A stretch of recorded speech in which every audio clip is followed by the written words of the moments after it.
All right, guys, welcome in. Welcome to Anything is Possible. We're going fishing. I was just on the members live. We're at the location. I have to unload the sled, get it out onto the ice. So I'm going to do that right now. If anyone's in here, especially if you're a mod, feel free to let people know that I'm in the process of getting out on the ice. Shannon, Caden, good to see you guys. Jenny, I'm getting my sled out right now. I'll get on the ice. So if anyone's wondering what the hell we're doing, we're ice fishing in Pennsylvania. Ice should be great, though it looks a little suspicious, but we're going to get out there right now and see what's going on. So leave the car running. Let's get the sled out.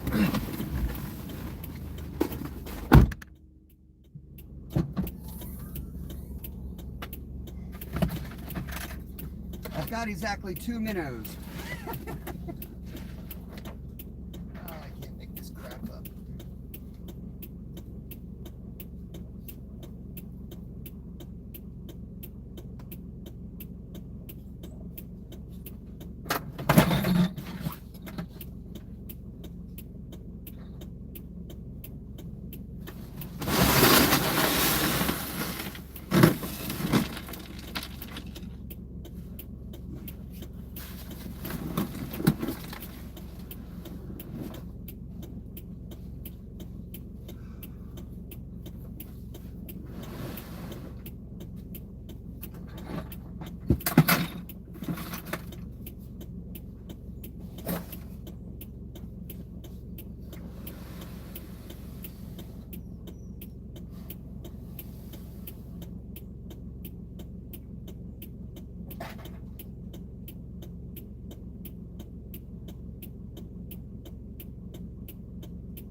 All right, let's get rid of the car. Let's ditch the car. Nice, Ed. Get those dishes done, brother. Let's just get out of here. We might have to go up the road a bit.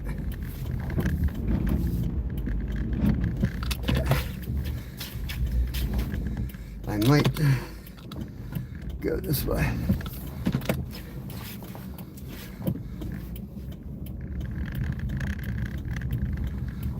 Make sure the cars are coming.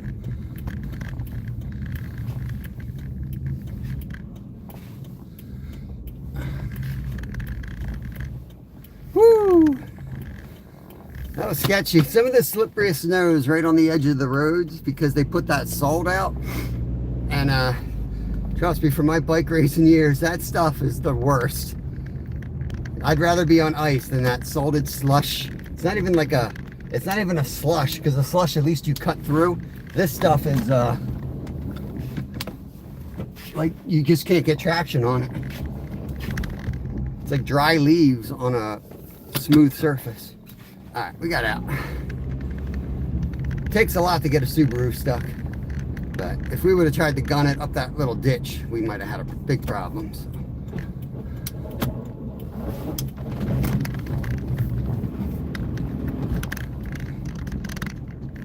Go, rally car. Thank you for the jewels, brother. Appreciate you. Jimmy, let's go do donuts. Last time I did donuts, I ended up getting my tire slashed, so there's a chance I did it to myself, someone said. But, I mean, it's funny because the guy that came from AAA, the first thing he said was, that looks like a tire slash, dude. So I'm pretty sure I did get a tire slash. But that being said, I'm going to adult today and not spin my tires out. Okay, so first thing we got to do is we got like 13 degrees out here, so we got to get this camera into somewhere warm quickly. So as much as I want to sit there and shoot the breeze with y'all, we got to get out there.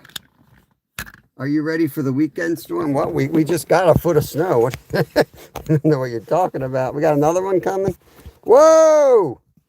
Dude, we camped out all night. If you got, well, the members know, but the non-members.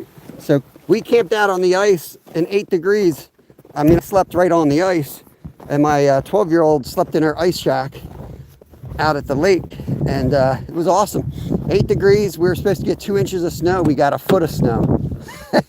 So that was a learning experience for the ute. Let's take this water out. I don't know if it's ever going to fall, but let's take that out. Nice to have something to drink. So yeah, I don't mind the snow. The snow actually makes it easier. A little bit of snow would have been better than a foot, but at least you got something to drink. You know, you can melt snow and you can make yourself warm. You can make an igloo. We pack snow up on the sides of the ice tent. So there's a lot of ways to benefit when you got some snow. Made a little stove spot to cook on, and it insulates your water bottles. You shove them under the snow, they don't freeze as quick. If it's going to be 8 degrees, I'd rather have snow on the ground. All right. If the screen goes black and I lose you, it'll be temporary. It's because of the cold. 20 degrees is usually where the phones don't work right, and we're below that. So I got to get the shack set up, get you guys in the shack, heater on as quick as I can. When it gets cold like this, fishing almost comes second. Getting your safety stuff in order and your warm stuff in order is kind of first. So I think NJ's live. He's probably already fishing, knowing him, sitting on his bucket out there. He'd check him out. Circle back here. I'll be fishing in probably 30 minutes or so. But if you guys are new to ice fishing, you might want to see this chaos. Let's get my gloves in here. Skeeter! There's another ice hole right there, Skeeter. Let me get this over my back for now.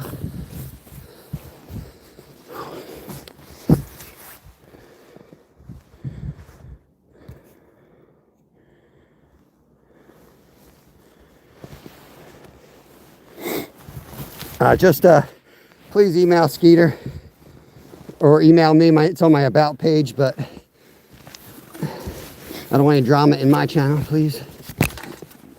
Shit. Unplug this by accident. All right, let's go.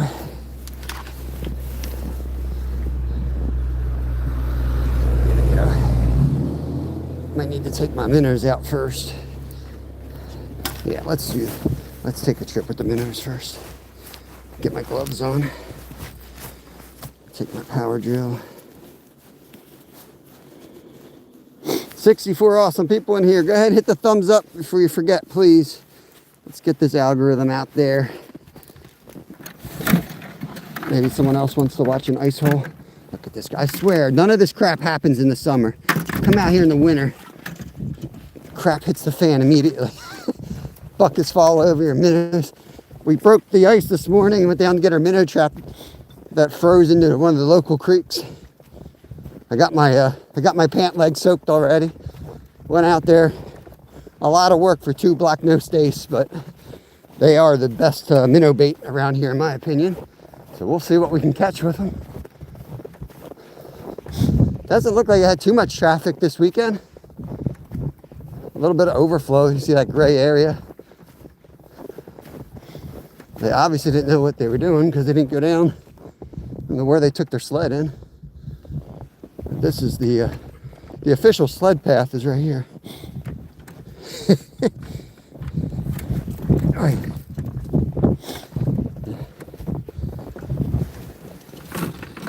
Okay.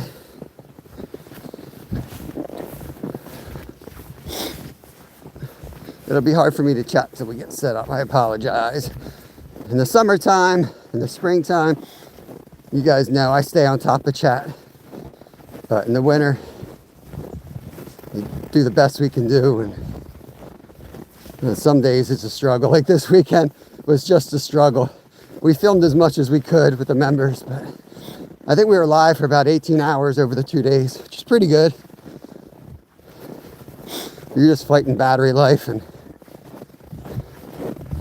especially camping in 8 degrees overnight in a blizzard with your kid. You know, it sounds awesome, and it is awesome, but you know, there's a lot of responsibility. Anything goes wrong, you're going to be the one questioned, like, what the hell are you doing? When you get to my age, you get near 50, you don't trust your body so much anymore, let alone your brain. So you're already under your own scrutiny.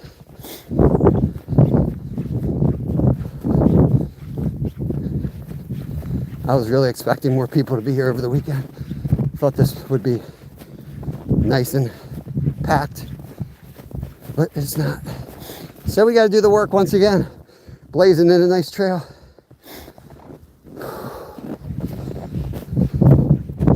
But that should be good. It should mean the fish are hungry. This place gets overfished. Whew.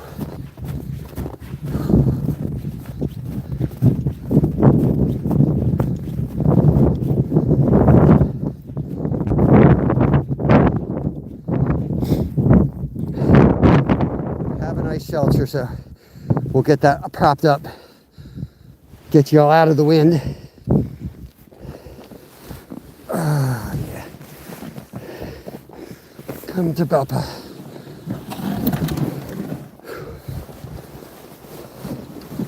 Okay.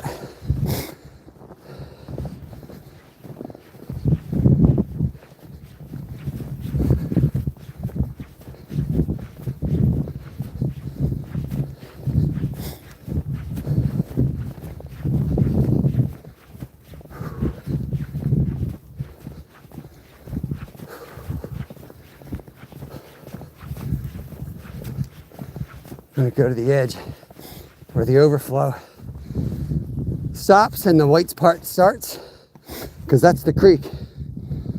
And as much as everyone likes to set up over here because it looks cool, those fish are over there engaging in the feed and the current, but they do like the shade of the snow, so I'm gonna put it up on the edge.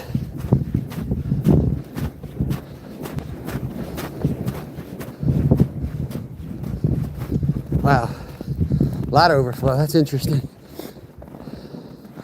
I think it's going to be good out here. And I think it's dark enough that it won't be an issue.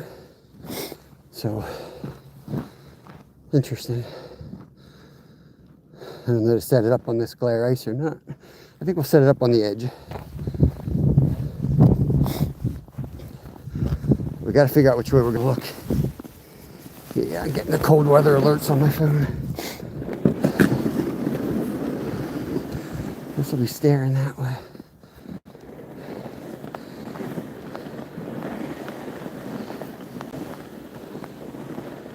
So, what I'm going to do, turn around this way. We're going to fish. Oh, I hate looking at the road, but I think that's the right thing to do today. Let's put on our gear here. Take a look who's all in chat. Oh, we're black already. Yo, Steve-O with the $20. I see that. Awesome, guys. Welcome in, welcome in. Whew. Steve's one of my awesome members. Big time supporter. We were grinding out this week. Kevin was a champ out there. I don't know many 12-year-olds that not only would go out and spend the night in the 8-degree weather and a foot of snow, but to wake up in the morning and immediately go out, check all the traps. And you saw how many fish he caught while I was trying to cook breakfast. He was out there bringing fish in left and right. So that's hard. Anybody, even adults, if you guys haven't done winter camping, you know, the hardest part is when your body's cold and you wake up in the morning, you're just like, oh, hell no. You want to run to the car. But when you check your hand lines, you check your traps, that warms you up real quick. Get that blood flowing. It'll change your perspective. We got a lot of water on top. This is going to be messy. It's going to be real messy. Huh. What's going on out here? Given that, maybe I want to set up on the glare ice. I think it's all right here. Okay. So we do have to drill this hole first. Get my jacket off.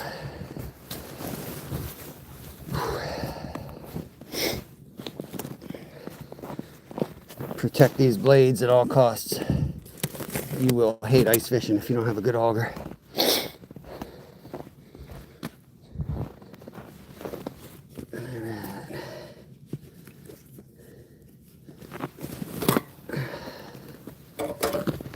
This. Not the lightest ice tent, but let me tell you, it's hard to beat this setup. Okay. Let's get this hole done and get the tent stabilized down, and then we can get the other holes done. And what I'm going to do is I'm going to get the other phone mount. I can mount you guys not in the way you think I might mean, like this.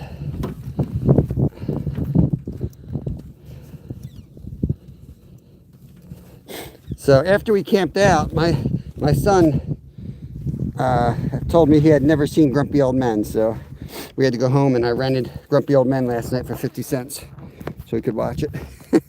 We got halfway through it. It didn't really hold his attention. He'd rather go out and ice fish. Sergey, my Belarus friend.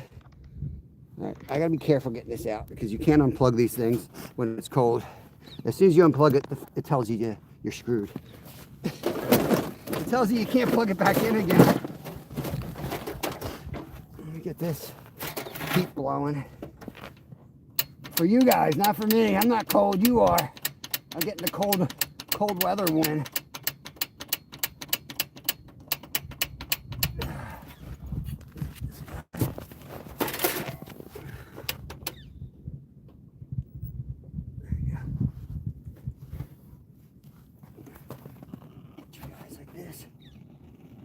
Yeah.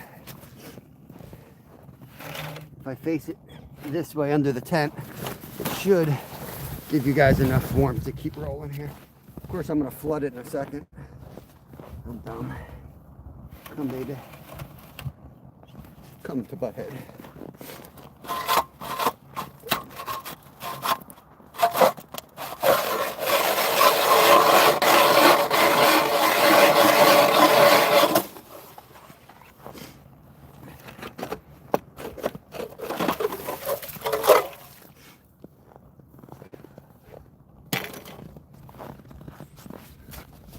Oh no. Tell me I don't have my scoop.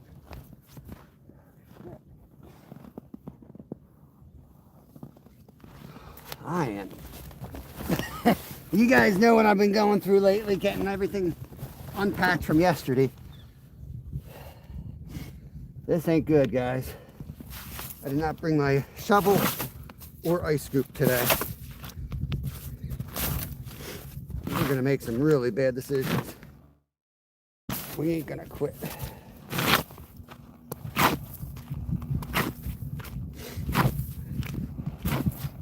Never do this, guys. Make sure you have your ice scoop. But we're gonna be working so hard. I don't care that it's 8 degrees. You gotta know what your body is capable of. Dry them off right away. Is my body capable of that? Probably not. Probably regret that big time.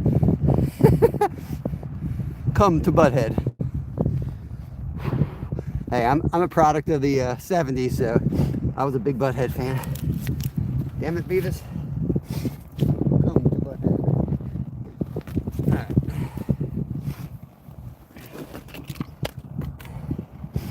See that down here? Just drill this spot over here. Get the drill.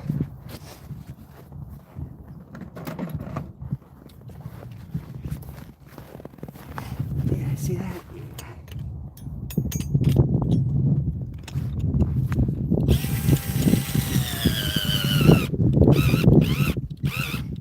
This thing's fully charged and it sounds like it's about to die already.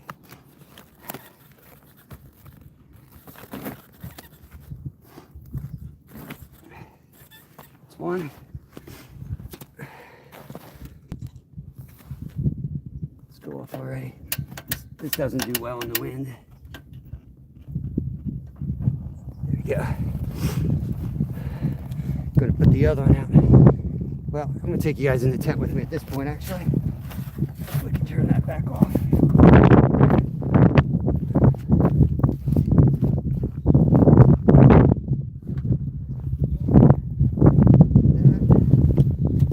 Get in there.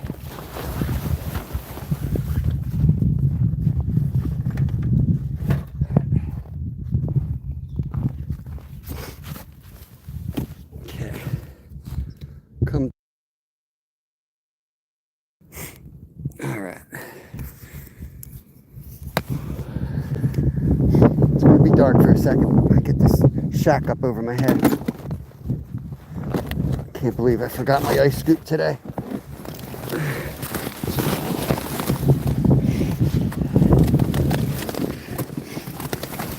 This sled was, like, no kidding, like 80 pounds yesterday because we had all our camping gear in it. So this is as much as a reorganization trip as anything else.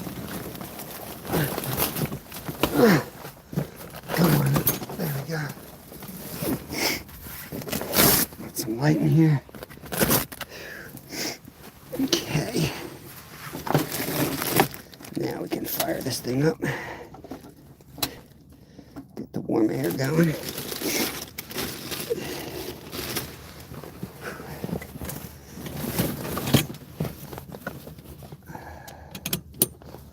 Okay. Just using old bolts. This shack is very old. So we just do the best we can with it. Now that we're starting to do camping with my kids, I may upgrade to something like an Eskimo tent or something like that. We'll see. A lot more space to have 4 people than this old thing.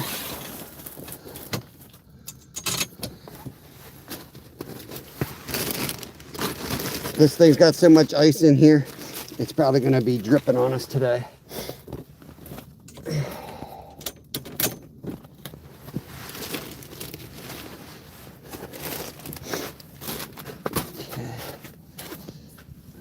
My pocket. I won't burn the cord. Okay. Now,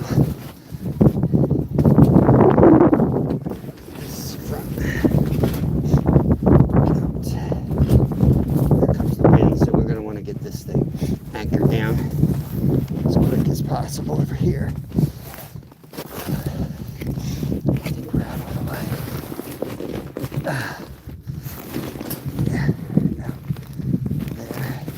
Actually, let's just drive a nail in here.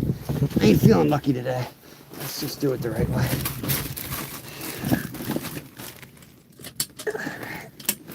Hold for now. This front's gonna blow up unless you anchor this bad boy down.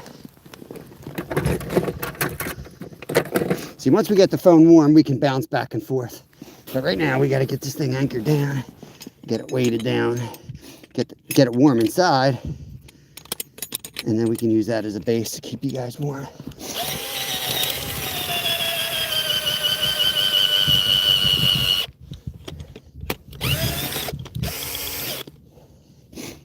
Gotta get that out. Okay.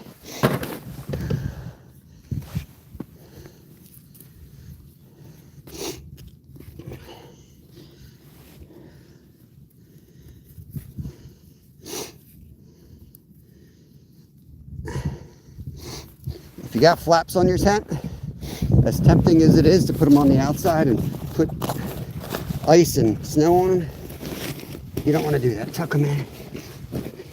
Believe me. Believe you me. Don't ask how I know that. Just trust me on this one.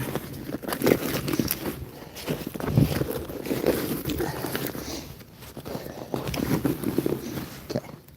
Now what we got to do is really get the heat going in here.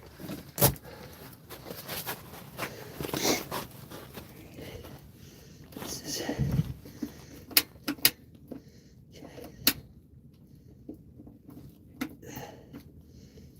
go.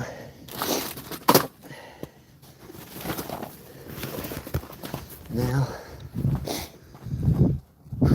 figure out what rod we're going to use.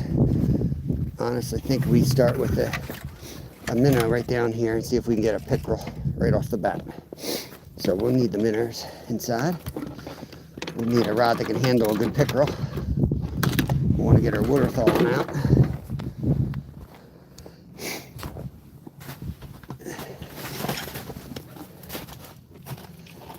Okay, let's throw that back there. Right now I'm going to close this all up so we can get some warmth going.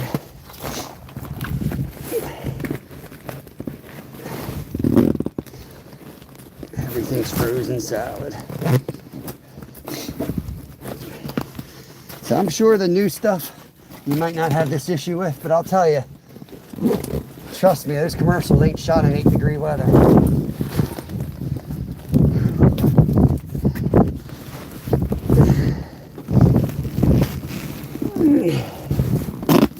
You hear that wind? That's why we want to get in here and get this shelter established as quickly as we can.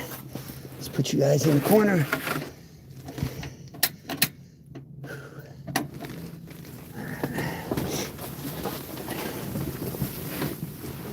Whew. I ain't gonna lie, forgetting the spoon ladle is a major problem for us, but we ain't gonna quit. This is my go-to rod holder for in the tent. Set that over there.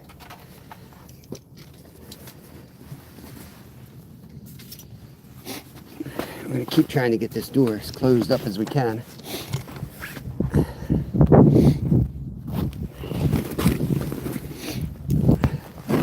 This is why you want a shovel, because you want to be able to kind of kick snow around the base of this. Helps with the wind, helps seal it down a little bit. Because as you're, be careful kicking it in the front. As that heater does its job, it'll start melting this. As it melts, it'll kind of refreeze.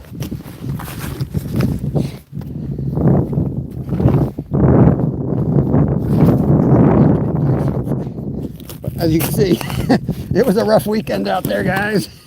You got real. Like Michael Tyson says, you can have all the plans you want, but as soon as you get punched in the face, those plans go out the window. There's our bait.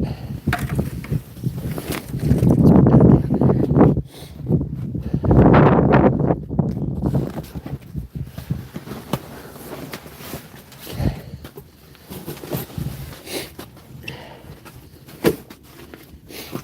Okay. Bastard.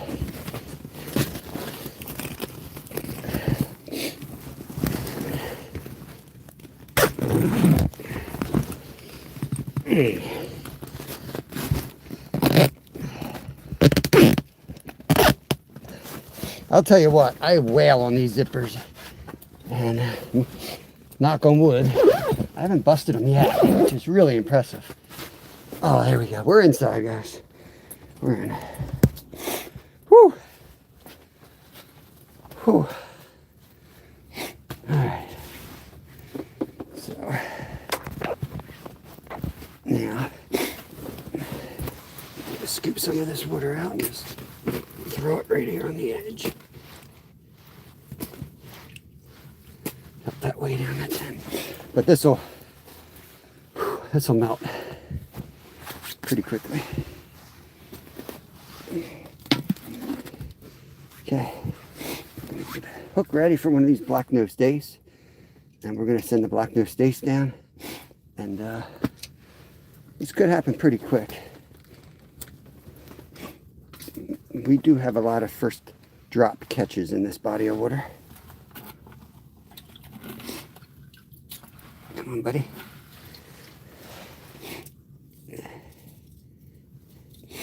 I'm going to dorsal hook these guys. I don't want to lose them. These are black nose dace. If you're a member of our channel, it's only 99 cents. We went down and we trapped these in a local creek this morning. And I went down there and blew it open with a hatchet. And got our bait for us today. I'm going to start dropping it just below the ice, but we're going to drop it down a lot further in just a minute. Let's check the drag before we do that. It's in pretty good shape.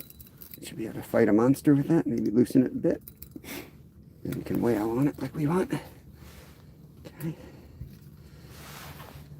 It's about 8 feet of water here, so we'll drop it down to the bottom, and as soon as you see that slack, we'll just bring it up a little bit and let it sit there like so until that thing gets slammed. We're going to jig worms for panfish and bass, but yeah. Hey Ted, you've activated fans. It's a game changer in those blinds. Yeah, I have a fan for it, buddy. I have that sponsored deal for that Ogre fan, so I hang that. It hangs up here. I have it drying out from. We camped out on the ice this weekend.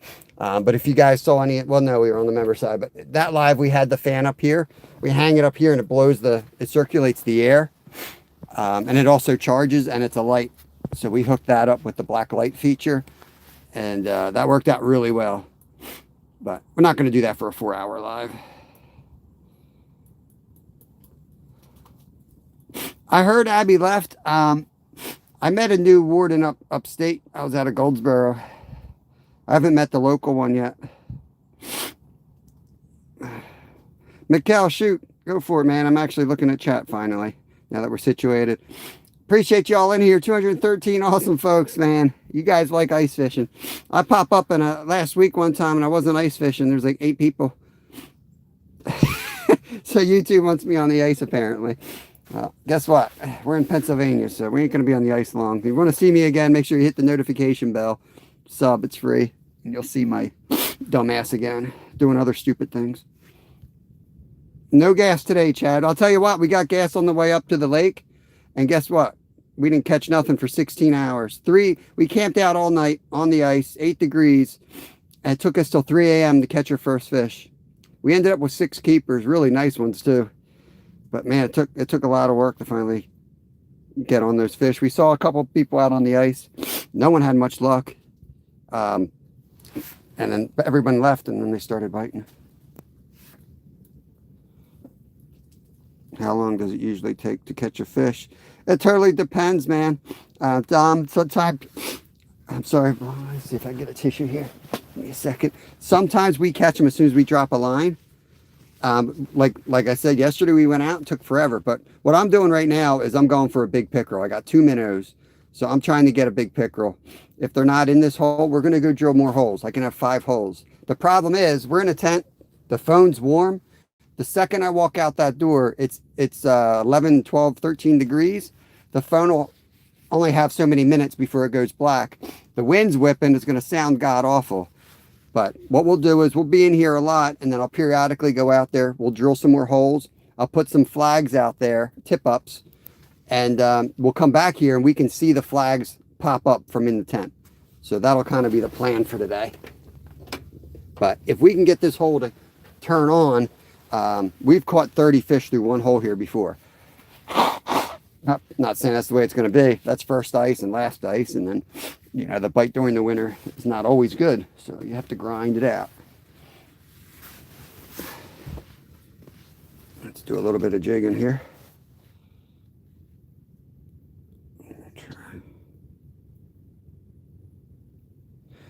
Yeah, I believe there is something to that. The gas on your hands definitely has not been good. 8 degrees. I was out of Goldsboro, Ted. It was I camped with Kevin. I just slept in a sleeping bag on the ice, and Kevin slept curled up on the bench in here. So I had the heater on low with the vents all open, and he was a rock star, man. He was tough. James, Saving Grace Outdoors. What's up, brother? I can't have Kevin. Kevin's the one that does the bulk of the fishing. You guys know how it is, right? I do all the work. I drill all the holes. I'm the guide. I'm a licensed fishing guide, and I literally guide this kid. But once I drill all the holes, he knows how to deliver. I do all the work, drive out there, drill the holes, set the tent up, cook the meals, and he does all the fishing. So I appreciate that, Savage.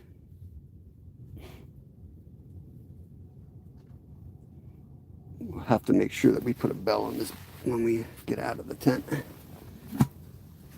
You guys ready to go drill another hole? Thank you for the 100 rally car times 10. Holy smokes. Appreciate that. And thank you, Steve, Fishing with Steve, for the super chat. Appreciate that, buddy.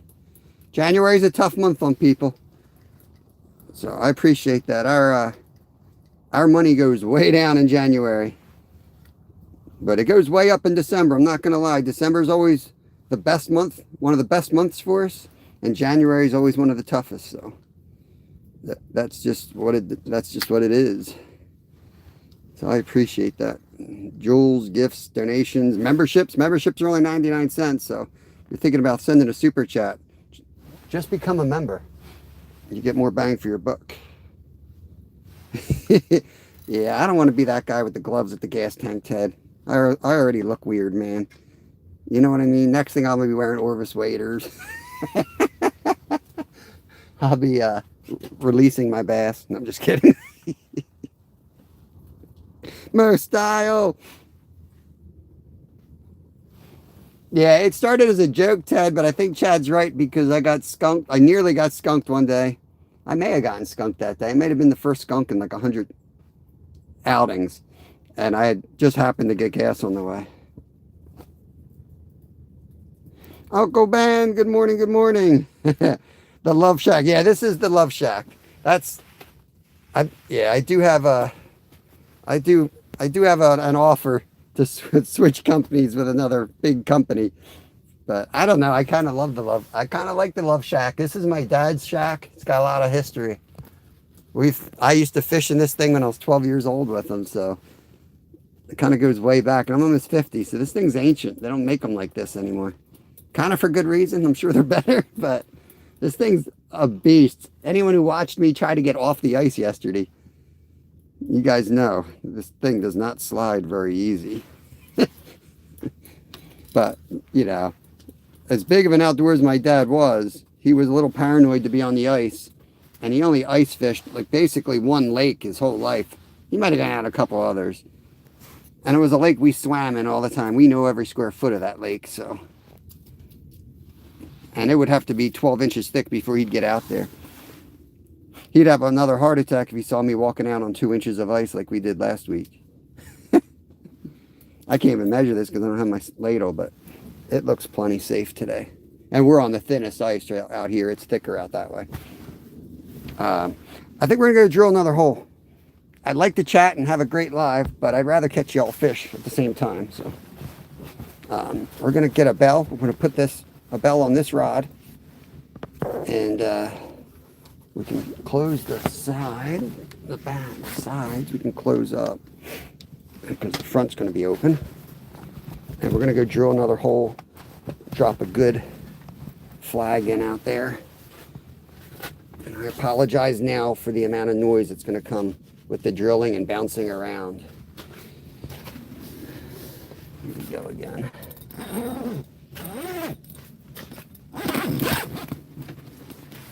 don't want to open this any more than I have to because I don't want it to blow into the heater.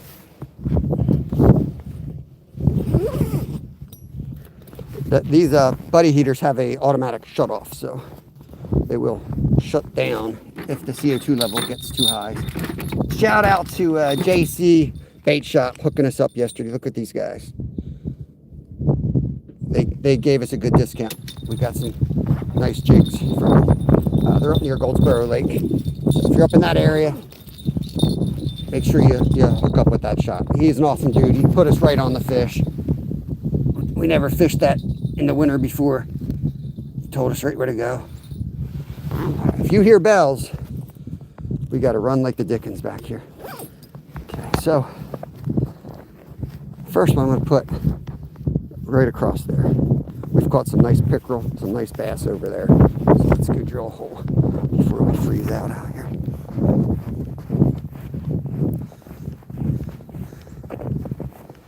A lot of melt. I'm surprised the amount of melt out here. I go right here, I think. Right here. I want to be able to see that right out the window.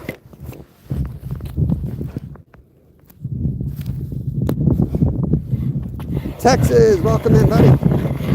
Sorry for the bouncing around. It should only take a minute. The more I try to keep you guys still, the longer it takes. So I'm just going to rock it out. Close your eyes.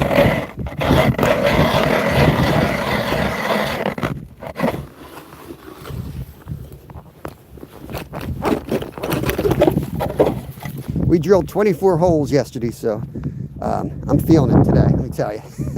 I am feeling it.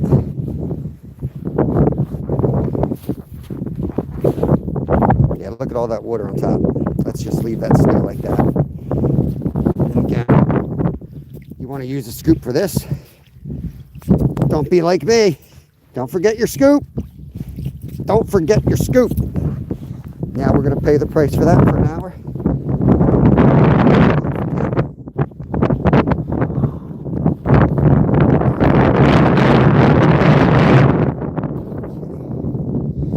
Yeah. I'm thinking we use tip-ups today.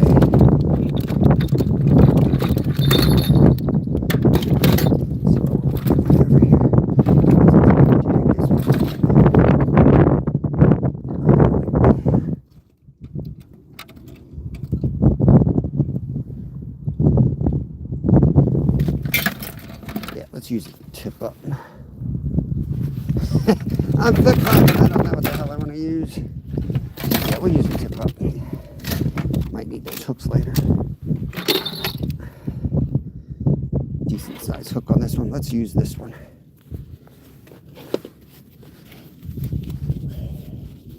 These are my newest and most trustworthy tip ups, so let's go with that.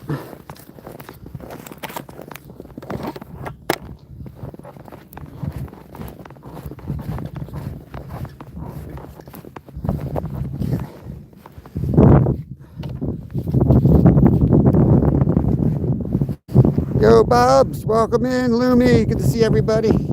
Sorry, missing you all in the chat. Seeing what I can see. Between freezing my. Like I said, we really want to catch the fish out here. We want to catch the bass and the pickerel out here on tip ups. And we want to get the sunfish in the tent. Because that'll be entertaining. We'll be jigging constantly, hopefully catching a whole bunch. We got to get established first. That other minnow, and I'll pick them up. About to start bitching about littering. That was just a leaf.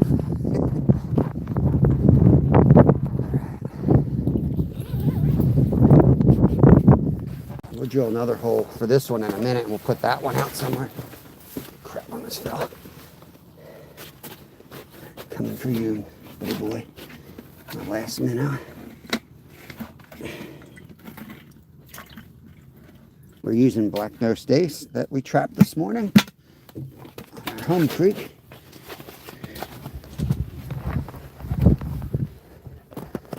Done with that minnow bucket that can sit out here.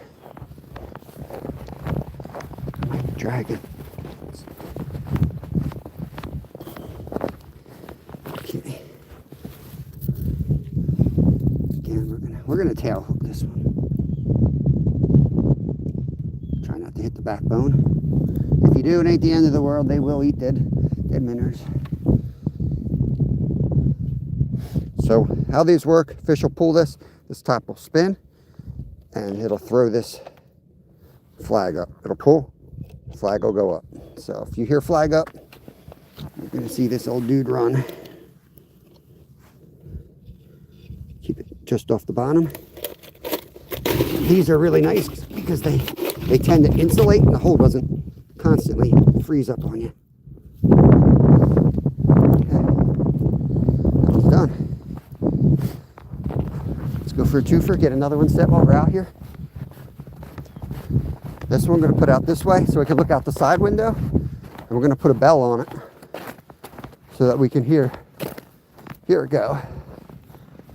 Yeah. Right on the edge here. Go. All right, Bobs, take care of them, bro. We'll be here, you know. We're in Pennsylvania, Bruce. Larry, what's going on, brother? Larry Hammer Time, Rod Wilson. Good morning, sir. Good morning. See, that can be nice. Dude, my freaking arm is shot. This top layer sucks out here. Oh, sorry. Close your eyes in a minute. It's going to be rough. It's got this. Here, maybe we'll be better off here. It's got this double layer. Something just fell down out of my pocket, down my pant leg. Hold on. It's my glove. Okay. That can do that. I don't care. I took my bibs off yesterday and a credit card fell out. So I had to make sure it wasn't my credit card.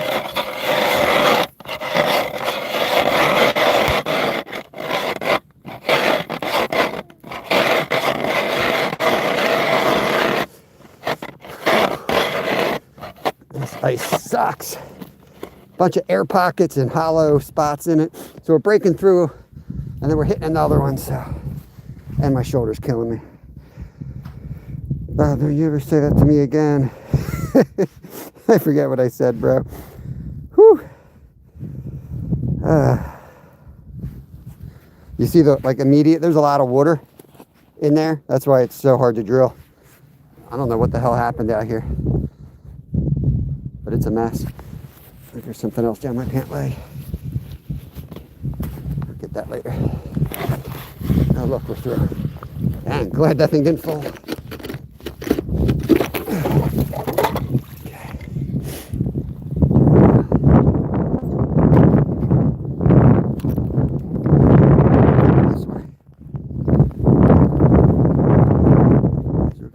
That's in the tent.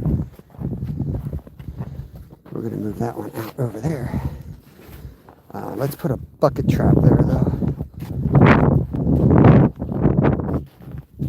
What we're going to do on that is take one of these, and we're going to put this guy here. A little bit more weight in here so it doesn't fly away on us.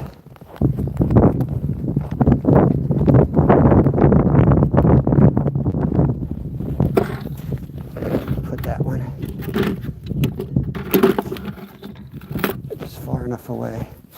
Let's do this again. Don't forget your ladle, guys. Make sure you don't forget your ladle.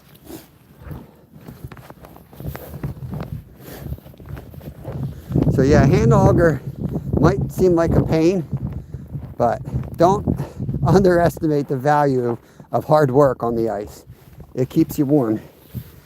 If I had a gas-powered auger right now and I forgot my super cool scoop, I'd be in bad shape. I'd have to do push-ups or something. But because I got to drill the hole like a caveman, I'm nice and toasty.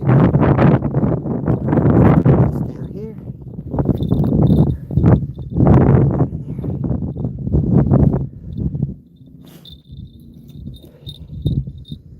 This will go at some point today.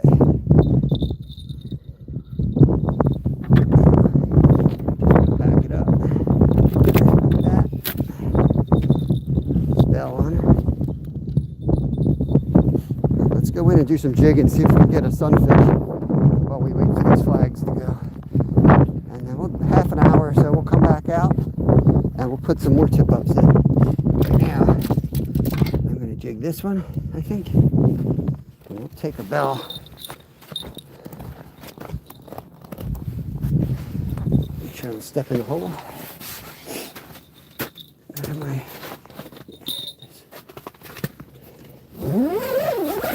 See that heat going? The zipper's good to go now.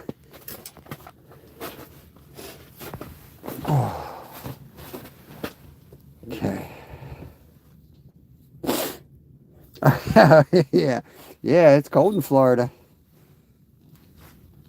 You gotta watch out for the iguanas falling from the trees down there. So we can see the flag.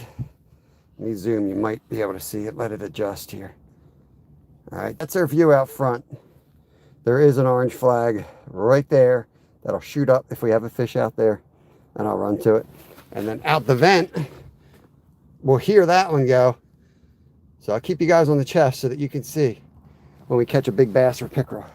But for right now, we're gonna work this hole, try to get some sunfish going.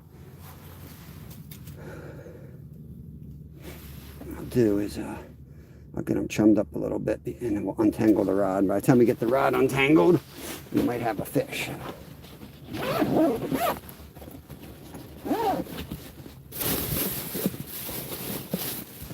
I got pasta salad, so we got that going for us today.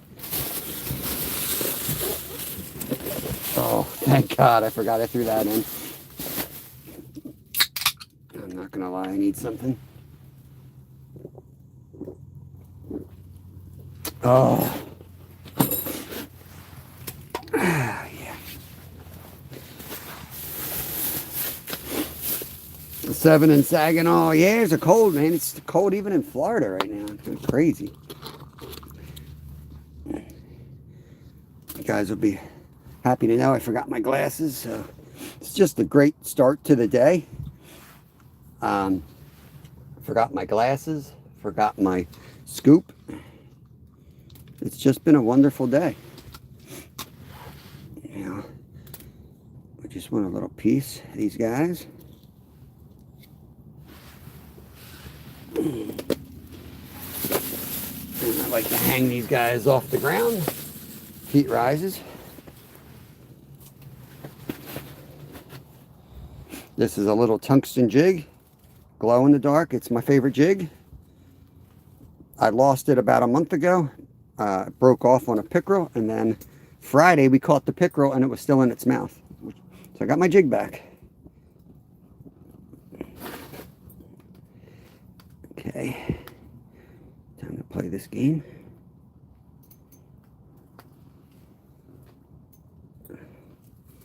And you guys will be happy to know I finally put the ultralight line, the ultralight setup on the actual ultra rod. I have been using the heavier rod, and apparently I was driving a lot of people nuts.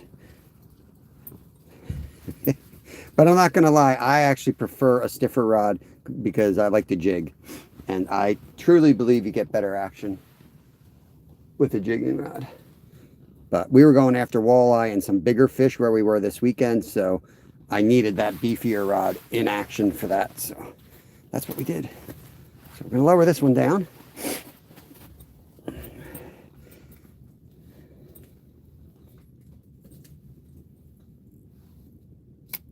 Okay, just get the line tight. Yep, and I can feel it with this. It's good.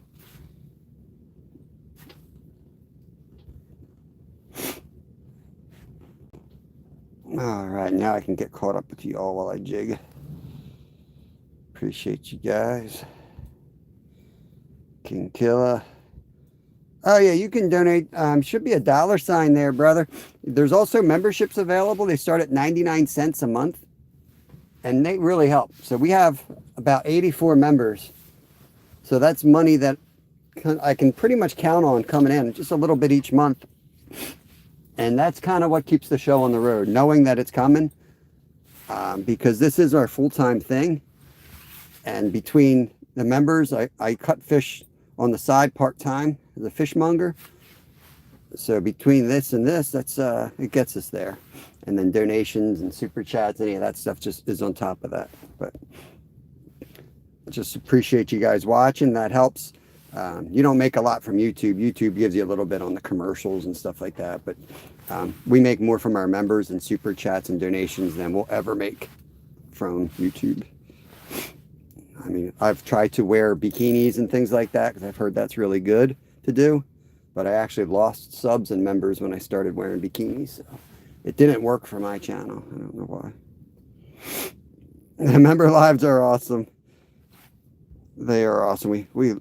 I have long, luxurious hair. I let it out and just have a good time. Alexis, welcome in. Thumper. Got some new folks hanging out. It's Arctic. Sounds like another ice fishing channel right there. Naira folk, good to see everybody. We're in Pennsylvania. Sorry. Oh, there's also a PayPal link. Look at Jenny. I can tell you, I probably don't even know how to drop my own PayPal link, and look at her go.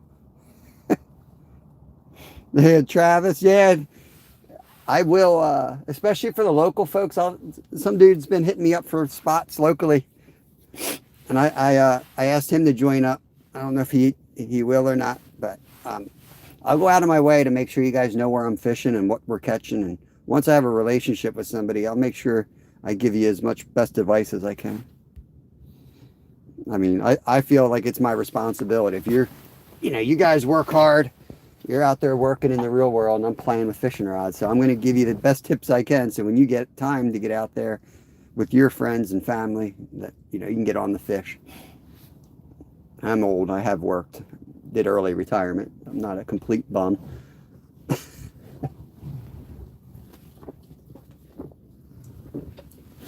Ah, Lord, that's good.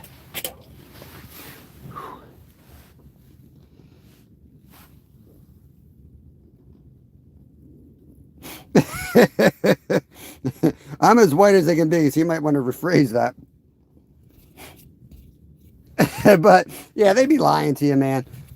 They act like it's all cold out there. I don't know. But let me tell you something.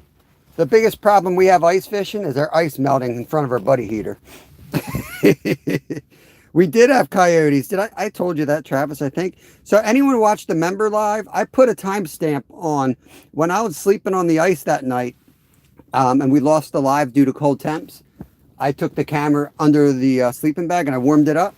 And when I got the live going and the camera's flipping around, you can see the coyote's eyes 10 feet from me in camp. And then in the morning, if you guys remember watching the next morning, I'm like, dang, there was a coyote here. Because I'm looking at its prints. So that coyote had come right into our camp. I was sitting there in a sleeping bag. I probably looked like a freaking Twinkie to him. You know, he could have just chowed on me if he wanted to get a tissue. Hang on. He could have just chowed on me. I wouldn't have been able to fight back. I'd have been wrapped all up. Oh, God. This tissue's going to look nasty in a while. G-Dad in the house. What is going on? Nah, you don't freeze this. There was just enough snow on the ice. It was absolutely perfect. It was perfect. Got that bell there. Let's just give that a minute. Beats, it just depends on the day, man. Some days we catch 30, 40, 50 fish. But when we do that, it's usually the panfish, the small guys. And then some days we only catch 4 or 5, and they'll be the big bass or the big pickerel. On a little lake like this, I think it just depends on what's active. And these big bass and big pickerel, they're starving in the winter. They eat all the other fish. So what happens is if they're around, the little guys ain't, you know. You're not going to be sitting there jigging up too many small fish if the big guys are around. So if it goes slow, you know, it's just a different type of day. You got to take what you get. But just know that don't get fed up like, oh, they're not biting, go home. They're the days you end up catching some really quality fish.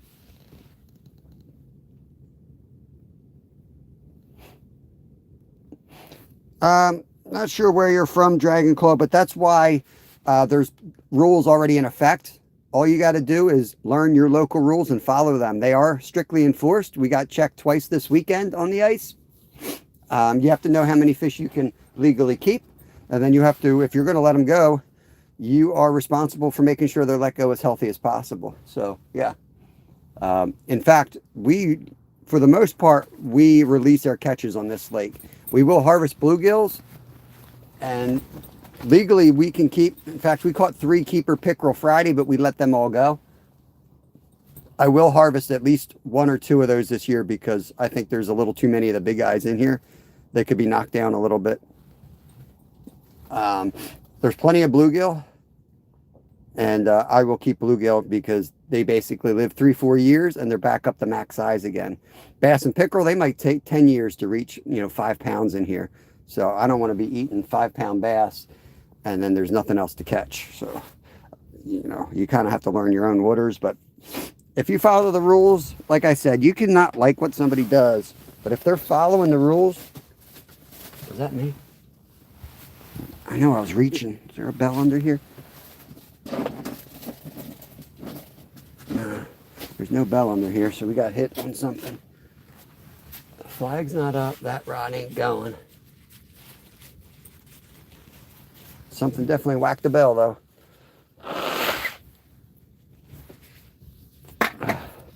Right now we got red worm. We also have some butter worms, so I'll probably try a butter worm next here. Let's take this off.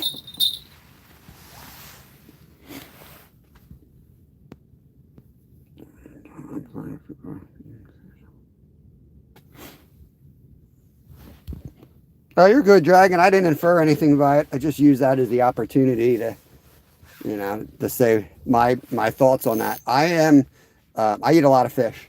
Not gonna lie, I do eat a lot of fish, but I obviously I follow the rules as a licensed fishing guide. I have to, or I will pay the price dearly. Um, but I also have like my own ethics on fishing and what we're gonna harvest. So honestly, we fishing every day. We have more than enough fish to eat, so I don't need to keep them all. Let that piece drop down there. So, you know, my catch and release practices are pretty selfish. It's literally so that I can come back there and catch them again another day. And obviously, a lot of other people will then benefit from that. But I'm not going to lie. It's all about me. Well, not about me, but I got 4 mouths to feed, you know? And I don't want to go back and get a 9-to-5 job if I don't have to. So for this whole thing to work, we do have to eat fish 3 or 4 times a night. And we had largemouth bass fried for dinner last night. So we eat a lot of fish. We eat well. My kids love fish. I'm not that bad of a cook. I hunt a lot. Got a lot of venison and stuff like that. So, you know, if my kids were like, ew, I don't want fish, or ew, I don't want to eat a deer, well, I'd be working for some corporation probably to pay the bills. But they enjoy it, so. Oh, good point. Butterworms are just starting to catch on in a lot of places. It's been popular here for a while. Butterworms are something, they look like a waxworm, but you'll have to remortgage your house for them. You can get them from like Walmart. They look like a waxworm, but they're a little beefier. Let me get a good example. Some of these are like, they get a little bit better than that. Some of these are a little bit frozen a couple times. Here, that's a good one. So kind of like a mealworm, but they're really soft.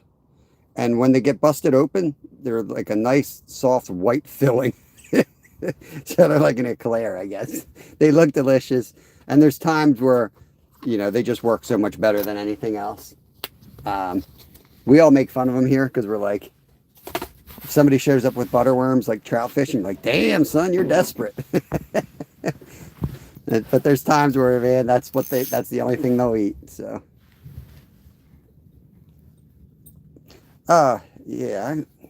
Here, let me hold it up for you. Here's the whole package right here. That's how I hook them. That's the tungsten jig. Here. Take a screenshot. You fry them up with bacon? No. Hopefully you got that. If not, you can scroll back to it and take a screenshot that way too. I've seen guys use a pretty big spoon, treble, like a Swedish pimple, and hook a butterworm in all 3 hooks and covering the hooks up, and they swear that works really good. It's funny, we've been using them for years here, but I just saw some places advertising them, like in the Midwest, and people asking what the heck they were, so. Travis is one. When Travis and I get desperate trout fishing together, we'll break out the butterworms.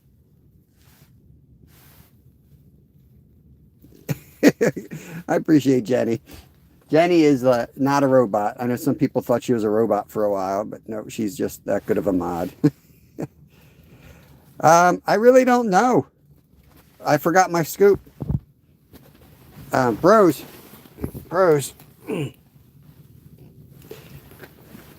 It's that. I don't know. I don't know. You tell me. Thick enough? And we're on the thin part out here. So if we're all right here, you know, it's probably 9 inches out on the good part. I don't fish for smelt. Wish we did. I'm a fishmonger part-time for Wegmans, and we sell smelt fresh around Christmas and the holidays. The Italians, you know, that's one of the traditional 7, I believe, for 7 fishes. So we sell a lot of them that time of year, and they are delicious. They work really well, and I would get desperate for crappies too. Yeah, you know what I mean. Sometimes you just get desperate. You don't want to watch the budget every day. You know what I mean?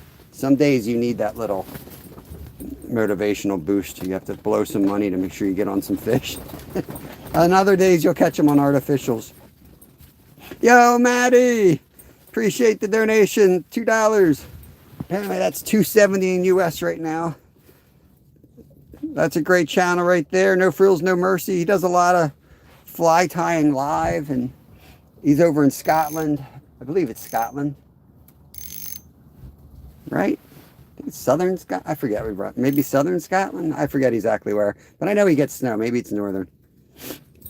I know he does some plowing and salting, but he will go out and do fly fishing as well in certain parts of the year. But this time of year, he'll pop up a lot tying flies. I love the cold. It's not so much I love the cold as I hate the heat. I don't do well in the heat. I've been known to get like heat stroke starting at like as low as 70 degrees. I just don't do well in it. Whoop, whoop. Just had a bite there. Trying to get a sip.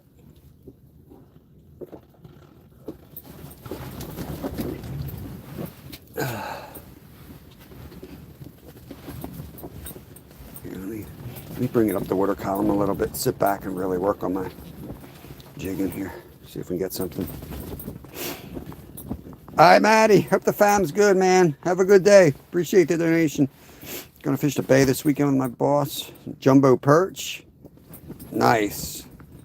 That's awesome, Bobby. Good luck. I've been thinking of going out to, what is it, Presque? I don't know how you say it, bay, out in Lake Erie. I don't think they're in there thick, though. I think that time to get there is first ice and last ice. Because I think they come in there to spawn and pre-spawn, and I kind of, I want to go there at the end of winter, but how do you know what the end of winter is? You know what I mean? I guess mid to end February is when you want to be there. But some years, I guess the ice is, might not be good then. But I know they should be feeding heavily by then. If I'm going to drive all the way out there, I want it to be worth my while. The Workshop, Pennsylvania. Welcome in. Yeah, I might complain while I'm out here and complain about the cold, but I'll take it over the heat. But today's brutal. Today's brutal. It's in the teens Fahrenheit, and we got 15-mile-an-hour winds, so we're just kind of surviving today. Tomorrow, we're gonna be able to. I think it's supposed to be a calmer day and a lot warmer. Though that can change. We should be able to fish outside the tent and really get around and catch a lot of fish. Use orange jigs, please. I like this fluorescent yellow has been our best jig by far. So I'm going to stick with that one right now. Do I have my orange? I don't know if I brought my jigs in here or not. I think I left them outside. We got a nice purple pink, even better. Oh, hear that ice? Woo! Did you hear that crack? You could hear it coming and going. That was pretty cool. I don't know if you guys heard that or not. We're growing ice, though. It's cold out here. Actually, still in the ice age. Yeah. Yep. My wife is a scientist. We're coming out of an ice age. Yep. We don't do religion or politics here, so we'll have to be careful because we might fall into a discussion with that. Do you blacklight your jigs? At night, we fished all night, Saturday into Sunday, or Sunday into Monday. Today's Tuesday. This weekend we did an all-nighter. And we caught more on regular minnows. We didn't catch anything on the glow-in-the-dark jigs. We didn't catch anything under the green lights, which I thought was odd. Everything was on the edge of the green lights. So that kind of... I know one of the techniques is to drill a hole, drop your green light down, and then fish the perimeter. And based on our performance this weekend, that's what we're going to do next time. But after 21 holes, I ain't going to lie, I was pretty much done drilling holes. I'll show you what we're using right now. Just a little butter worm on a yellow tungsten. Just showed you guys 5 minutes ago, but if you just came in, here it is again. We're only in about 8 feet, so we're going for panfish, but we could get a pickerel if we keep it up higher.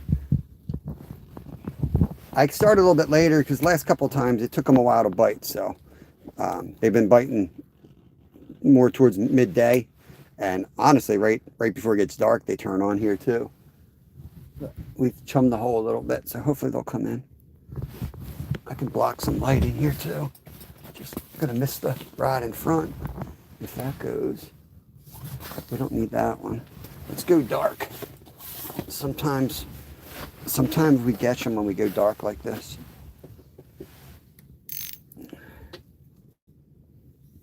I'm gonna see if we can see the jig.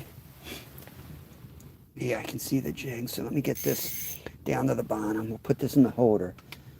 And sometimes I'm able to jig them up this way just by sight when they're being picky. Gotta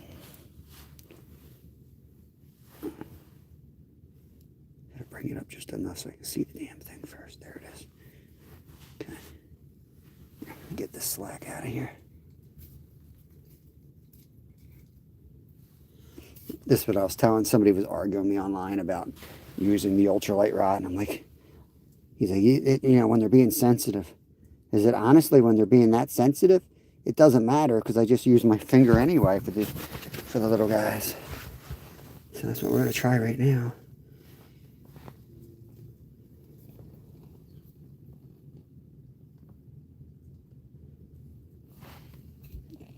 I don't know if you can just barely see it. But what we will see is we'll see a fish when it eats it.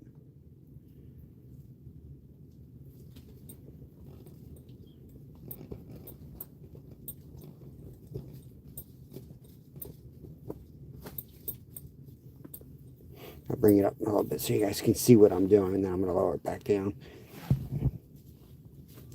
See what it looks like? That's what you want to do. Jig it a little bit like that, flash it, and let it drop. But you want to do that like a foot off the bottom. With the tungsten jig and the 2-pound line, you can feel it.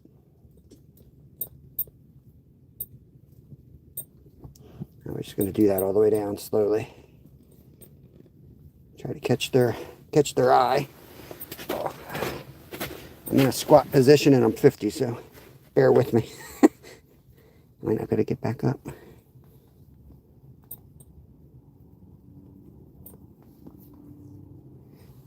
Oh, Lord.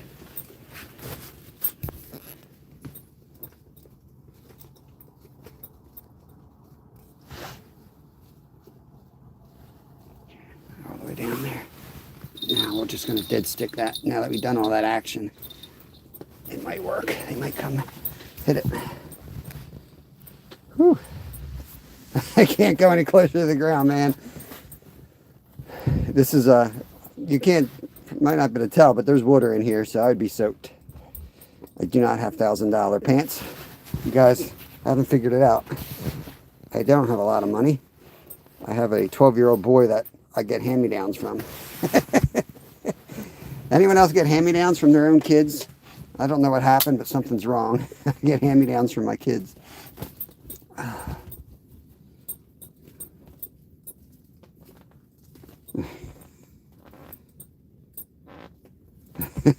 I'm 49. I am 49 years old.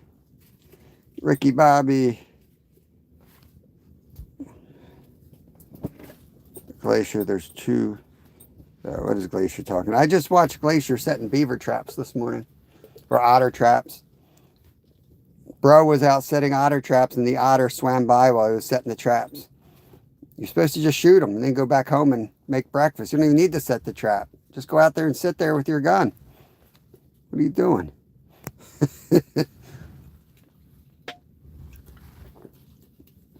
That trap's not going to work. The otter saw him setting it. Went up there and just was like, look at this guy. Whew. Check the flag out front, make sure it's still down. He was like, look at this joker. What's this guy doing out here? What if a muskie likes fish bites? Yeah, it happens. Sometimes you do catch a monster. I've caught some big pickerel on the ultralight. We broke off a couple. In fact, I lost this jig that we're using right now on a big pickerel. And I caught that pickerel Friday. Got the jig back. He was 22.5 inches. So no wonder I didn't get him in on 2-pound line. That's a good sized pickerel. But we don't have muskie in here. I would have no chance of landing a muskie on there. I wouldn't say no chance, but you better play the lottery if you land the muskie on 2-pound line. Everything's got to go in your favor.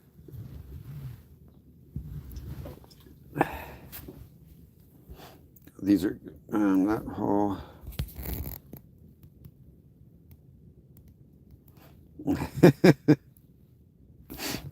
They'll come through that hole. 8-inch hole will have a 24-inch circumference. So you measure most large fish, it's not going to be 24 inches around. So I know it looks small, but you'd be surprised what you can get through that hole. Just say. Sounds so dirty. What is that? Ice fish will only make the hole so big. Well, in Pennsylvania, the law is 10 inches. You cannot make it any bigger than 10.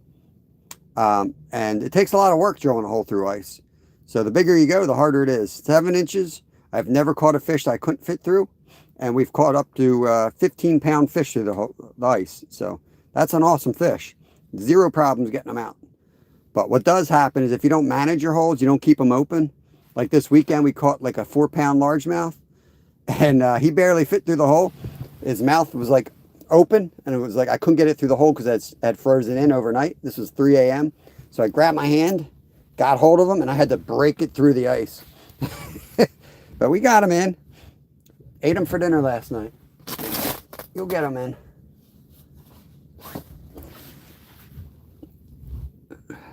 It's just a little lake in Pennsylvania. I don't give out the lakes publicly, but if you email me, it's on my About page. I'll help you find some local spots for sure, if you're local to me.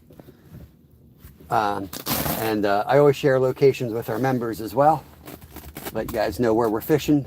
Not only so that you have spots to go to, but just so that, you know, it's a little more fun when you kind of share the whole experience with me.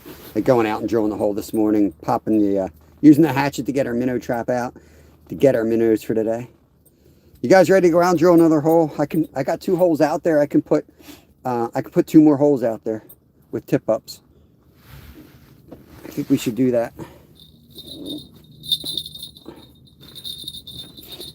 Sometimes we'll start catching them in a different hole, and with the way the wind is, I wouldn't be opposed to moving the tent today if we do find them somewhere else. We're not catching anything right now, Lee. We're doing our best. Honestly, it's so windy and cold out that we're kind of stuck in the tent. But I'm just going to go back out there. It's going to get really noisy. The phone will eventually die, so I got to come back in. It's too cold for the phone. But I can run out. I can drill 2 more holes, get 2 more tip-ups out there. And that way we increase our chances of catching. And then later on, I can pull those other holes that have the tip-ups in, and we can jig them. And if we start catching panfish out there, I'll move the tent, and we can jig that spot. How the ice... so hard you can actually put a heater. Oh yeah, heat rises. So I do want to make a little box for that. I got some scrap wood. I'm gonna make a little setup where this fits in the corner, and then I'm gonna build a little shelf on top of it with a little fan in the middle of that, and then a spot to put stuff like bait that I don't want to get hot or cold, just kind of in the middle, but prevent them from freezing. Because right now I got to put all the bait back here, but I want it out in the corners. So I'm going to make a little corner setup for this. But then again, I just might take the sponsorship deal from Eskimo and save myself a lot of problems. But the thing is, when you go with those big frame tents, it doesn't have chairs. So now I need chairs. I need everything. It's, you know, you end up spending more money. So I don't know if I really want to do this. This shelter, as old school as it is, it's got nice vented windows. It's got windows. It's got this built-in bench seat built right into the sled. I can keep all my gear. I got my tape measure. Everything I need is in here. It's freaking heavy as crap, but all right, let's go drill another hole while we're up. Got a bell on this one. Got this one low. Let's inch this in a little bit. Keep that running on low. It's going to be noisy out here. Make it as quick as we can. Holy crap, it's bright. Knock over. Didn't break anything. Whew. Forgot my glasses, forgot my ladle. It's a long weekend.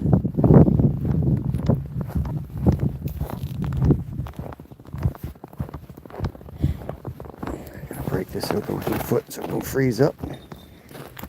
Let's jig this one a little bit. This is the other minnow. Sometimes you can, just by doing this, sometimes you'll catch fish. I know it sounds silly, but there he is. There's my minnow. He's doing good. We'll drop him back down. Gets the attention of fish in the area too. Because if you let him go to the bottom, there's a chance he's just hiding down there. You know what I mean? So you expose him like this. If there's any fish around, they now see where he's at. We'll go check the other trap while we're out here. Do the same thing. Let's go mark the spot we're going to drill first. We're going to drill another hole out here. I doubt this dude's holes are still... He put them in too far anyway. You don't know what he's doing. He's in the weeds. He's like... I mean, I fish weeds, but he's weeds. Let's see if this is openable. No. Put it right out here, I think. So I can see it. See, I can see that window right there? That's the window I want to be looking out to see the tip up.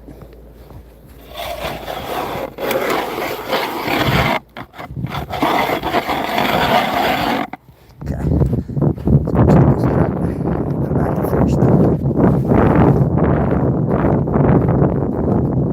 Travis, if you're listening, this ice is a mess. So if you come out fishing, man, make sure you got waterproof boots on you and the kids. Look, it's a lot of water on top. I don't know if I guess it got warm here yesterday. I don't know. Didn't even get double digits where we were.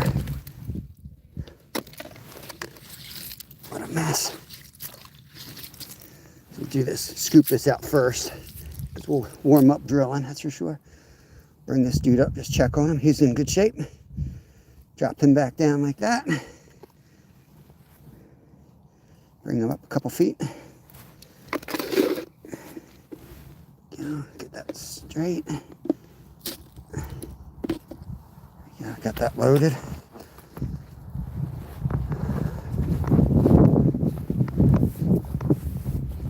I do want to drill another one for jigging behind the tent. That's right there is a corner. I don't know if you can tell, but the water flows over to the dam. That spot's fire. But if you guys remember last week I was out here, this was open water. So that's probably still pretty thin, even though it's been really cold. Got to be careful out here.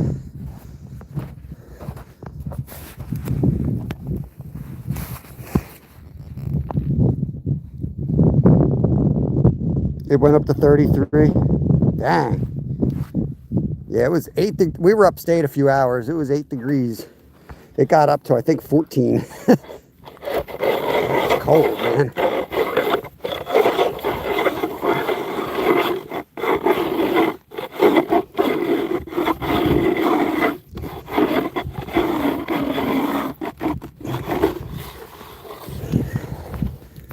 Ice was so good last week. I thought it would be in really good shape. It's not in great shape at all.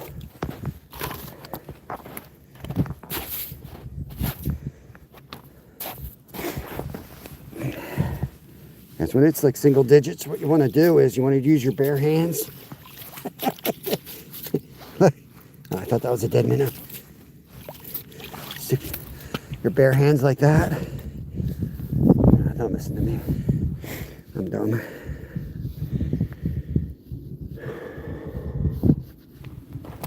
Okay. Now, what we're going to do over there. I got one orange. Let's get the other orange. But we're going to put a worm on that one. I guess I still have it in the other one. Need to put some more weight in that one.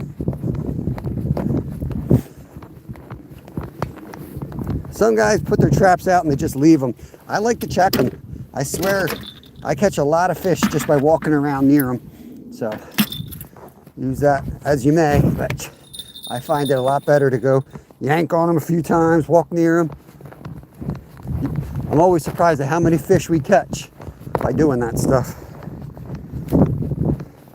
When it's calm like this, I'll spend as much time out here as I can. So if it warms up and the wind's not blowing like they're forecasting, I'll stay out here, and then we can put jigging rods out, and we'll find those panfish real quick.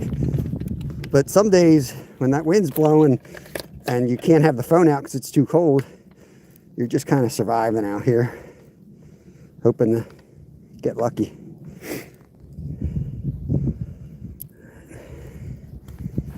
Let's lay that over there. I like to keep the split shot at least a foot away from the hook. My son likes to put the split shot with the hook. Ooh, sorry about the wind. I say that's a bad idea, and he proceeds to catch fish doing it his way, so I just shut up. All right.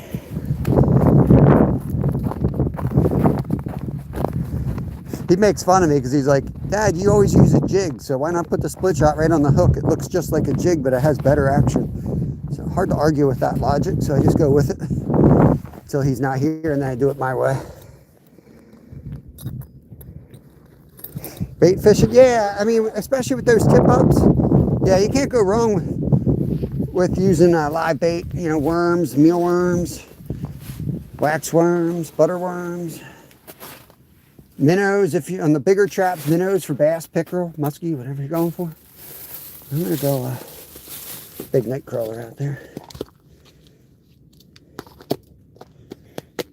I'm gonna try to keep trapping minnows this week, because I would like the bigger minnows we can get, the better. But since we can use sunfish as bait, if we catch a small sunfish, I can put them down and hopefully catch a giant bass or a giant pickerel on them. I don't have the money, unfortunately, to go to the bait shop every day. But when we do get donations and things, that's usually what happens. If we haven't been doing real good, I'll go blow some donation money on some great bait and make sure we get some good fish. We can't do that every day. Let's get this out of there. This thing, when we broke camp, it was nice. Some of that was nasty out. We were like, just get the hell out of here. Let's just get the hell out of here. We were just trying to get the Wawa. It's all jacked up. What's going on? Oh, this is touching that. It needs to come out like that. Always good to test before you put it down there, you know. Act like you're the fish. Make sure it's going to work. Yep, that looks perfect. So we just have to reel up the slack without screwing that up.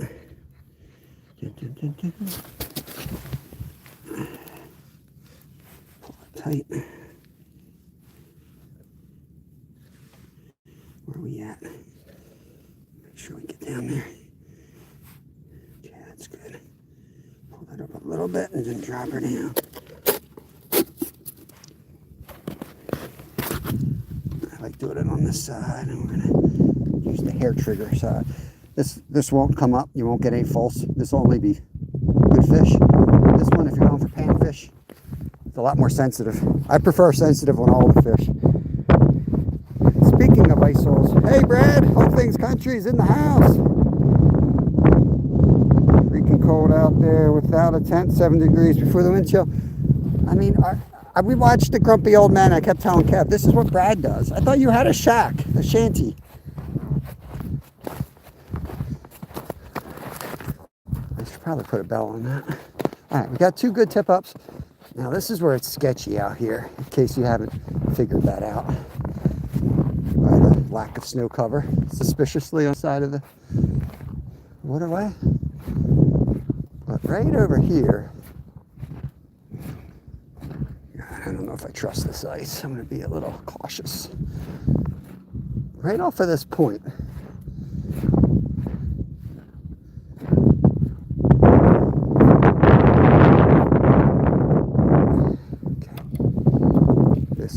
ice out here. Let me see what we got.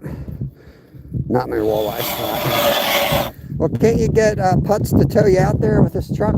Just push you out there. The Green Hornet.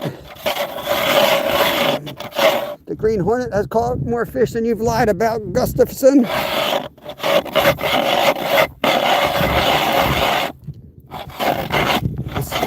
Uh-oh.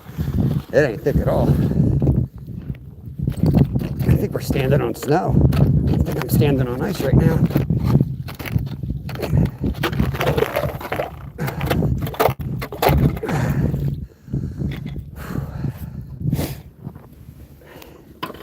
You know, Brad can back me up on this. The best way to measure the ice is just stick your hand in there. That's about an inch, 2 inches. So, not great. Not great at all. Could rent a shanty, but they want 120 today. That's crazy. I guess it's fun if you got a family. It is a great experience. Have a nice spot to go to. But man.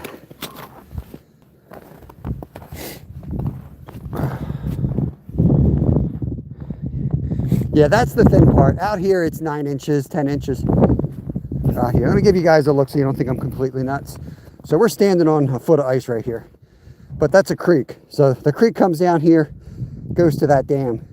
We were ice fishing out here last week on 4 inches of ice, and that was just water. Open flowing current water. But sometimes that's where the fish go. So, you know, you set up on the safe ice, but when you don't catch nothing in an hour, you start taking a little bit of chances. Hey, Cindy, forgot to say hello to you. I did see you in here. Cindy's in from South Africa. Scott B, what's going on, brother? It is fun, well worth it if you can afford it. It comes with a wood stove. Oh, hell yeah. Does it come with Pookie? Pookie sitting there on her pickup truck selling cigarettes and whiskey. All right, another grumpy old men reference. You're gonna hear lots of them. So, should we just do another ride with a bell? Oh, or should we use Kevin's Green Hornet? He's got that weird setup. I hate this setup, but he did catch some bluegills on this yesterday. That's kid. He's always got to be different, man. He does things just because he refuses to listen. And he's got this drag so tight. What the hell you doing, kid? He's got loose line. He did a drop shot up to a freaking tiny little hook. What do you think? J.H. Bennett, hello from Florida. What's going on? Yeah, we're going to be down in Florida. I like to think about my upcoming trip to Florida, March 1st.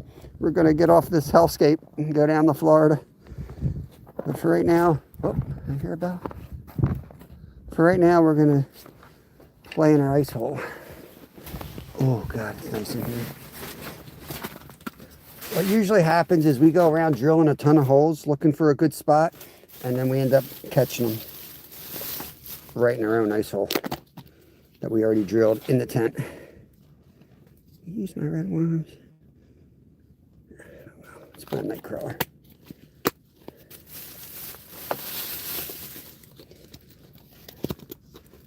A piece of night crawler. We're going to find them. Just a matter of time. Bait down there.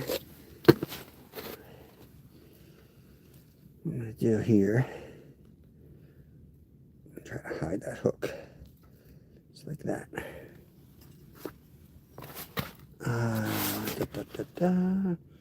Bucket holder.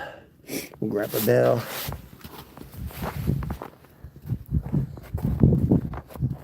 I don't know if this type holder will. Yeah, that'll work. This, take the bell. Puzzle Room, welcome in. This is the thin ice out here. And anybody that was on the live yesterday, you guys will appreciate this. You remember me constantly saying, I hear bells, I hear bells? And my kid was like, I don't hear any bells. You sure you don't have any bells on you? No. Well, I got home and I'm taking my kid's crap out of the car. His jacket had like 8 bells on it. So, I was running around half the day. Oh my God. I gotta anchor the back of that tent. See, when I'm not sitting in it, it starts coming off the ice. Not yet, James. We're grinding, trying to find them. We're even out on the thin ice thinking they might be out here, so. Good chance they are out here. This was open water a week ago, so if there's food floating around, it's going to be out this way. It's pretty deep right here too. We might have found the hole that they like to hide in. Let's actively jig in a minute or two, and then we'll run for shelter. Run to the ice shack. So when I got bells, I always say put them on the ground. It drives me up a wall. Hate hearing bells. If I hear a bell, I'm ready to run. That might have been one. That might have just been one.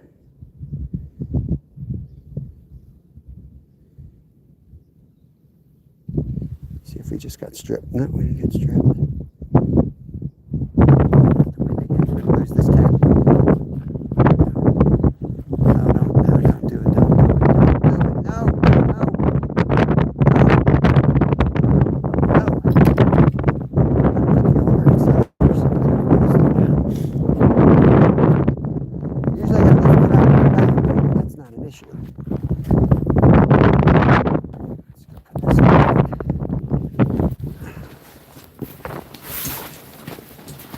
My luck.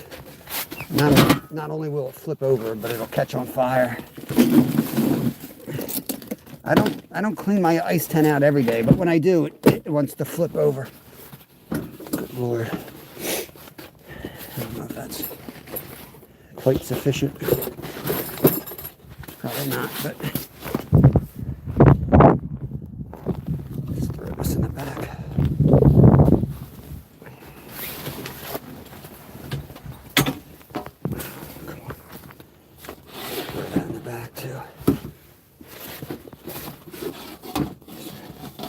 See if I can slam and ruin my blades while I'm at it. I'll rest them on my brand new jacket. Here we go.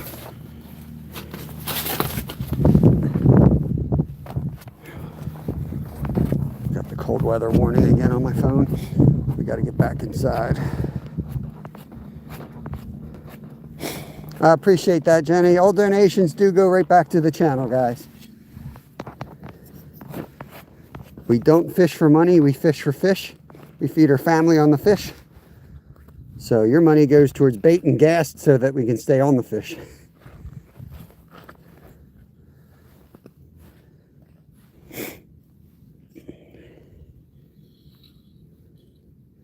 All right, let's get this back down. We've made enough commotion down there. If they're hungry, they'll come and eat it on the dead stick.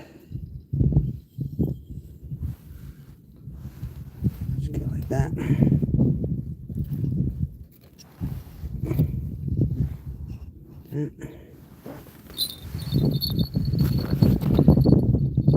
thing's gonna fall around the ice. Here, give it a little bit of water, maybe it'll stick to the ice better. See, if I had my scoop, I'll just take a handful of snow, dip it in the water, throw it on that, and it'll hold right in there. Stay out here, play zone a little bit, see if we see any activity.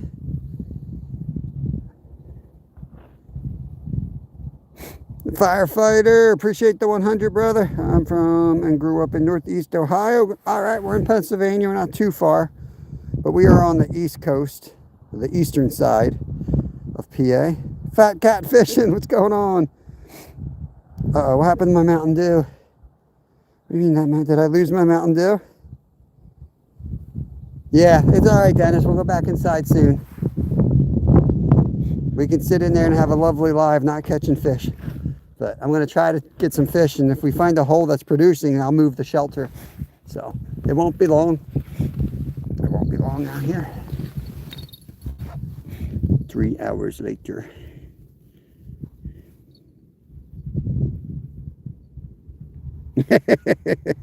That's right, Brad.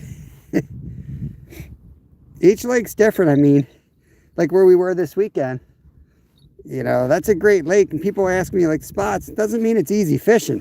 It just means it's got great potential. That doesn't always mean it's like, you know, you're going to go there and just slay fish.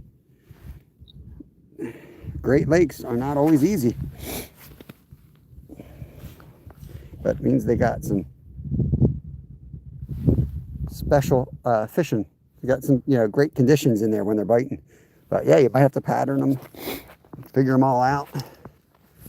If it was easy, the lake would suck, trust me. There'd be no fish left. Amount of pressure. It's like if people talk about classic lures of the past, or like, Bill Dance, one of my heroes, like guys like that. Oh, they used to catch them. I'm like, yeah, no, but they had zero fishing pressure. You could throw a spoon down there and catch fish back then. It might be true, I don't know. What was I kind of had to come over here and do? I was going to get another bottle of propane. I think I just heard the death cry of my propane.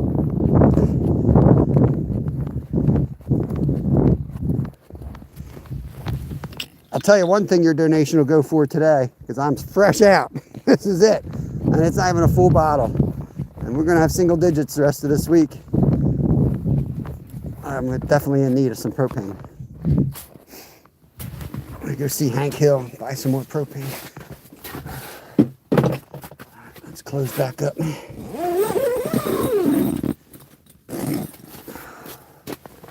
Alright, we got bell there, flag there, and a bell behind us that we may or may not hear. Okay, good enough for me. Let's give another go.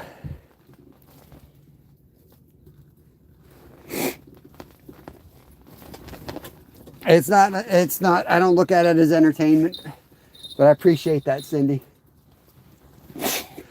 I will do this with or without anybody watching, and I often do. This is how we provide food for our family. A lot of it. You got 7 meals, 7 main meals of the week for dinners, right? 3 of them are fish, at least, every week. And mostly the lunches are leftovers of those meals. Venison's going to be some of the other nights. We might eat chicken once a week. Most of our breakfasts are egg-based from our chickens. So, I'm not saying we live off the land, but we definitely, the biggest expense for us is groceries. So, we've taken that bill and almost erased it. And when we have a little bit extra money, things are going well, we just buy better ingredients, and we really enjoy some nice meals on the fish that we catch. I can't go live from the ice until I go back after pike. It's on the U.S. border. Last time I did an extra $45. Well, yeah, but when you offset that with the... oh, my rod's down out back. I wonder if that was a fish. Probably just the wind. Rod down. Let me see if it's moving across the ice. Bear with me. Just give me a second, guys. I think it was the wind. I don't want to lose Kevin's rod.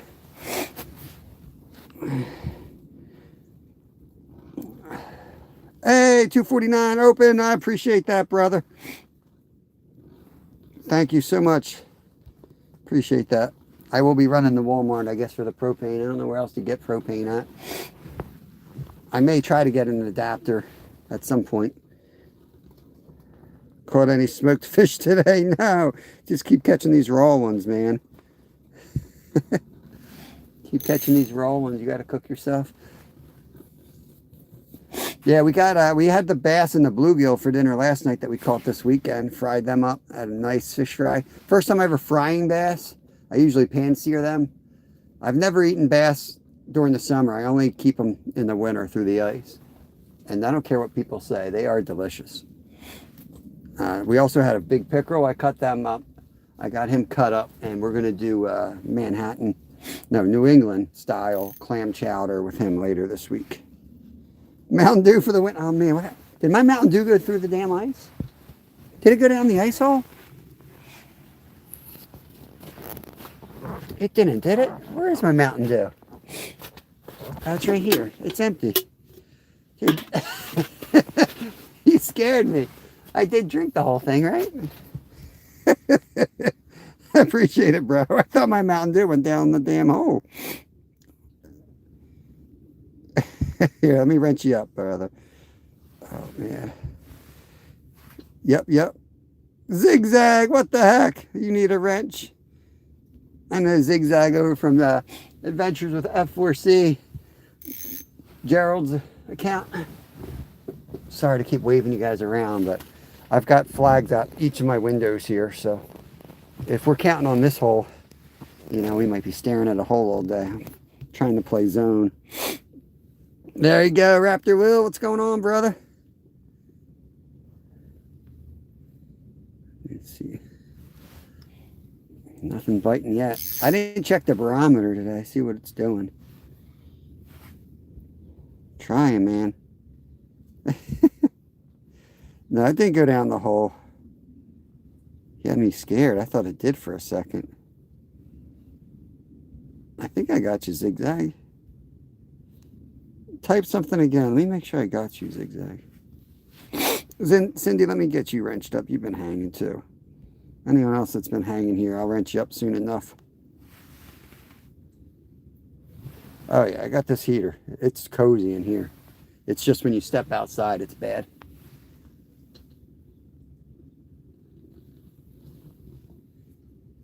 And if I had a scoop, I probably could just turn this thing off. Actually, I can probably turn this off now, to be honest with you.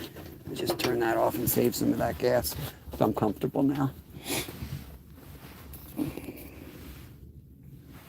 Oh, I hear a bell. I hear a bell. Where the hell's that bell?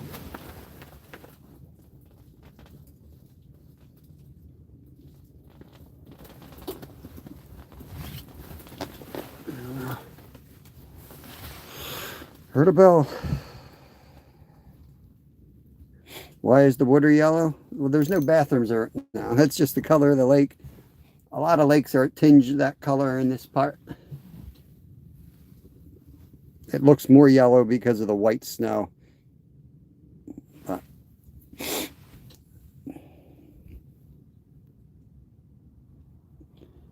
there are beaver dams out here, so there's a lot of wood in the water. So that probably has something to do with it. You go up to Alaska, some of those lakes are so tinged. It's really disturbing. I'm gonna blow my nose again. Sorry, guys. Oh, man. We had a great camping trip this weekend. It was the first time I could breathe while I slept in a year. We have cats and oh, dang, I just missed one, guys. We'll get him back. Here we go.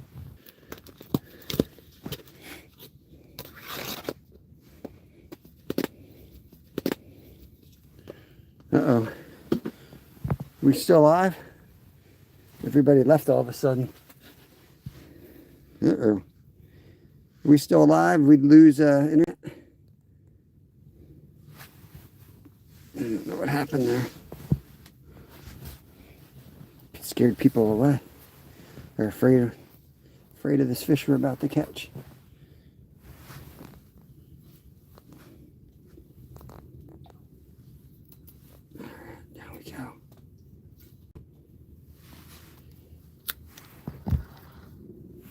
Let's just put this over here. Put a bell on it. Just lost a nice fish. See if he comes back for that. Meanwhile, I'm going to re-rig this rod. And what do I want to put on that? I may want to put this little guy on. Look at this. I like this because I can still catch tiny fish, but it's got this little metal here. And that little metal thing, I think, is going to prevent us from losing another pickerel. So that's why I'm thinking I'm going to go with this.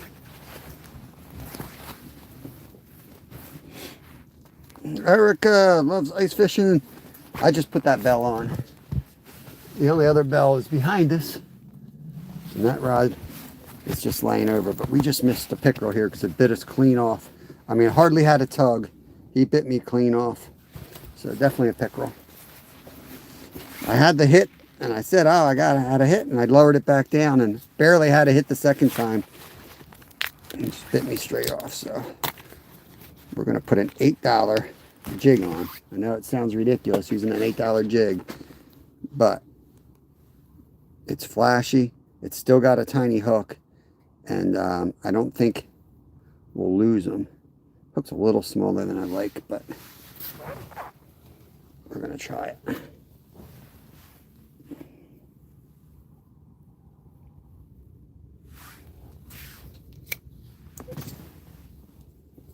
Lost the damn thing again, guys. You guys, the background of that yellow jig we just lost, that's my favorite jig. We've slayed so many bluegill on that thing. And when they're super finicky, that's the one I catch them on. And then I lost it. I got broken off. And then Friday, I caught a pickerel, and that jig was hanging out of its face. So I got my jig back, fished with it all weekend. Kev caught a lot of fish on it. And then I'm back here, and probably the same damn pickerel broke it off again. Broke it right off. I got the 2-pound on. I should probably put that 6-pound line on. But honestly, 20-inch pickerel will break 6 as easy. It'll break 2. I think he just got lucky and it caught a tooth immediately, because I barely felt anything. It just broke immediately. My knot looks good. That knot's good. So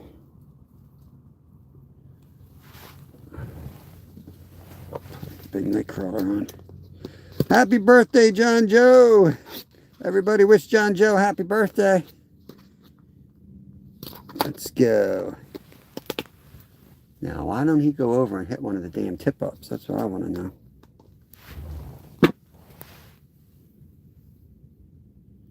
So we'll get this thing back in here. Now, I'm a fan of the dangling. It's got to dangle, okay? It's got to dangle. You got to get it hooked up there. Just once. You want that hook exposed. Let's get this guy back out. You're going to hear a bell. That ain't a fish.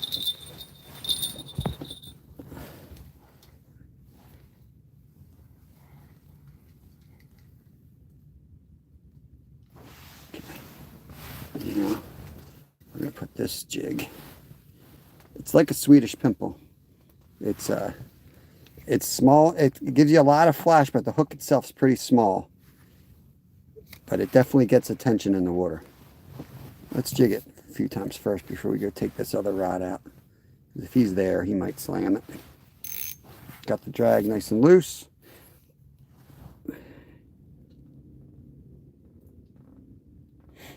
Yeah, Roof King. But for here, there's a lot of days where we're out here with other folks and they all get skunked.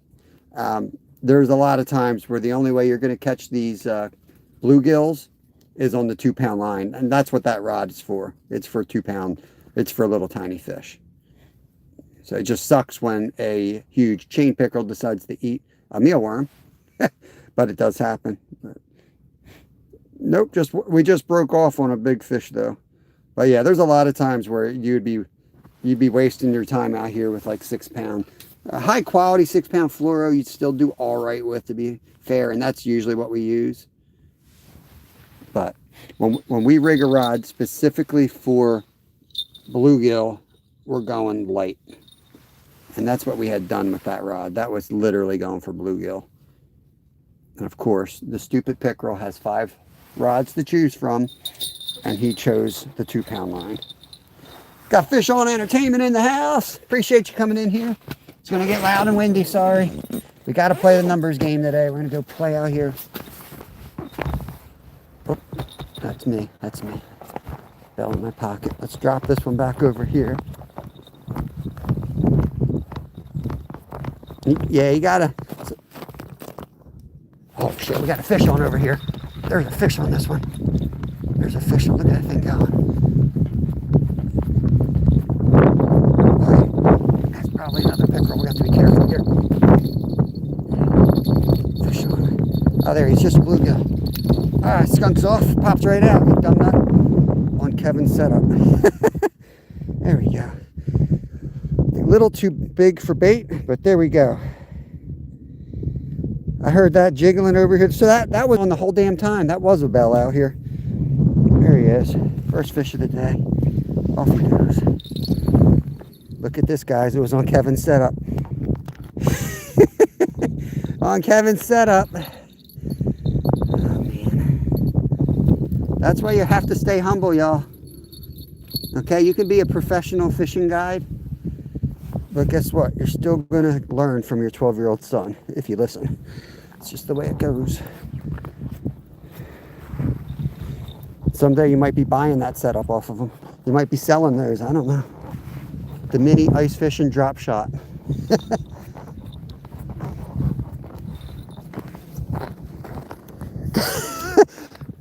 That thing was laying on there. That rod was laying on the ice for, I don't know, 30 minutes. And I'm standing out here and it's got that little red thing twitchy. And it was twitching and I'm looking at it like, oh, it's the wind. Then I heard a little bell and I look over and it's twitching. The wind stopped and it's still twitching. I'm like, there's a damn fish on there. We're going to go jig that one in a minute. That's the spot I was, see, that's the ice. That's 2 inches out there, but that's usually where the gills are. So I won't be surprised if we can catch a lot more.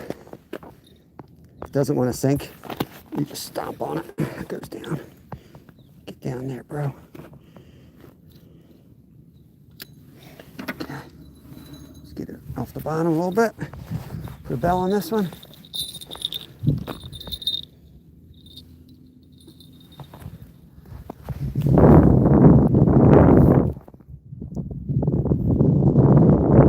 Yeah, the light, that's what, yeah, the bites are so sensitive, man.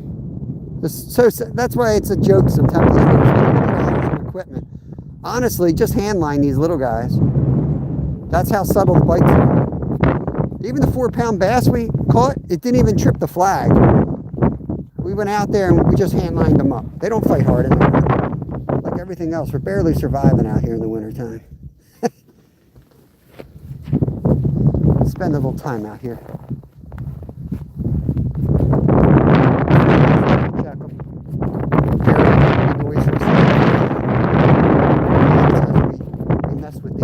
Catching something.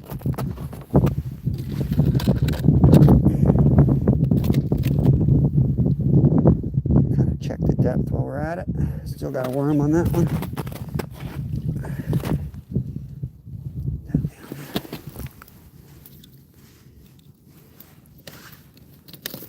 Well, another day avoiding the skunk. I think we might have to start counting where we're at.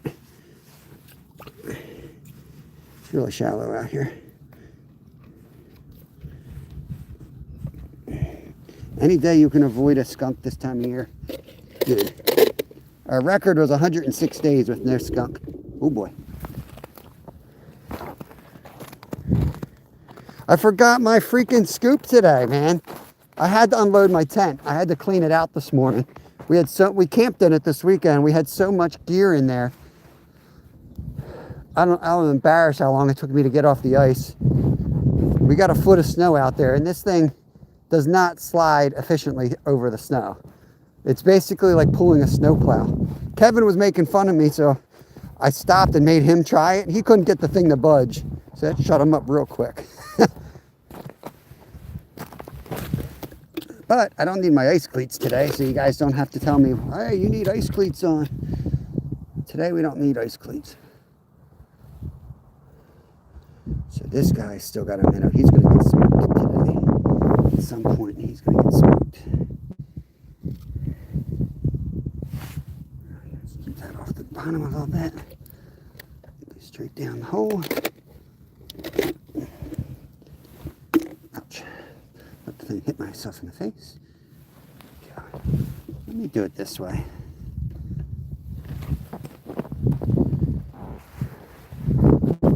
Let's go jig the hole we caught the bluegill at. They're probably piled up in there. I might be able to get on them.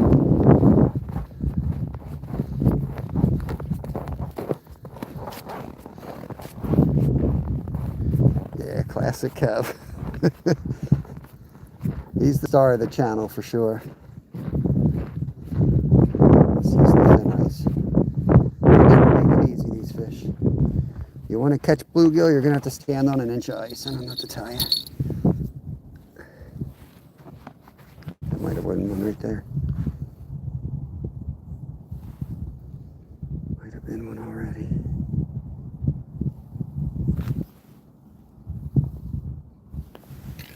Let's just let it sit. We'll play this game.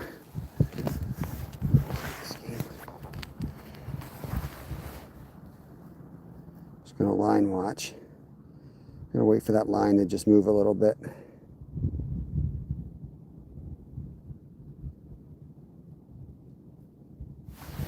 Nothing. I'm gonna jig again.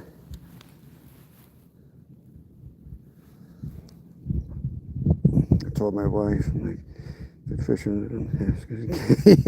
Yeah, yeah. Kev's the natural. He spends a lot of time on the water. Is that tangled?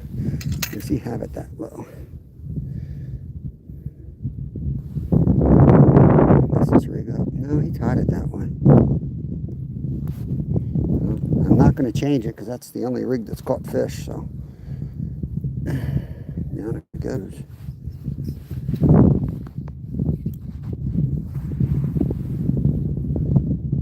We're down right there. I'm just going to bounce it. Yeah, I forgot my scoop. I've been using my hands. I cleaned out the car this morning, Brad, and then I went down and I had to take the hatchet to the ice to get my minnow trap out, and I caught 2 minnows. That's all we had, 2 minnows. I already lost one. I still got one on one of the, I thought I heard a bell, one of the orange tip-ups.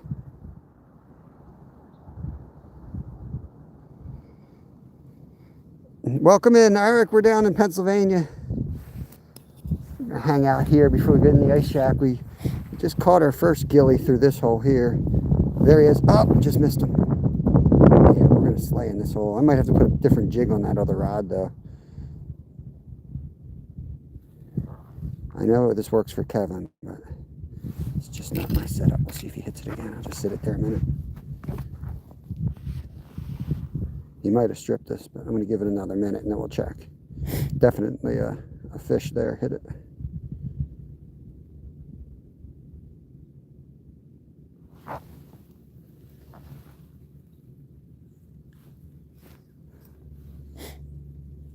See if it...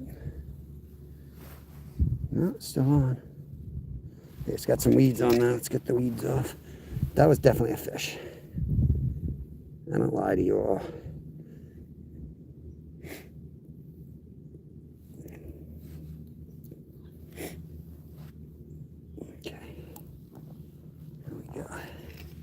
We're going to get them.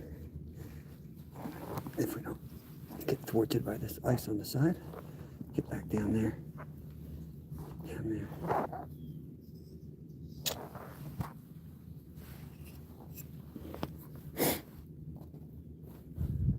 We haven't even chummed this hole up either.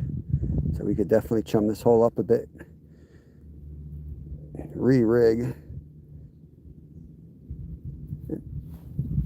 Into something a little bit more specialized and then come back to it. Oh yeah, those little guys will keep you occupied. Let me tell you, you can use whatever electronics you want. All the electronics tell you is you still can't get them to bite. They'll sit there and just stare at it. You gotta have it just right. Look out, there's a hole in the ice. Where? Oh, oh, fish on over here. Fish on over here. This in the holder. This rod's rocking. Yeah. Wait for me, bro. Wait for me. Oh, I missed him. Wind. Really gonna blow right now? I tell you.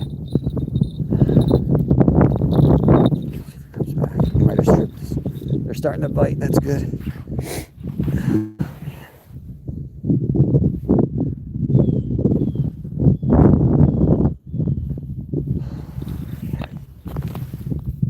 The only thing with this is for these little fish, you know, when they're being sensitive like that. Let's see if you strip this. No.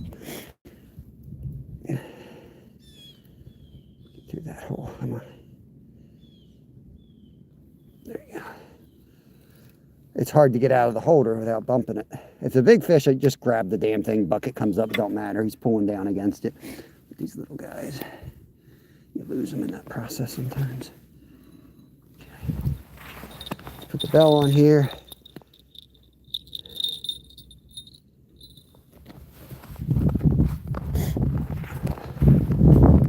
check out these new jigs.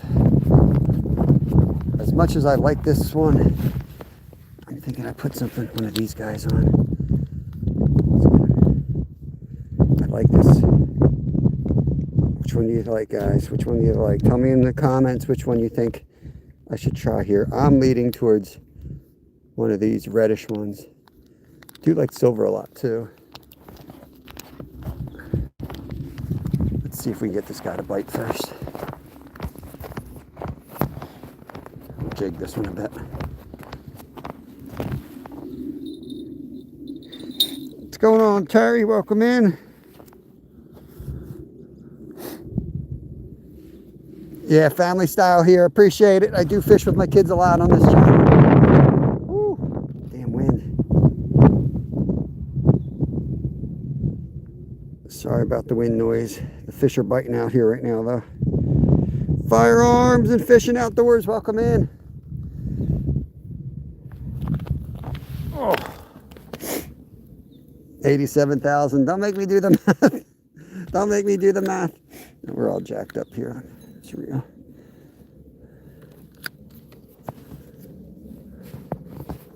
This is probably why they sell expensive ice line. It may not just be a gimmick.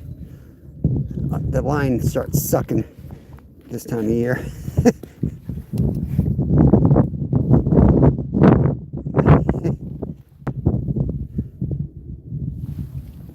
Oh, I got the low temperature. If the screen goes dark or weird to you guys, just let me know in chat. I just got the cold warning, which means I'm not charging now. It's too cold to charge. Thank you for the 200 thumbs up, guys. Appreciate it.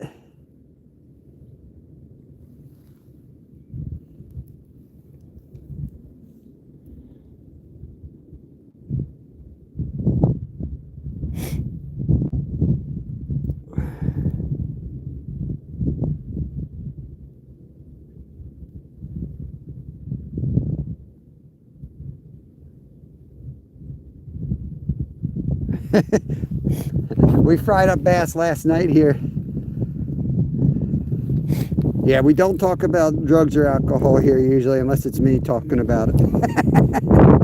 We try to keep that out. But that's not to be a jerk, but YouTube does kind of go after channels that do that. You're not supposed to. If you read the community standards, it's literally pretty clear on the subject. So it's not really open to interpretation. Especially when you have a kids-friendly channel. And I'm always surprised how many kids do watch us. I mean, you know, half my kids' school bus watches us. I'm always having kids running up to me, talking to us, and I have no idea that they watch us, and they do. So whether you like it or not, we gotta play that role model. Let's jig this one. This is the thin ice out here. I think I'm going to re-rig my rod that I just re-rigged in there and bring that out here. See, make sure we still got bait on this. We do. Let's drop this back down. Get down there. Back. There we go. I'll put that one on here.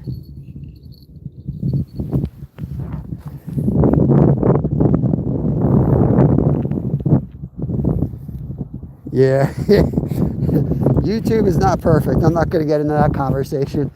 Using their music and getting copyrights. Since the last upgrade, our shorts went to crap because we got copyrighted on all of them. And then after they started copyrighting them, then we went from like 3,000 views down to like 100. So I just started deleting them, and I stopped doing shorts for a little bit. It'll fix itself. It always does. So. Ice hole in here is starting to freeze up. Let's get this bell off. We'll jig this one a bit since I just tied this jig on here. And then we'll switch it out. I'm going to leave the door open right now. Because I think something's going to go off outside in just a short matter of time.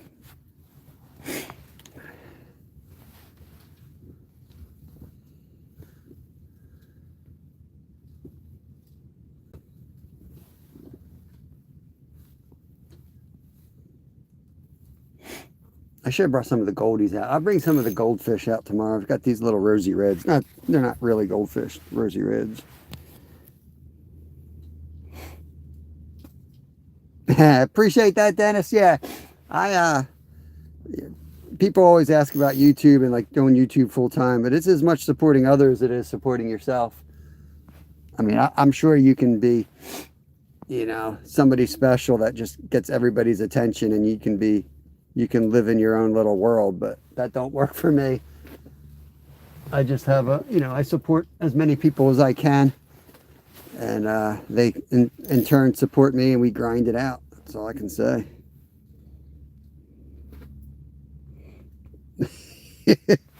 You just got to know the room, North Fork, okay? You just got to know the room each day. When it's you, me, and Glacier driving down the northeast extension of the turnpike, we can talk about other mammals.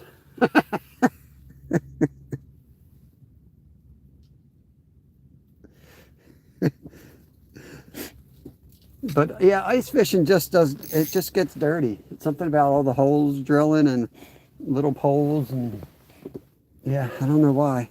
It just lends itself to going down the wrong path sometimes.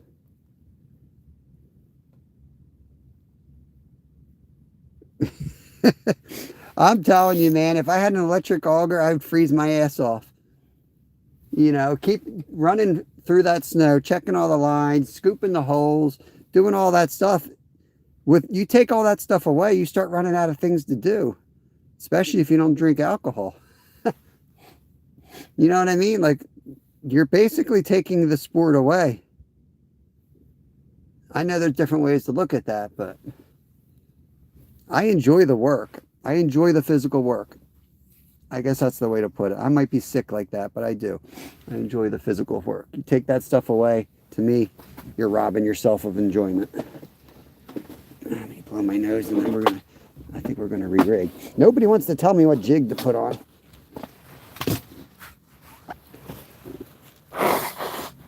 Probably because they know I'll blame them for my failures.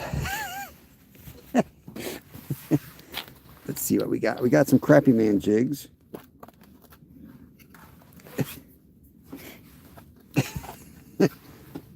Drilled 21 holes yesterday, guys. Tired.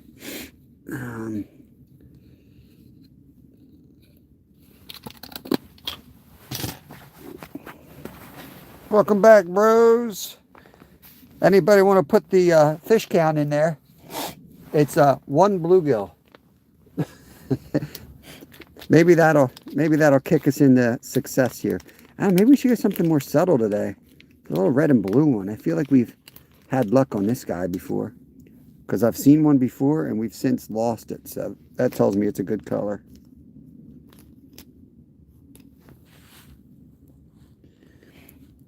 Oh, you talking about the dude that goes... That's awesome, man. That's awesome. Now, Brad. Lauren, thank you for the happy poop. The best type of poop. Now, Brad, imagine... Oh, I shouldn't even say it. Just imagine... Yeah, I guess you could be a guy. Just imagine somebody super handsome. Maybe a girl. But somebody, you know, like eye candy out there. Dressed minimally. Hand drilling holes. You know what I mean? Just picture that. That's $1 million idea right there.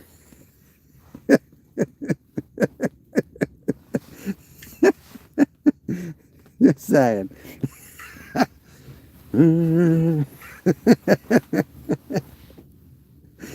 Okay, I'm done here. I'll see myself out. I'm about to get locked, about to get a timeout in my own live. Told you, if anyone's going to break the rules here, it's going to be me. All right.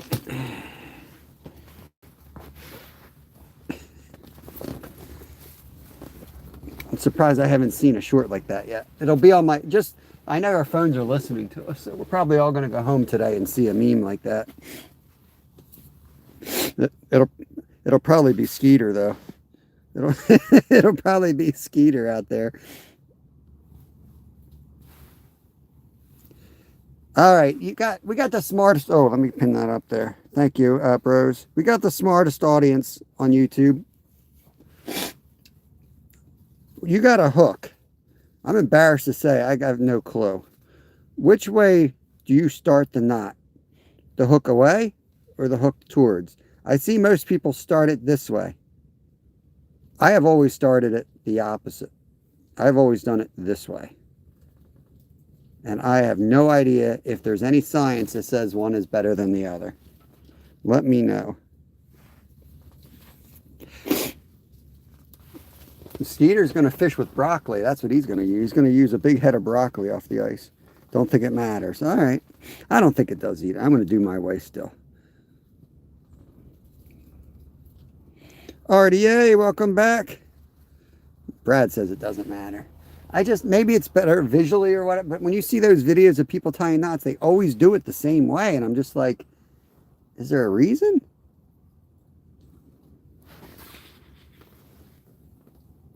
Brandon Cooper, what's going on? It matters if the shank has a gap. The shank? How would it have a gap? I'm too dumb to understand this. 4 degrees. Don't make a difference. Okay. I just, all the videos of the most minute things on YouTube, I'm just surprised there isn't some, 16-year-old dude doing a video. Catch more fish. If you're doing this, you're an idiot. This is the way to rig it up, And that hasn't come across my feed yet. And I was watching like some dude, probably Zyro, tying 3 uni knots to each other. And I'm like, hey, I'm there to see. He always ties it with the hook facing the same direction. I wonder if I've been doing it wrong, because that ain't the way I do it. Okay. There we go. Looking good. Oop. Okay, looks good. I got a lot of mucus, I'm not going to lie. I don't know what's going on. It's almost like sleeping out in the snow. It's not good for my health. Hook sharp. Oh. Can you catch a muskie or pike or maybe a trout? Not here. Chain pickerel. We just got bitten off by a chain pickerel. We're going to try to catch them. We're trying to catch them back and recapture our bait, or jig, my favorite jig. Send that one down. I'm going to have to fire up the heater. My worms are freezing to death. I forgot to get that worm holder. Got an insulated worm holder that somebody reminded me about the other day. And I was like, wait, I actually own something like that. Okay, that's how we do it. We'll jig it. Let's close this door, get warm, get the worms warm, and then we'll go out and jig some of the other holes that are producing. My nostrils are inflamed in the cold. I got a big nose already. I was told I have an Icelandish nose or something. Somebody was telling me how it's evolved that way for the cold. So I got that going for me. Genetically. Oh boy. I thought we were going. I thought we were going on that one, guys. Whew. Better tie it down tight today, guys, if you're going out on the ice. There he is. Oh, I just lost him. Let's go. Let's go. They're biting this one right away. Let's go. See if we can get him.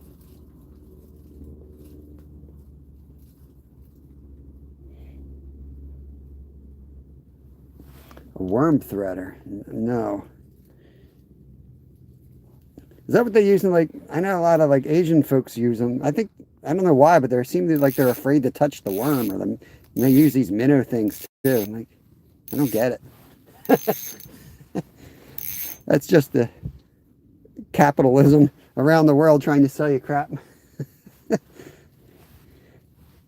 Got a gadget for everything. Hey, Mudlarks, what's going on, brother? We just missed another one. I'm gonna try to get him. I lick my nose here. I know you do. Randy Rhino! We got one messing here. Try to hook him up. Should just dead stick him.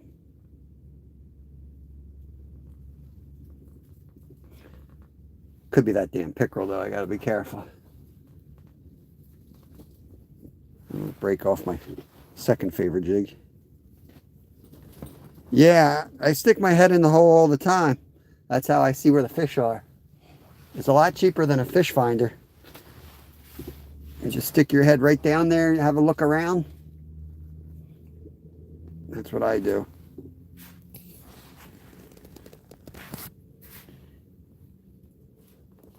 This guy's biting. He's just not sucking it down.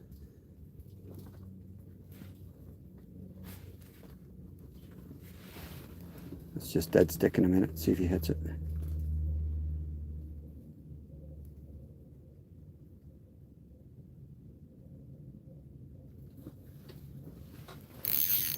Let's give it a little bit of line. I'm going to lay it down. I'm going to dead stick this dude. Let's close up this front window. I can see what I'm doing a little bit better. Make it dark in here. Let's make it dark. There we go. I can see better this way. I'm going to bring it up a little bit. Actually, probably put it in the holder. Like that.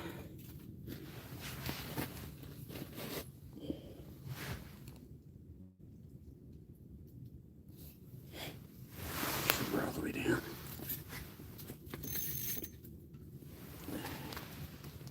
I'm stuck on something with the hole. I just saw my jig go past the hole. It's stuck on my zipper. Ain't gonna work like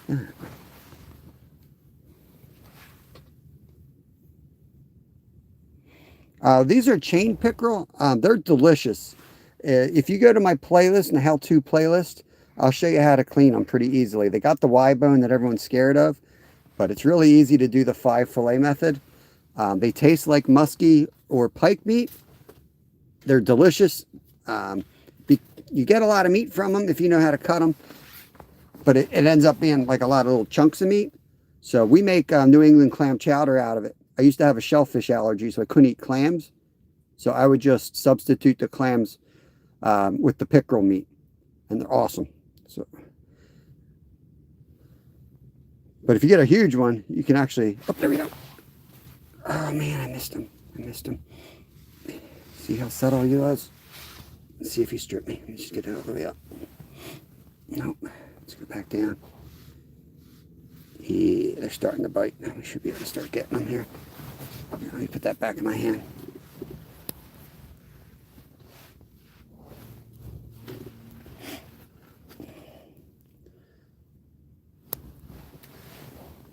The lighting is rough today.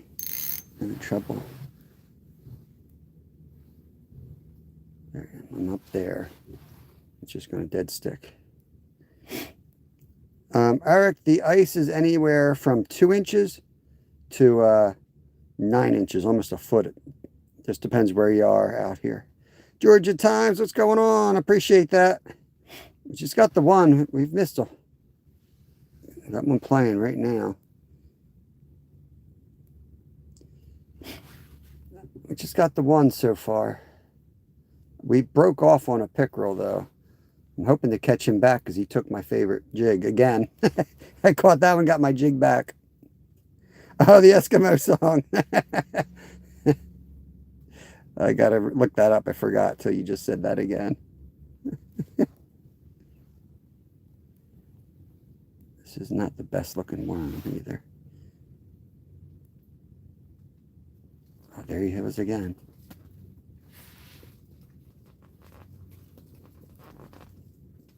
Give it a minute, see if he hits it. See, I never felt it. I saw it. Whoever told me I'd feel with an ultralight line is wrong. I'm just gonna feel it. I'm gonna hold the line like I usually do. Didn't feel nothing. I missed him by a mile. Did you see that? Missed him by a mile. Ron, yo, Doug, what's going on, buddy?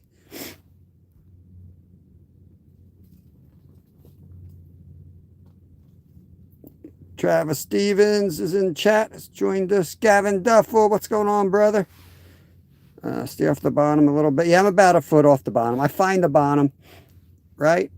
I can bounce it on the bottom, and then once I do that, I take my finger, I pull that line down to about here. So now I'm about a foot off the bottom, and then I bounce and leave it, bounce and leave it.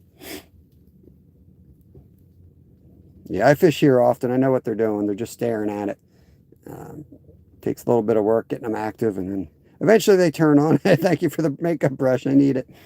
And then they'll turn on and make you look like you know what the hell you're doing. But other times they'll make you look like you have never fished before. It's going fine. Very good. We might go back and jig the other holes that were being productive. The one behind us I think we can do well at, but let's try a different piece of worm because this worm looks a little, you know, suspect. Let's check the flags. Flags are down. Rods are where they're supposed to be. Yep, it's quiet out there, so let's turn the heater back off. It's turning into a sauna in here. Maybe I'll just break that piece off like that and go a little bit like that. Let's try that. Try everything before we leave the comfort of our tent. Shut that one. I'm going to hear that one. I don't need to see that one.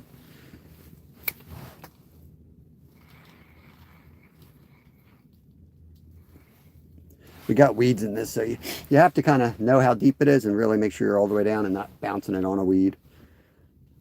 Sometimes I'll bring a bigger spoon out just so I can weed. I'll send it down and come up with a bunch of weeds. First couple casts, clear it out, make a little hole, and then the fish kind of fill into it. Northern, what's going on, brother?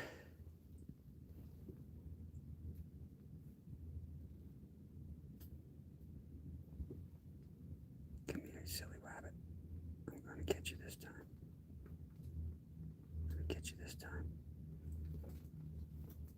It's hard to be really finesse while you're live, so I want to like talk to y'all, but I swear my brain needs to concentrate when they're like this.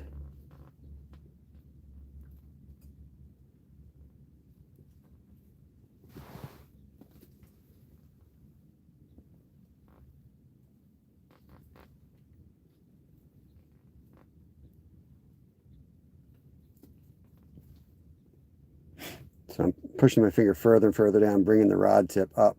So I've covered about 1.5 feet of water. They're almost always down on the lower part. But sometimes they'll come up to bite, especially the crappie. They don't want to feed down there. They want to feed above their heads. They'll lay down there, but they'll feed up. So sometimes you do get them by coming up the water column.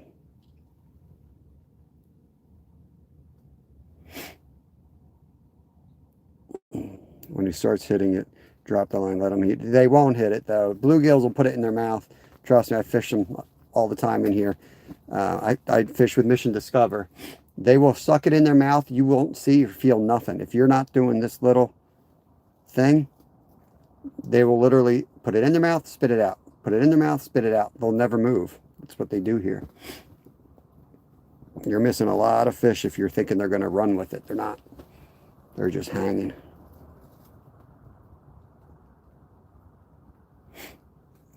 Yeah, G1, just scroll away, bro. If you want to be negative, you came in here. I've been fishing live 5 years now, all right? I'm a licensed fishing guide. You'd pay me $200 to put you on fish, so you can scroll away. I listen to people in here, but not when you got an attitude. You can go pound sand, my friend.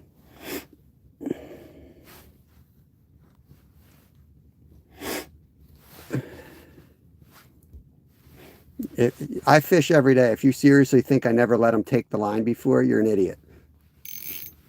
Anyone that knows anything about fishing, you try different crap when they're not biting. But come in and watch somebody while you're sitting there sipping your coffee, tell them what to do. I don't know what's I don't know what alibi jigs are. Yeah, I'm an idiot. All right. Let me guess how many subs you got. And how many how-to videos.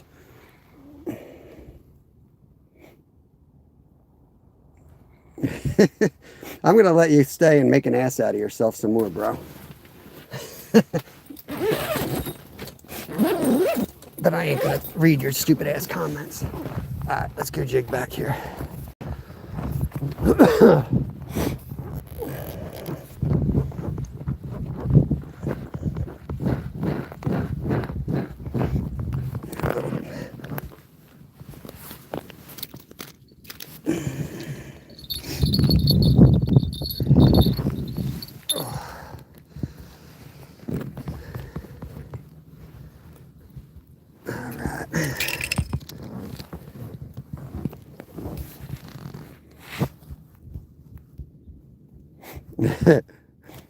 I give him a chance to stay and make an ass out of himself if they want. You're going to get all kinds when you fish live. I try just not to even give them the little stage that I have. It's a little stage, but it's a stage. They like to dance on it sometimes because no one watches them. But you guys that have been around, you guys know I take all people's advice, but I'm really good at finding assholes real quick. Trust me, I'm 50 years old. You get to figure out shit when you hear shit. Let them take it. Okay.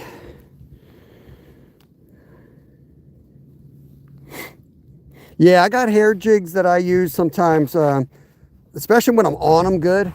But they're, sometimes the bite's tough. Anyone that is a serious fisherman, they'll go out. That's why I gave that guy a hard time. You go out there, it's like you catch 4 fish and you're out there for 12 hours some days. It's just the way it is, The guy clearly just came into my channel. And we just camped out on the ice and we came home with 7 keepers, 3 bass over 16 inches, and we know what we're doing. Some days just suck. But yeah, we have hair jigs, and you might know this, but I feel like the soft plastics, I get my soft plastics from Crappy Man Jigs, and they work awesome. But I feel like in winter, the hand-tied ones are better in the water.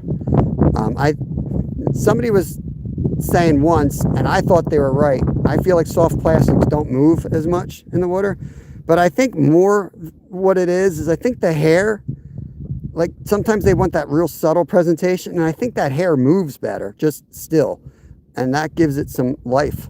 And I think that's why, it might work as good as it does compared to plastics.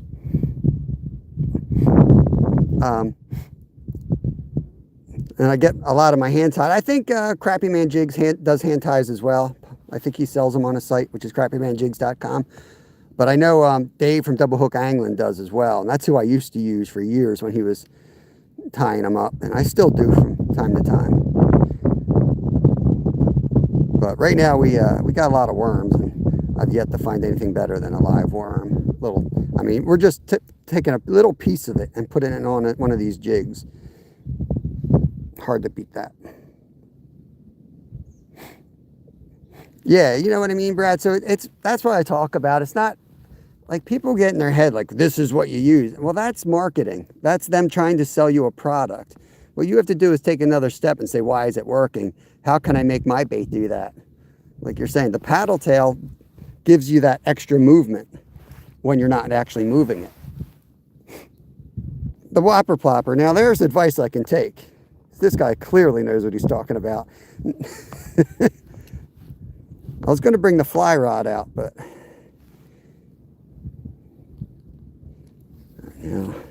we've caused enough commotion. Let's let this baby go down and get to the bottom. And then what we're going to do is just let him take it, guys. We're going to let him take it. If the guy would have stayed more than 2 minutes, he would have seen me do this. How many times? That's what I do. I jig, and then I dead stick. Ouch. Freaking. Oh, I hurt my knee. That's how you fish. That's literally how you fish. You jig, you dead stick. I heard a bit. guy was clearly only there for 2 minutes because he missed the dead stick portion of my live. Mind you, I've got 5 freaking rods out here, all dead stick and sitting there.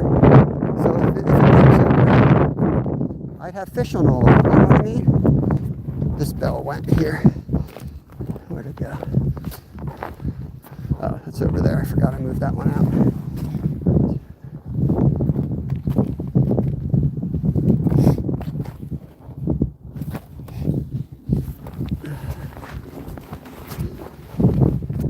So I guess it was this one. This is the other bell I got.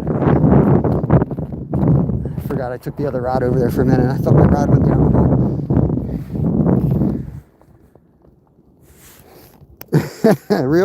Real fishermen don't have a camper on ice. Hey, was this my camper? Yeah, I'm not a real fisherman. That's why.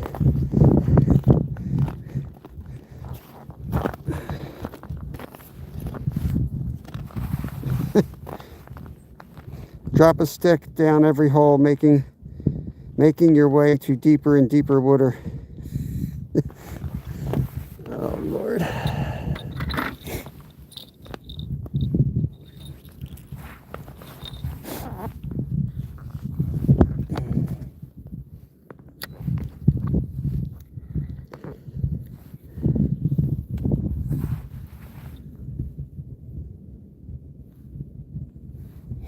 Yeah, it's a balance. You gotta do what you know is right, and then you got to take people's advice a little bit and try their stuff. But let me tell you, if all you do is take other people's advice because you don't believe in yourself, there's nothing better than empirical knowledge, things that you've learned from actually doing. Because there might be a reason why they think what they think, but that doesn't mean it's going to work where you're at. Okay. When you become confident in what you're doing, you know you're doing the best thing, and that's all that matters. Audio is brutal. I'll go back in the tent. Yeah, the wind's bad. I'll try to go this way without the actual hole. If you're going to be dumb, at least pay for it. Amen to that. Laura, good morning, Laura. You're doing good. I thought the wind made it sound like I was a good fisherman. All right, let's go back in the tent. Let's go back in the camper, guys. Retreat to the camper. Now first, let's jig this one again. Scott Davis, welcome in, brother. We're going to fish 3 different spots this week, 3 different lakes. This rod's getting hit.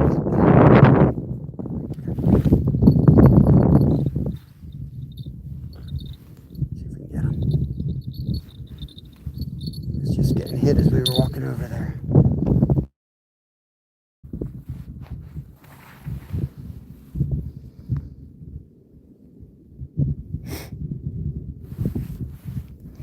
Straighten my back out.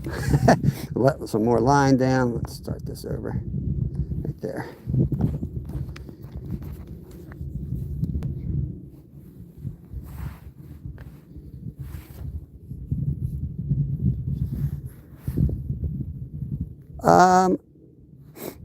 I don't know. Trudge, welcome in. I'm not sure. How cold is it out there? Shadow Pursuit wants to know. It was 11 when we got here. Oh, there was one. It was like 11 when we got here. It's going up near 20, but we got like 10 to 15 mile an hour winds, so. But we got the tent. We're not real fishermen. We have a cabin out here, so we just sit in there and crank the heater up. Vanessa Kitty, welcome in. Yeah, we'll probably go in the tent and we'll just work our way through the baits, figure out what they want to eat on, if anything. You know, if the weather was nicer and we didn't have the wind and we didn't have to worry about poor audio, we'd be able to go hold a hole. It's a mess. You got dirt on that one. And we'd be more productive. But some days you have to just survive, get through the day.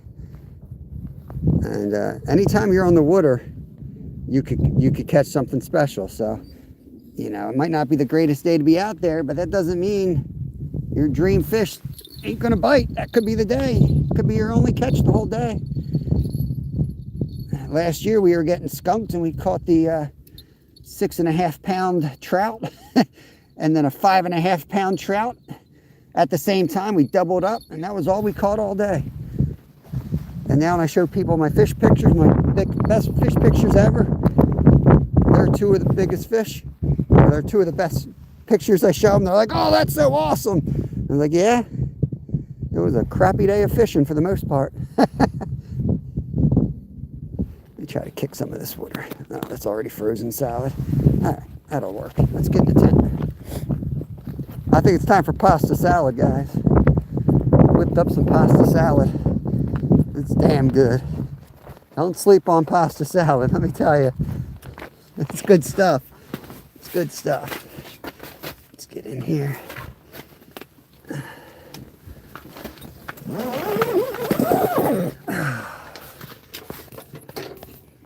That going again.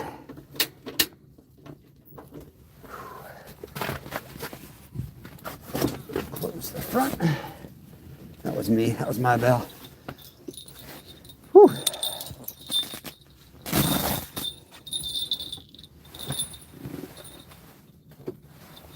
Put that bell somewhere where it can't cause us any problems. Let the camera adjust.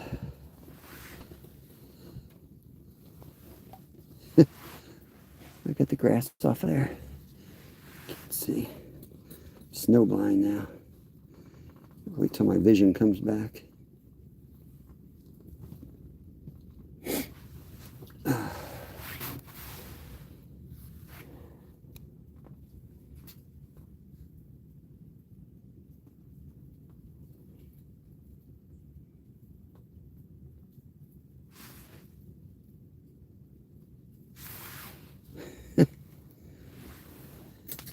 All right, let's get this back down here.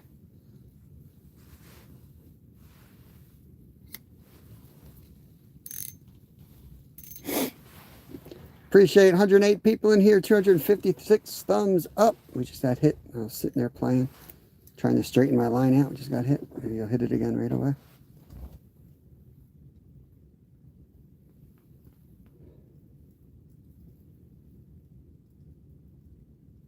There he is. Fish on. Fish on, guys. Oh, Skeeter's PB. Now that's one we could feed to a bass. I think we should go hook this one on one of the big rods. What do you say? That's a good bait. That's good bait. Let's do it. Let's put this. Let's go for a monster bass today. We got the right setup for it. I can't remember which one we had the minnow on. I think that one's got a minnow on it already. Let's bring this one up and put them on here. Let's go for a 5 pound large. 7 pound large is the biggest that's ever caught here. Unless you go on fish brain and you see there's 10 pounders, but they all look like 2 pounders to me. People lie.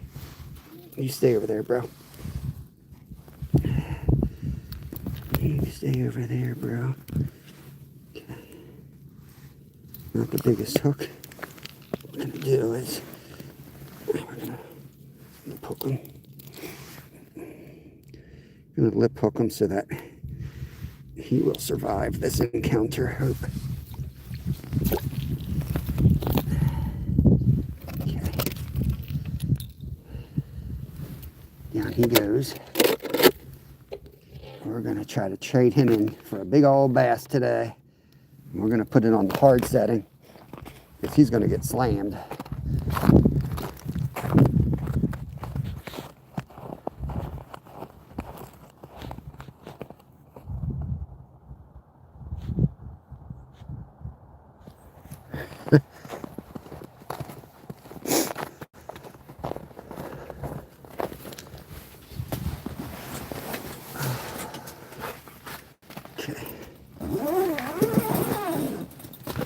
All right. Now we got something going. We got something going now. Make sure this still looks presentable, looks good. Thank you, Brad. Look at Brad being the professional. He knows once my fat ass is back in the seat, I can actually pay attention to y'all. What a professional. Appreciate that. 2 bluegill catches. Gonna get her down there, see if we can get another one. First drop's always the best, so let's actually pay attention this time. Sebastian, welcome in. Skiers PB. Everybody gets a shout out. It just might come. It might just come with a little dig. That's all. That'd be great for catching a big old catfish right there. Maybe I'll take that one with me. Spring is coming. Oh. All right, I'm going to stop looking because I got bells behind me. I don't need to keep looking. $5 pound flounder. No, but I can spend $300 to go down in the shore and catch some free ones. Let's get this dark. Oh. That's actually 7-inch diameter. 10's as big as you can legally make.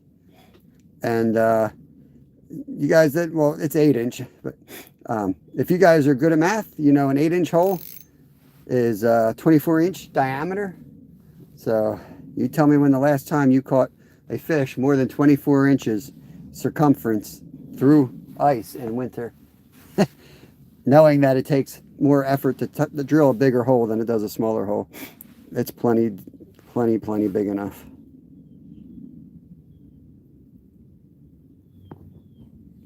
The 10-inch ones just look enormous to me. Like, I think Nolan used to have a 10-inch. And what happens is it makes your fish look small, you know? So I like this little hole, 7 inches. These little bluegills actually look respectable when they come through it. Jerry Boston, good morning or good afternoon. Probably on his lunch break. I already got a trip planned. Renting a boat, taking my 2 oldest boys out. Well, don't forget to wave to me on your way out. These boaters be rolling over my lines when I bank fish. Last time we were down, when you guys went out on the boat, we were live, and I told Kevin, I said, look, there goes Travis running our lines over. And he thought I was serious. Go fish Alaska in the winter. We had to drill these holes, touching side by side center. Oh, for sure, yeah. I have ice fished up there. I've whipped 45-inch pike through holes this size before, but I'm sure salmon would, if you're catching salmon, and I don't know what else you're catching up there in the winter time.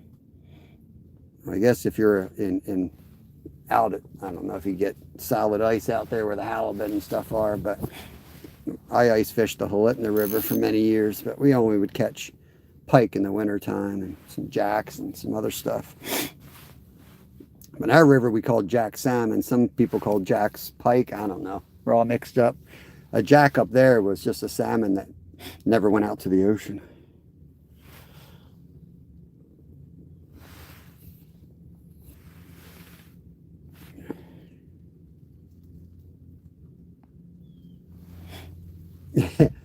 The problem is keeping it open usually when you're, like, you go out there when it's cold and the wind's blowing, the snow's moving around.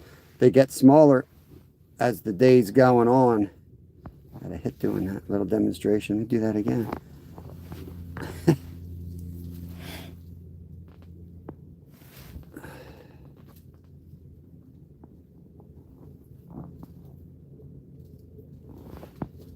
Do you miss guiding? Not so much. I probably will when my kids are older. I feel like I'm guiding my son every single day, so I don't really miss it. Honestly, you learn a lot guiding, but it's really all the same thing. If you have a kid, that's what guiding is. You know, finding the fish is great, but like making sure they've got lunch, making sure they've got a warm shelter to come back to with a heater. What if they get wet? Like, all those things will ruin a whole day of fishing. And when you're guiding somebody, oftentimes you're guiding them just for a day or a couple of days. So, whoop, a bell. That's a bell. That might have been this bell. That might have been this damn bell on the edge. Get rid of that one. Oh, it's the one in back. We got a fish on behind us. You might lose a rod. It's going across the ice.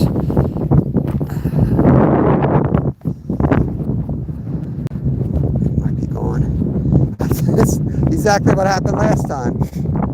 I don't see him moving still. Let's see if he's still there.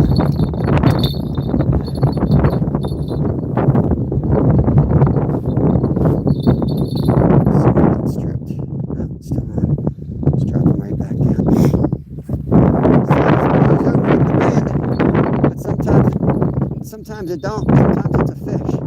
Last time it was a fish.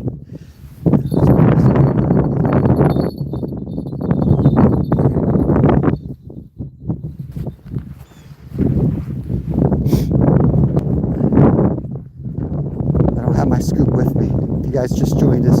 Otherwise, I would just scoop it like a normal human being and put a little bit of slush around that so it doesn't fall over. But those who have been here a while know I'm an idiot. I forgot my crap. I forgot my scoop. This is why I don't clean my stuff up, because when I clean my stuff up, that's when I forget everything. I forgot my scoop.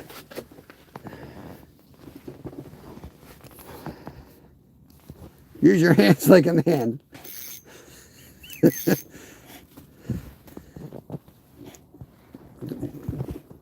Go outside. Don't look at the weather. Go outside. Deal with it like a man. That's one of my favorite memes. He's out there in like shorts and it's snowing. He's on his boat. Don't check the weather. Go outside. Just deal with it like a man.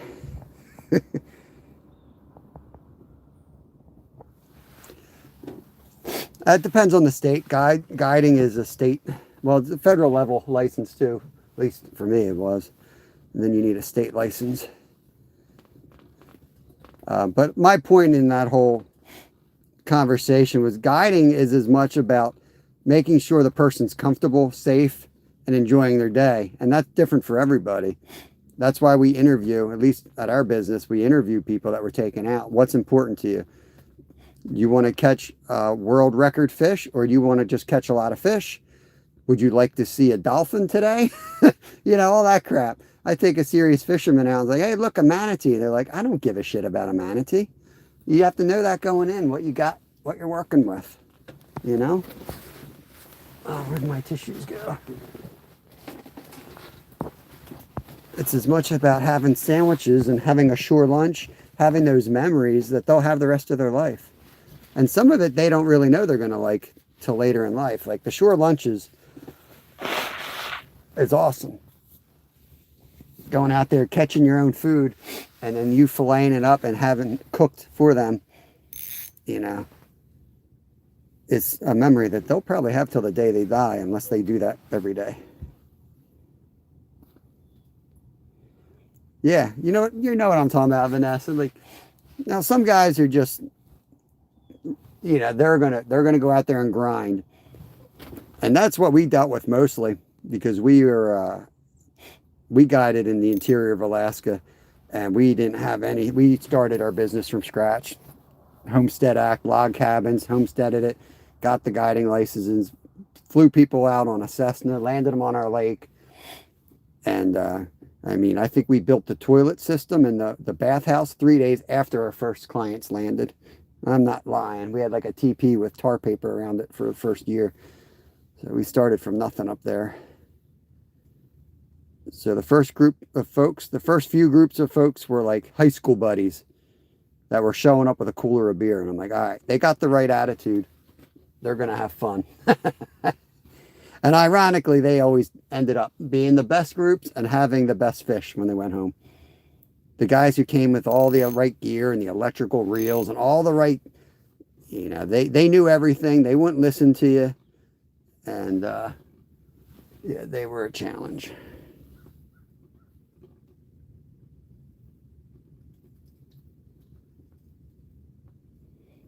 Yeah, that's awesome, Vanessa.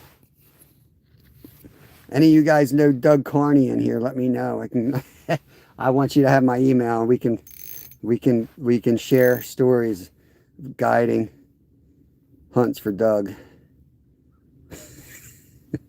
I know maybe there's only 10 humans up there that know who Doug is, but I bumped into one on YouTube this way one time.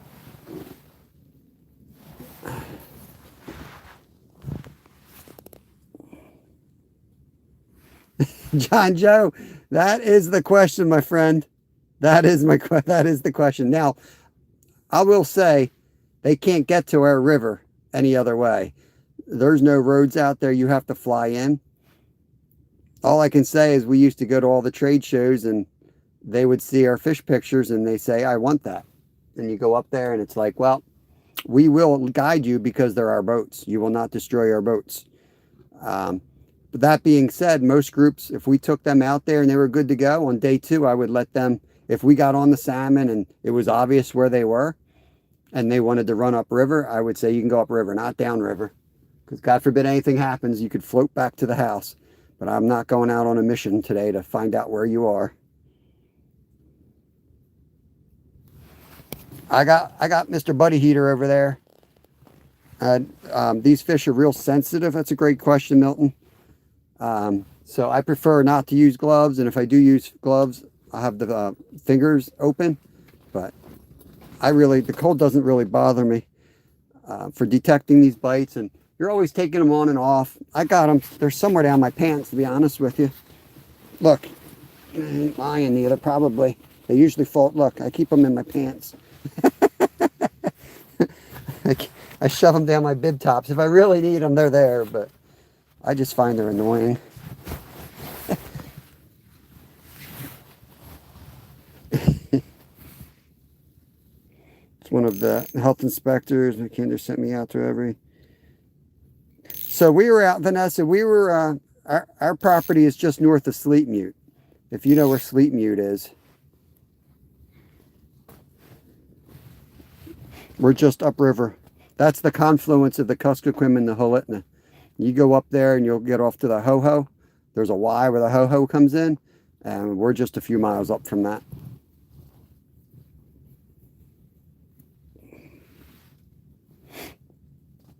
Nada, let me get you wrenched up. I feel like you've been popping around here quite a bit. You never say much, but I feel like you're a lurker, so yeah, you get a wrench. I better keep my eye on that flag out there, and it's probably going to put a lot of light in here. It's going to blind the camera, but I'll keep you guys facing this hole. We've got 5 holes, 5 rods out. So let's switch to a butter worm again, I think. We're going to... actually, let's try to throw something else on here. While we got this hook out. About the fish. Yeah, that is a nice part. About you never know what you're gonna hook into. In the winter time, especially, like with the 2-pound line, we just broke off on a bigger fish that we were expecting. I'm gonna put one of these little tiny Crappy Man yellow jiggers on. Let's see if that happens to do anything. I don't know if it'll fit, it'll look right with this head, but they're definitely going to see it, right?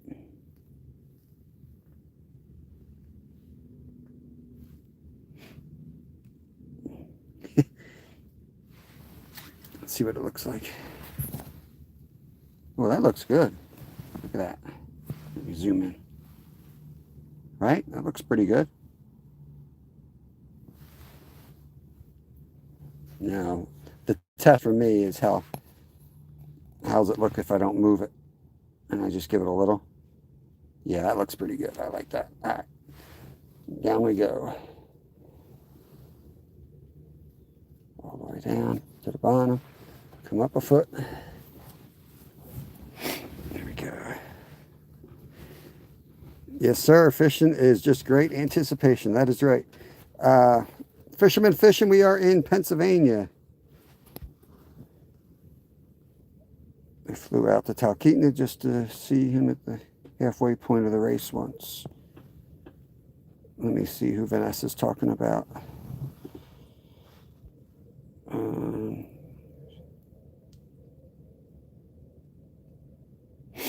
So I used to do the Iditarod, Vanessa. I did it. After the dogs, they have the man-powered race, human-powered race. I think they call it these days, because the women are kicking some of the men's asses. Women are pretty good at endurance sports. Go figure. But yeah, there would be a lot of helpers out there at some of those cabins when we'd come in out of between the halfway point is 350 in, even though it's 1,100 miles, because the rest of it gets easy once you hit the rivers and it's cold, but you're flying down. Trying to think of the town name. After McGrath, you get into oh man, you come down the side of the mountain, go through. It's been years now. I'm forgetting some of the names, but there was always a popular checkpoint where like all the gas and stuff was stored up for the helpers and the volunteers, and they had nice infrastructure there in that cabin, and there'd be tons of like feed and hay piled up, and there was always two nice ladies that worked that point for years, and they would cook all the us idiots out there with our bikes and running and all that crap. They'd cook for us. I got some great pictures on our playlist. It's if you guys want to see that my Iditarod racing days, I got some of the pictures and the limited amount of footage you can get at 40 below zero. But I got that on that playlist called Not Fishing. Yeah, all the pre-supplied equipment and food, resupply runners. Yeah. Paul, welcome in. Paul and Vanessa. Paul and Ryan. Hope you guys are doing good. We got this little jig on. What's good about this jig is if there is a pickerel about, he would hit this.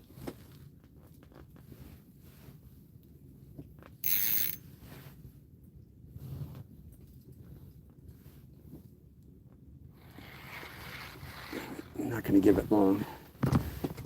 Brad, if you're watching, which one would you go here? I do have some paddle tails. I got a little blue paddle tail right there. I could throw a blue paddle tail. I got these pink ones. I got white ones. In the summer, we do really well on pickerel with this one, split tail. I don't really have the right jig head for this, but this has been one of my fire go-to tubes. Oh.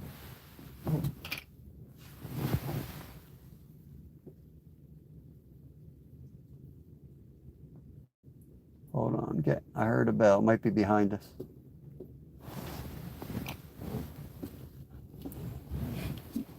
Let's see. Terry B. All right, pink. Jimmy says pink. We'll go with Jimmy. Okay. And we're going to go back to live bait soon enough, but if we could find the color that was working, man, that's awesome. Then you give the live bait, use it another day. Let's go with pink. Target species, Matthew, here. It's at whatever bites, but there's pickerel, sunfish, perch. In the summer, we catch gold shiners here, like really big gold shiners, which don't sound cool, but for a musky fisherman, they're awesome. Great bait. So this is not really the right hook gap for this, but heck, if they start biting this, I'll put the right hook gap on it. What the hell was that?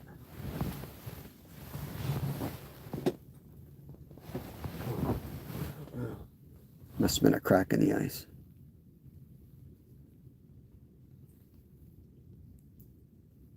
Yeah, like I said, if we get hit, then I'll put something else on that can handle the bite a little bit better. But first, let's just see if they're going to actually bite it. Drop her down. Okay.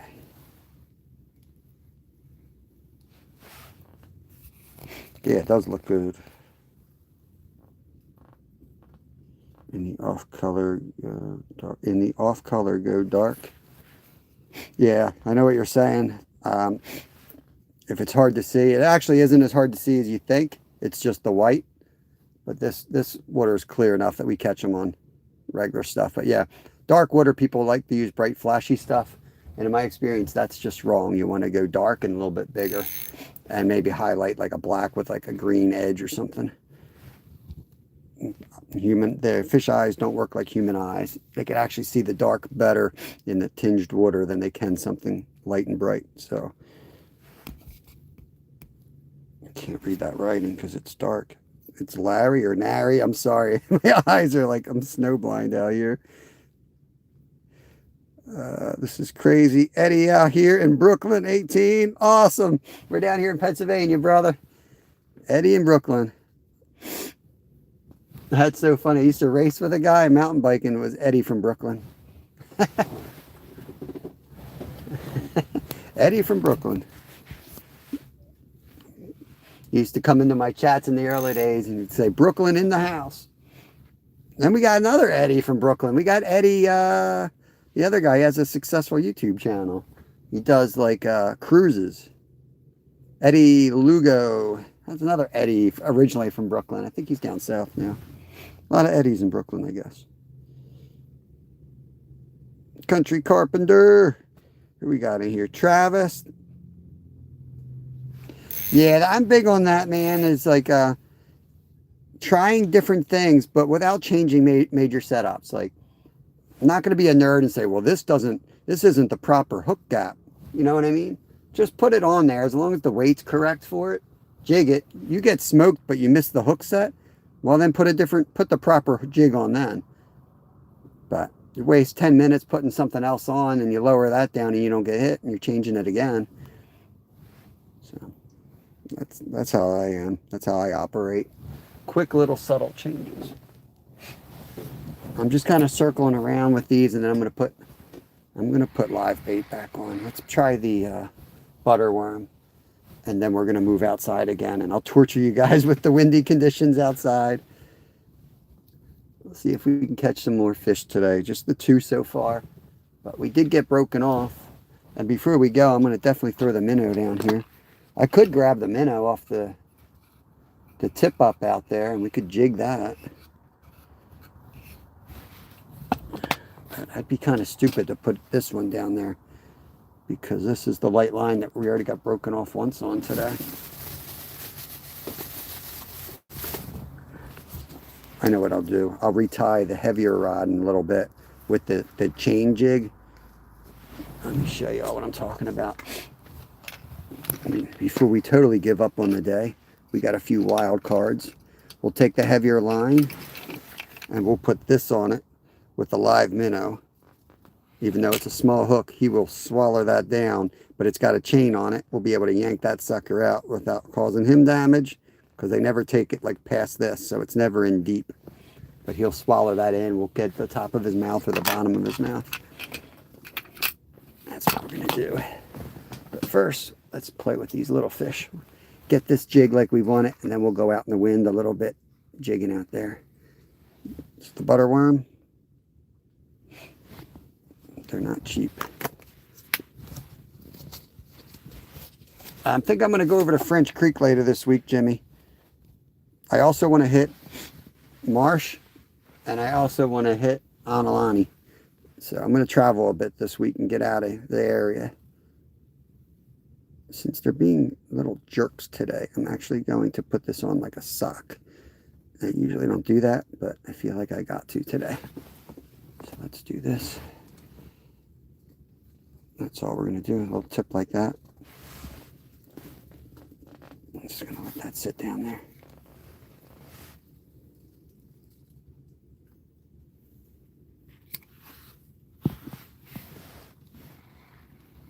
Yeah, that's how it is. You start messing around with these little ones and then a big one slams. No, it's 400, 300 thumbs up. I appreciate you guys, but Zyro is a filthy liar. It's 400 thumbs up. No, I think it was 500. Zyro, you're going to make me choke on a damn butterworm, man.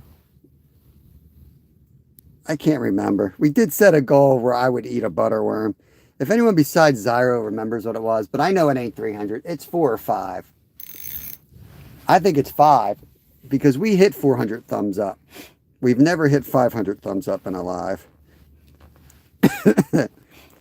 Yeah, 500. Country Carpenter. Right. Whoops. I almost timed him out. That's not the proper response. I wanted to give him a wrench. Add as a mod. There you go. See that, Zyro? If I could gift the Carpenter a membership right there, I would. Skipjack Cindy, what is going on? Yeah, this bait looks good. Woo! That's Cindy's. They've got, Travis has that copyrighted. Skipjack Cindy owns Woo, and Zyro owns the pink screaming dinosaur head, whatever it is.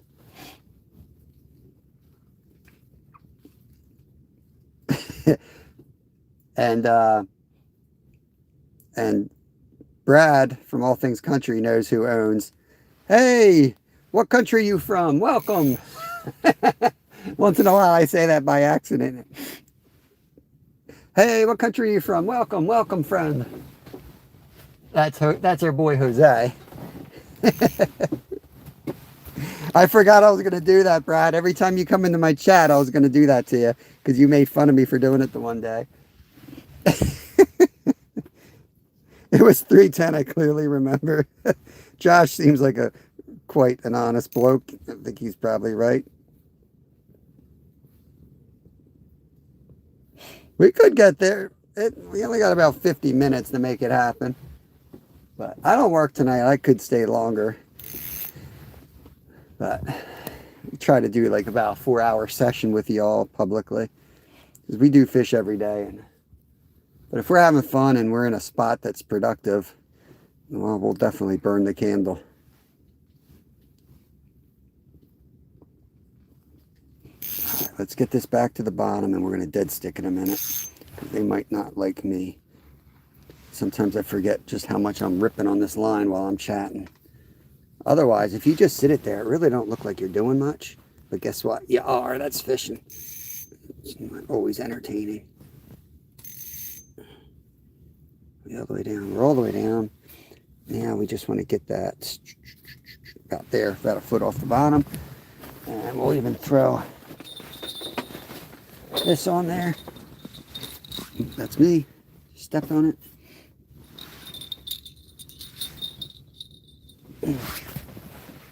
And for good luck, we'll put the dinosaur out there. Oh, God, he's falling right over. Here we go. Got the dinosaur. I don't know what to tell y'all. But when you're fishing with kids, you end up with glow in the dark. Let me tell you how good these things looked with the black light. It was awesome. These are the guys that wouldn't stand up. They don't like standing up on ice, but we'll put them out. I don't know if I got my black light with me. I probably took it inside to dry out.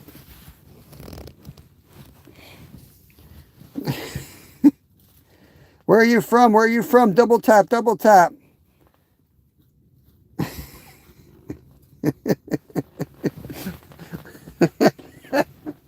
Oh, man.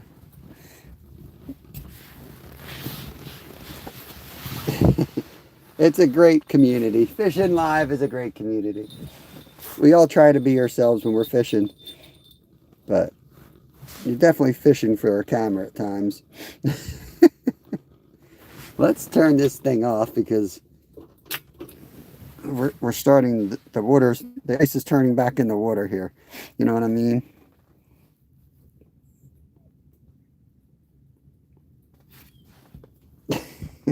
There we go. Nigeria in the house. Hell yeah, brother. Who is that? Let me face something dark so I can read. Oh, man, don't get old, man. I'm 50. I can't even read. Namda Annie. Oh my God. I'm sorry for butchering it. Maine in the house. Matty Flowers. Yeah, it does work. See that? Man. Maybe Jose has figured out YouTube. Double tap, where are you from? Welcome in. Yeah, he might have it all figured out. We're sitting here teasing him. But it's in good fun. Where I'm from, if we tease you, it's because we like you. If we give you a hard time, we like you. If we're super nice to you, we're probably telling our buddies that you're an asshole. It's the way it is here. We're East United States. We're kind of a little too close to New York to be soft on people. Kentucky, welcome in, Josh. We're fishing in Pennsylvania. Spider-Man from Bakersfield, California. Is that where Spider-Man's from? Big Adam. Yeah, I know you're from down the creek, Jimmy. Salam. Yeah, welcome, welcome. Is that Kanal? I wanted to say Kenai, but that's my Alaskan influence there. Kentucky, California. Yeah, same here. We stopped teasing you. You done screwed up. Yep. Yep. But I was blessed to travel a lot of the world with my racing when I was younger. And let me tell you, man, New York, Pennsylvania, those areas are the most least understood. They think you're just, they think we're a bunch of assholes. we just ain't got no time for all that stuff, We're going to tell you. We're going to tell you. We're straight up. All right, let's go out. Now it's going to get loud and noisy and windy, but we can't sit in there all day and not catch anything when the fish are biting over here on the thin ice. This is the creek that flows down, the crick that flows down here. Not yet, Nada. Not yet. I've been in here 10 minutes. You haven't caught anything yet. What's up with that? Yeah. I clearly don't know what I'm doing. I think that's safe to, a safe assumption. Because when you fish, you usually catch immediately. Suspicious. Let's get this one out of the hole. That's why it's called fishing, not catching. Well, I just caught some weeds. How about that? Definitely got some weeds. That's a good sign. That's what you're looking for when you're going out fishing. Well, fish would be a good sign too. But some of these days you've settled for weeds. We have caught 2 fish. Patience is the name of the game some days. Whoop. Just had either a hit or some weeds. Or maybe the weeds hit. I don't know. I zoomed in. No.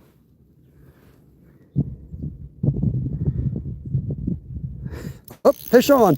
Suck on this, Zyro. Suck on this one. YouTube. Oh, he's off. He broke me off too. Oh, Zyro. He must have been another pickerel. Yeah.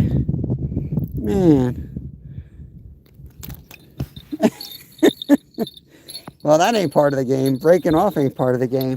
Shoot. That's a second break off today.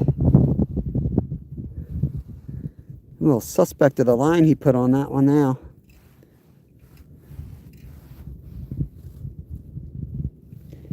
I don't know. That's really upsetting. Yeah, he's got a clip on this damn thing. That's Kevin's contraption. Shoot. All right, well, let's go play smart. Let's get back in the tent and rig that back up. Damn. So I thought it's important to know where your drag is. I heard the drag going, so I assumed I had it real light, but that's pretty hard. That was a nice fish. I thought it was a tiny one and I had slipped the drag super light, but that was definitely a nice pickerel.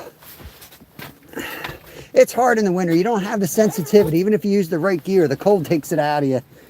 That was a nice fish I just lost. Damn it. Let's fire this thing back up. Get some warmth going while I tie this back up. You want ranch with that? Yeah, it's always a good sign if you're looking for fish and you pull up green weeds when there's nothing else green anywhere, you know what I mean? There's more life underwater this time of year than there is above it. But you gotta find the green stuff. Should we put the other red and blue one? Yeah, I gotta stay another hour. Dude, that's 2 break-offs. These jigs are like $3 each. That's why they sell them in like dime bags. Teach your kids to go fishing and they'll never have money for drugs. That's the only bags they'll come home with. Okay. Now, am I going to be dumb enough to use the same line again? Yes, I am.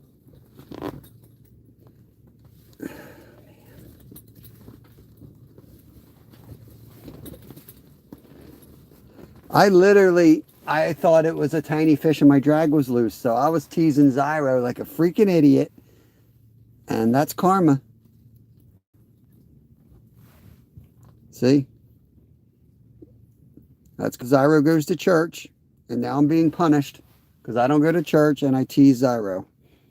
I'm being punished for it. Next time I'm going to just let the drag make sounds, make you guys say, oh my God, stop babying that fish. Pull it in, pull it in. What's this guy doing? Hurry up and bring that fish in, man. So I freaking tighten the drag, one little touch, and bam, broke it right off.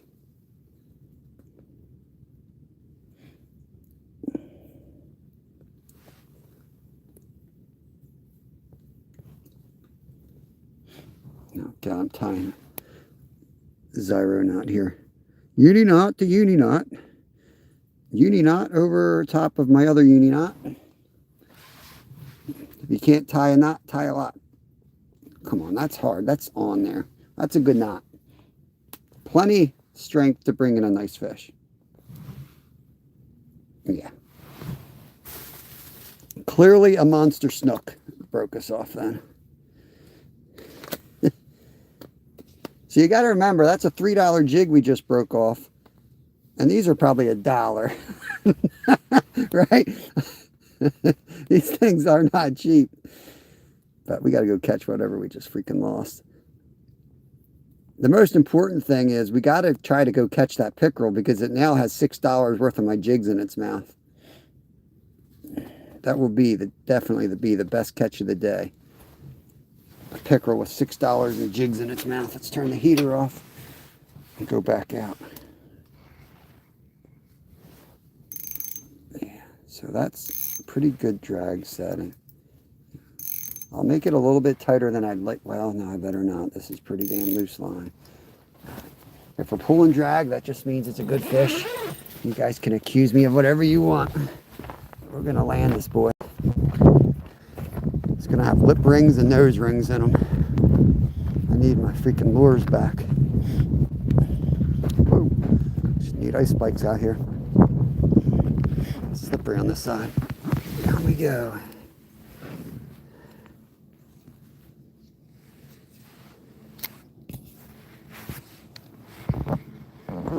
Down. We're at the bottom.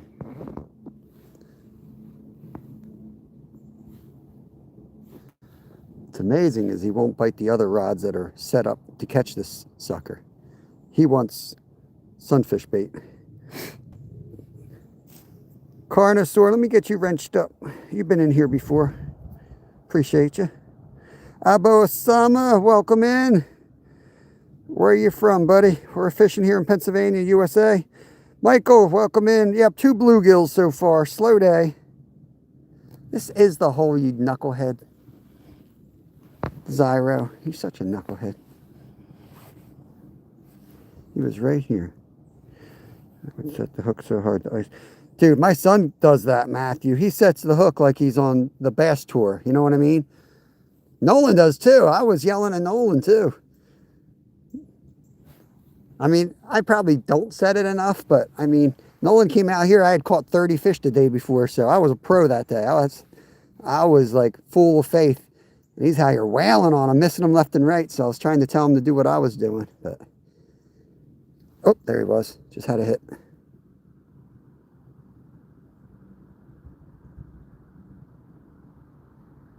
He's touching it.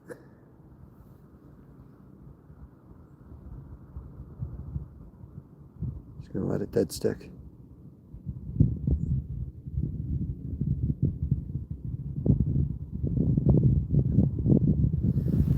Lay it down. Take it up a little bit and lay it down. See if you'll hit it. The old dead stick.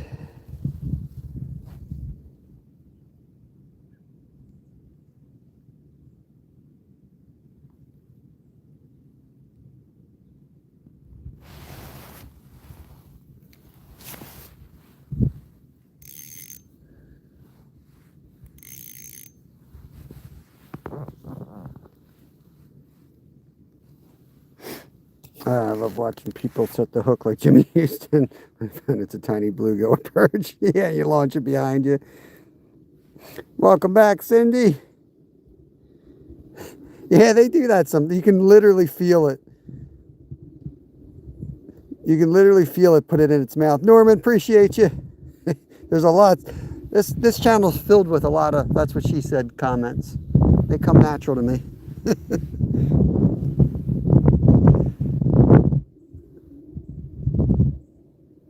Well, he's probably being suspicious because every time he eats one of these worms, he gets some new jewelry. There's down here somewhere, there's a big fish with a nose ring and a lip ring right now. Let's bring it up. This rod will bring it up another foot or so. Ooh, baby, sorry about the noise. Forget this, I'm just going to keep it in my hand. We're fishing in Pennsylvania.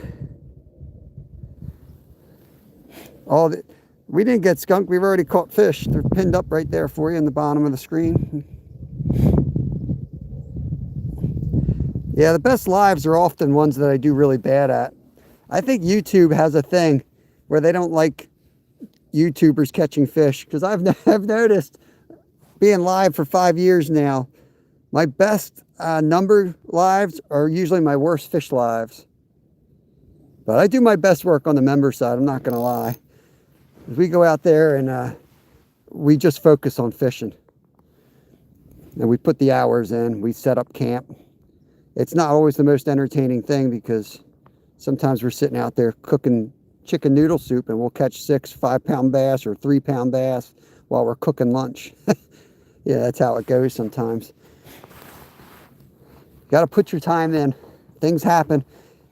We camped out on the ice this weekend. It was 8 degrees. I slept right on the ice in my sleeping bag. My son slept in the shack, my 12-year-old. It snowed a foot on us. We fished, I don't know, about 28 hours of actual fishing time.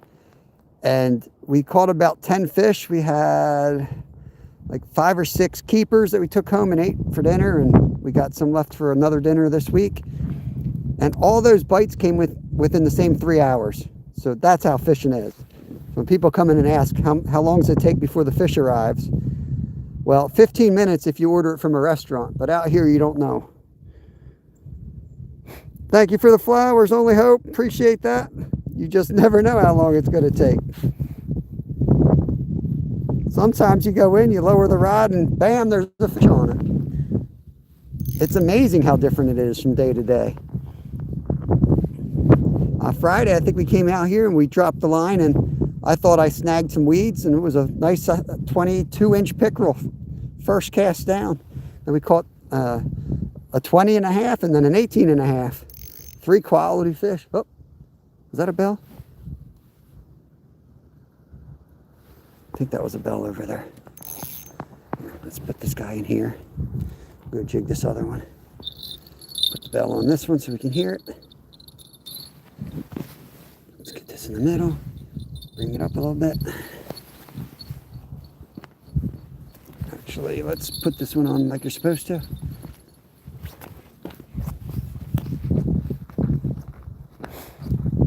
What part of PA? Located in PA. Well, awesome. We're in southeast Pennsylvania. We were up at Goldsboro this weekend. We ice camped up there.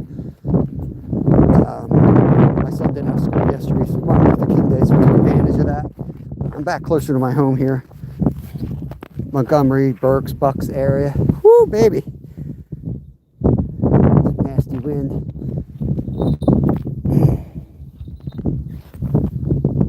Blow over temp. I have to go back in a minute. It's going to get loud out here.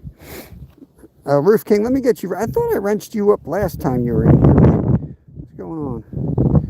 Whew. About the other week, you dropped the bait on the first drop and wham pickerel. Yeah. Some days that's the way it is, man. Oh, is that here or there?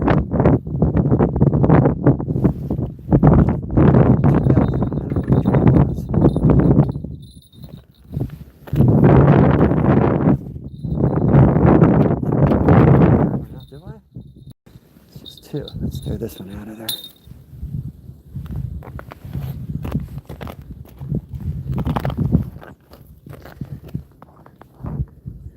What do you do if you need to poop?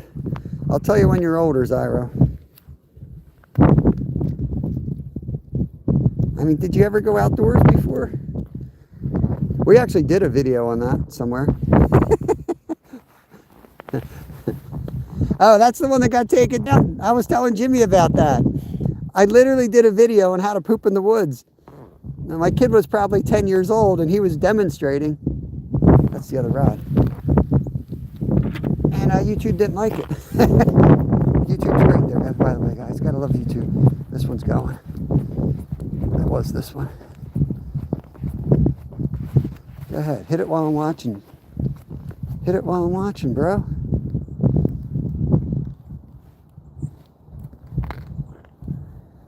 Come on. Hit it while I'm here.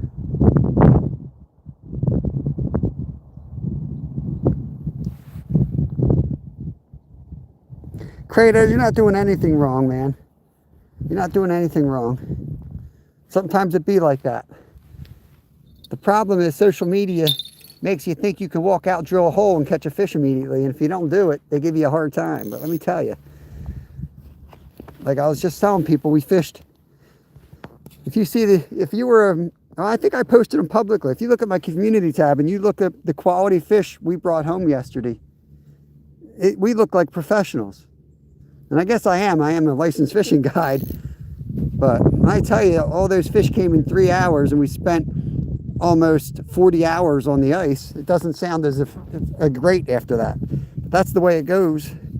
It's learning, what to use, when to use it, and a lot of luck involved. Happy poop. Thank you. Thank you. I do know the Muffin Man. Hold it shut and fry. Zyro, all right, I'll tell you this. I know you're just a kid, but when you're looking for great spots to fish and you're getting to about 50 years of age and you've got kids, first thing you check for is bathrooms. You guys, I was on my way to the fishing hole yesterday. My wife was bringing up my other son. First thing she asked me was, what's the bathroom situation? All right. So yeah, there's a porta potty over there that gets serviced a lot more than it should. Kratos, welcome in. Some days you got better luck jigging. Some days they're hitting it on just sitting there. But I think we got some nice pickerel cruising again today, because the sunfish will tap and then not hit, and we've now we've lost 2 jigs, so I'm guessing nice pickerel. So that matters. Just a little bit of weeds there make a difference when they're being picky like that.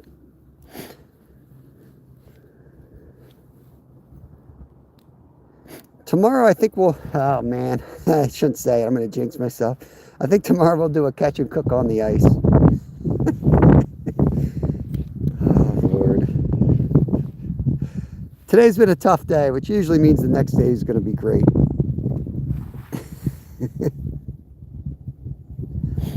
Yeah, so they sell something called the crap strap, if we want to get real.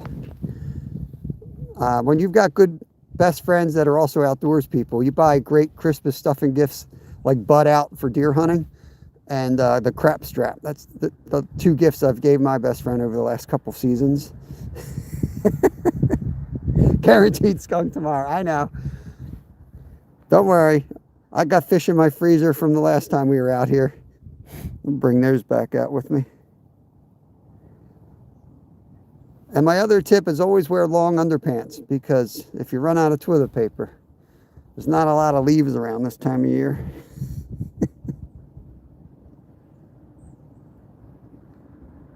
Catch a cook on the ice.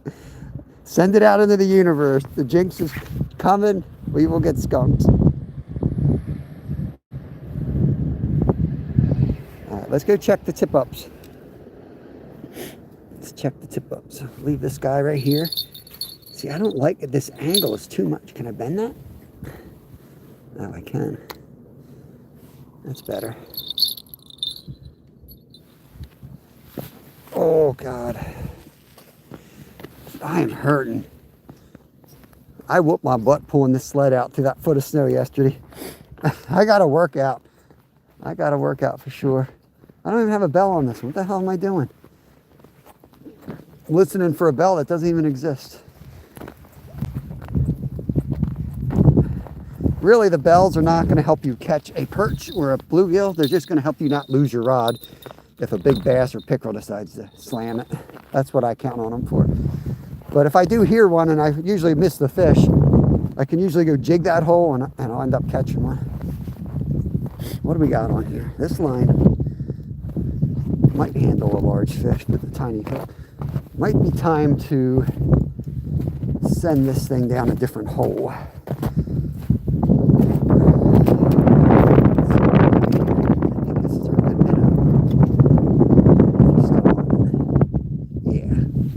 Let's send this down a different hole. It's a silly move right now, but let's go put this in the tent for now. Because we did get broken off in the tent. That was probably a pickerel. Watch out, Dino. Watch out, dinosaur. Let's get this down here.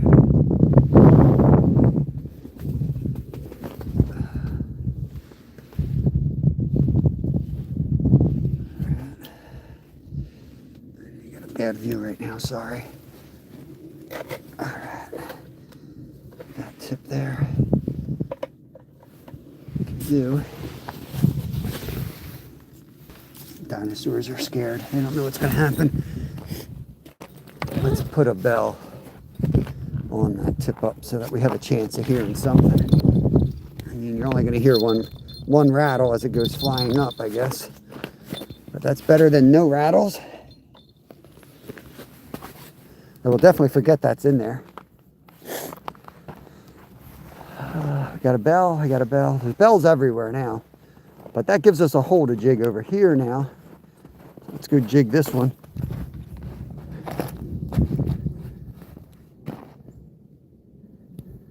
Your river rod and fishing. Yeah, nah, we need licenses here. Oh, it's going, there's Nolan, he's fishing out here with me. Fish and Discover. I forgot my scoop. Well, so I camped on the ice this weekend. I don't know if you caught any of that live. I think you popped in. So we camped out. We got hammered by snow up there. So as you can imagine, with Kevin, we had a lot of crap in that ice shelter. So I had a lot of cleaning to do. So I cleaned everything out. Guess what? I forgot.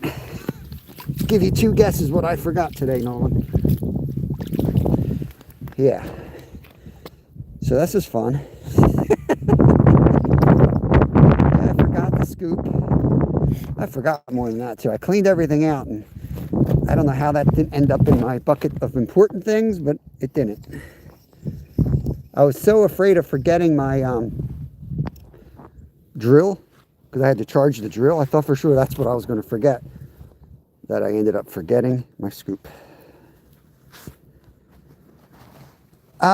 We'll fish together, hopefully somewhere, Nolan. I'm not sure, man.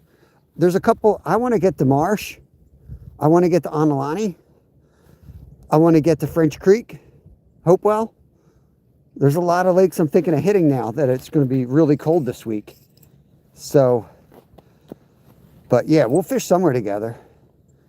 We definitely could do this Friday. If you want, we could do a catch and cook live Friday right here. There's definitely some big pickerel in here.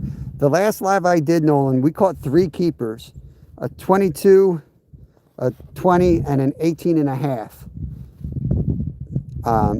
So given that, and I know there's others in here because I've caught other keepers, I am not opposed to keeping one legal pike pickerel and filleting it 5 fillet method live and making like pickerel soup or something out here. So we could do that. I think if I get good shiners and get good bait, we'll be guaranteed to get a keeper pickerel. I've already broken off 2 good ones today. Let me open that door so I can hear that tip up go.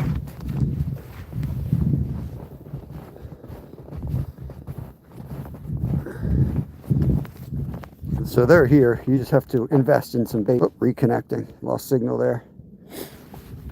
Yeah, for sure. Will, you guys, my members are always willing and able or willing or allowed or whatever. You're always invited. Join me out fishing.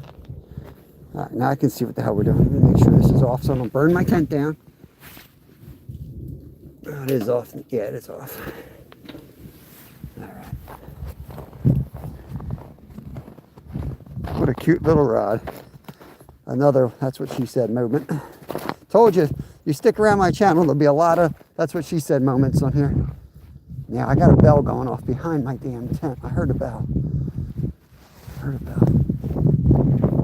Playing zone at the moment. So if a bell goes, it's going to be that one or that one. If it continues to that one, the flag will go up.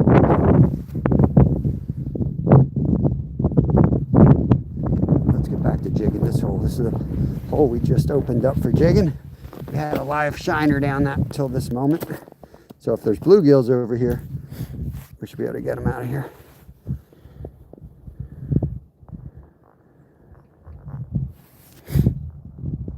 Sounds good. Sounds like Nolan's going to go live at 2. Make sure you guys check him out later today, as well as Raptor Will, another great channel. They're both pretty local to me, within an hour or so, and we try to hook up whenever we can on fishing trips. Nolan is a lot like me. He's very adventurous. I'm just old and he's young. But he's a lot smarter than I am. So if you've got if you're analytical and you've got technical questions, you're going to get a better answer from him than me. I get it done the cheap and easy way. But he's one of the few people I will ask questions and listen to every word he says, because he is very smart and knows what he's doing. And Will is one of the best fish identifiers that I've met. There's a lot of people that can't tell you what the hell they've just caught when there's hybrids and things like that. He's in college and he's taking courses on like environmental and science stuff, kind of like my wife. But he is very good in fish identification, so I take advantage of that and drive him nuts. Yep. So I don't like to give out spots publicly, but since I brought it up, French Creek has Hopewell Lake and Scott's Run. So Scott's Run freezes quick and early. Hopewell takes forever. It's shallow and weedy. But this time of year, the shallow end of Hopewell Lake is where it's at. Lots of panfish, easy to catch. There's some pickerel, there's some giant perch out there. And you go to the deep side, no one fishes out there, and you might even catch a walleye or a muskie or something like that out on that side of the lake. But we'd fish the shallows to get on the action probably.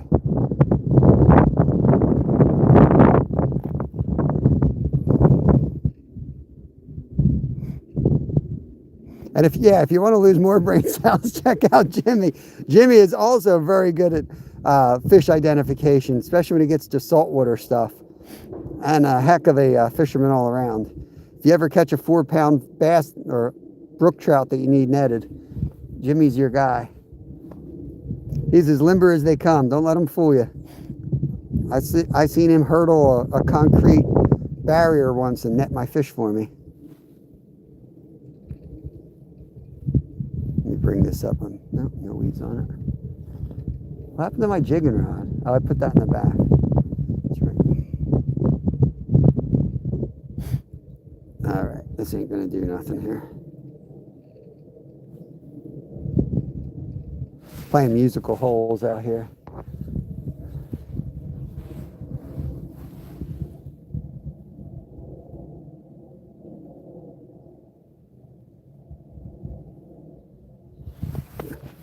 Try to stick this one in here. I mean, it's amazing how much water's on the top, and it's like, it's getting worse, even though it's so cold out. It'll probably freeze up today. But it's messy out here. Oh man, we lost signal. Screen of death here. Yeah, Leo would be better than you, Will, but guess what? Leo ain't answering your text message. I guarantee you Raptor will hit you right back.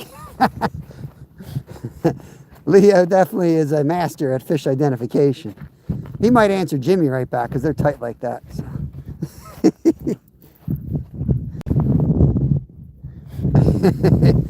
That's pretty much what he does, for sure, man. But Leo is the man. I missed him this year at the show. I usually go with my son, but this year we were eager to get on the ice that day, so I went down with Nolan and Will. He wasn't there Friday. I don't know if he came later in the weekend. Can you sing us a song, Blubberto? Nope. That'll take 1,000 thumbs up.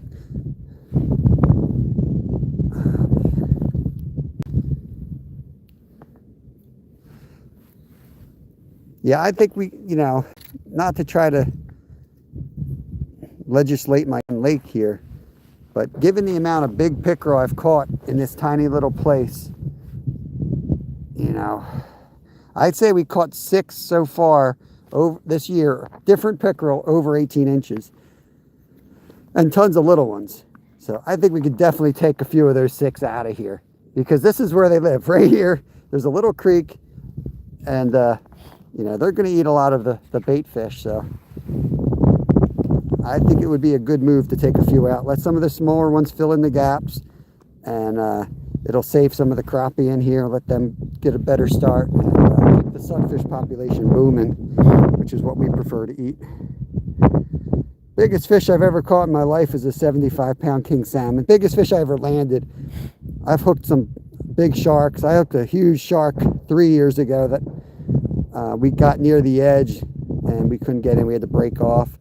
I've hooked a few rays that we couldn't. The one I got within 20 feet of us, and I couldn't move it any further. So I'm sure that was over 100 pounds. But you live and learn, and you spend a lot of money on equipment, so that never happens again. So we now have a rod that'll never happen again, and we'll probably never catch another one. I caught some catfish over 50 pounds, some flatties. I guess I only got 2 kings over 50 pounds, but I've seen a lot come on. I guided one of my best trips when I was a guide. We caught 5 kings over 50 pounds in the matter of 2 hours, which the style of fishing we were doing, that was back to back to back, because we were drifting one little spot in the river. We just kept catching these dolphin-sized salmon. It was crazy.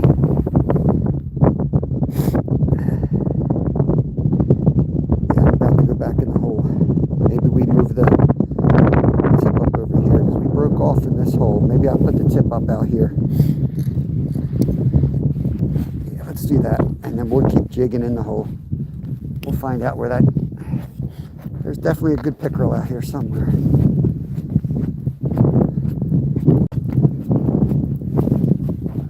Trying to get him on the tip up. All right. Let's pull this out. Let's jig this a little bit, see if we can get him on the way up. Might have been there. Not lying. He might have been just hitting that. Sometimes you hook them like this when you're about ready to move. Just let it up. We'll get out of this wind in just a second. Warm up in the tent. Get back to jigging. And sometimes these pickerel will just roam about 3 feet under the ice. Look how good that looks. He should get smoked. Why don't we try to take the weight off?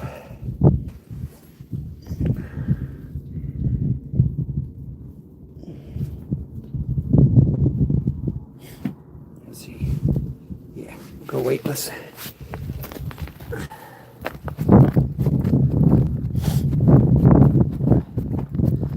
He's small enough and the hook's heavy enough that it's pulling him down. So I think we'll do better weightless. I think.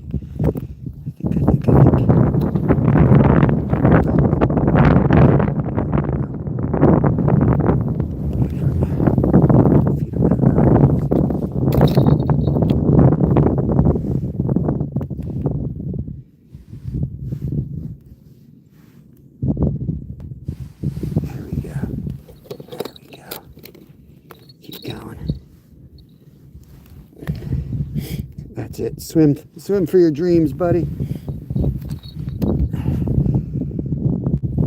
Follow your dreams. Swim, baby. Swim. There we go. You go, little fish. Go down there. Okay.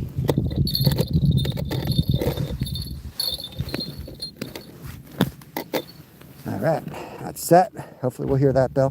Why do I have two bells?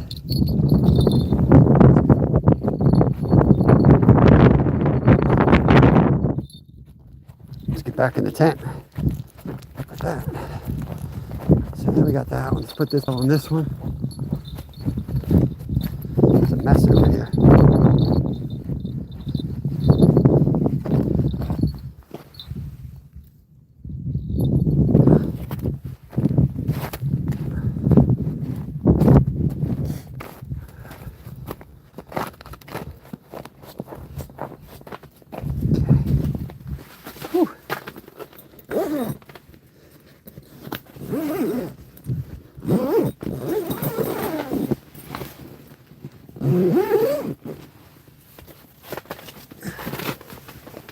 Oh. Fish in the house, Mrs. Skeeter. Ooh, we're getting a lot of water in here, aren't we? Whoa, look at the size of my ice hole. Why is that so big? Hold on. Whoa! There we go. I don't know why it does that sometimes. Where am I hooked? Okay. Good to see everybody. Welcome in, welcome in. Drop this bare board back down. Gotta remember to re-spool this tonight. I want to put some different line on this. Let's fire this heater back up. God.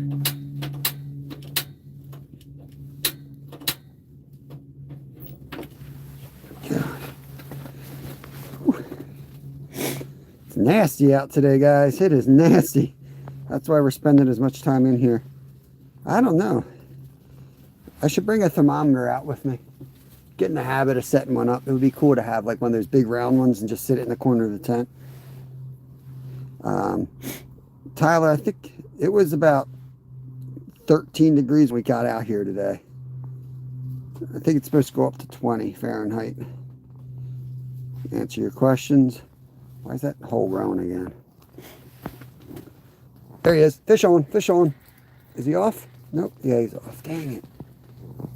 Freaking reel's got ice on it. I put it down in the water like an idiot. Oh, man. Look at this. Cost me a fish. Damn it. What the hell? Let's get this one high. Gotta warm it up in here.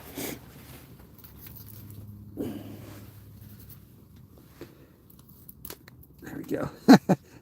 That was the ice. The ice block just broke off. I got to a point I was reeling in and all of a sudden it just stopped reeling. It cost me that fish.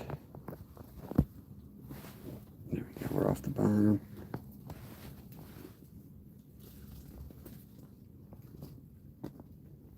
Somebody said that earlier. I didn't know what they were talking about, if they were here, like in our area, or if they were somewhere else. We're getting tapped here. Let's see if we can not scare them away. Billy, we're in your area. Whoever that is, Billy Wag. We're Montgomery, Berks, Bucks area. So yeah, I guess that's 17 sounds about right. Your ankle still sore from your trip? Why is this zooming itself in? It's fixated on this hole. The hole just keeps growing larger in the camera. I'm not doing anything to it.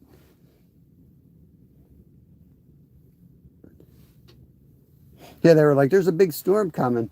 He's telling me that. Like, I'm like, dude, I just slept in a blizzard in 8 degrees in a sleeping bag on the ice. I'm ready for anything it can throw at me right now. I don't care. Except work will be insane because I work at a grocery store. All right, let's see if we can get this guy.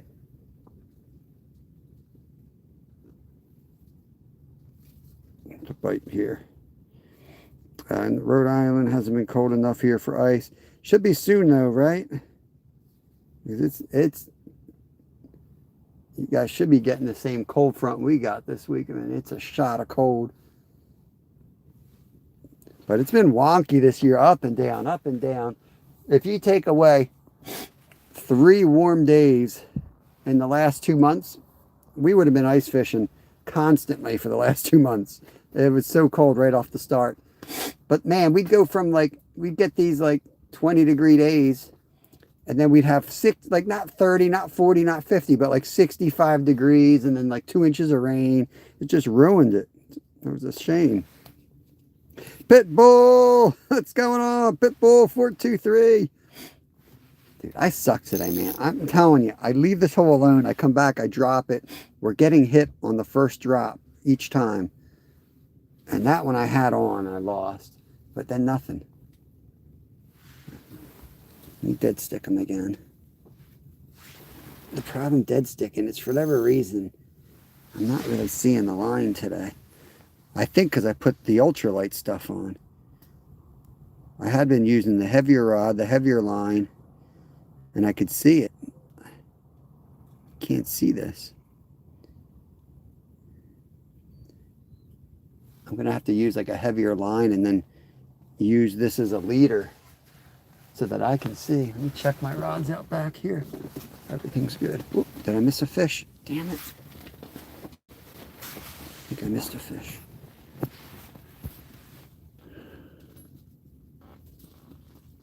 I'm just going to grab the line this time. I'm not going to grab the rod. I'm just going to grab the line and try to hand line them up. Casting card. Today's 32, Saturday bill -1. Sounds good to me. Let's see if we break our record. It was -8 was the coldest we had. The coldest temps we had on the ice for us last year were -8. Please catch a shake. What's a shake? I think that's what Glacier in Alaska calls a small fish that you have to throw back. I think he calls them shakers. Could be wrong. Let's pull it off the bottom a little bit. Oh, big whale. Is that what it is? That'd be cool. Not going to happen. We're on freshwater here. Oh, just picked it up. Come on, buddy.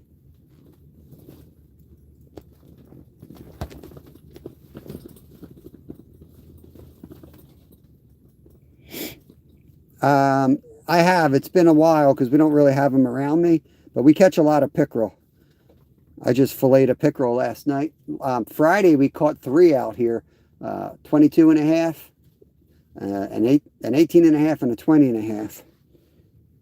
And we got broken off twice today by presumably pickerel. The only things in this water with teeth.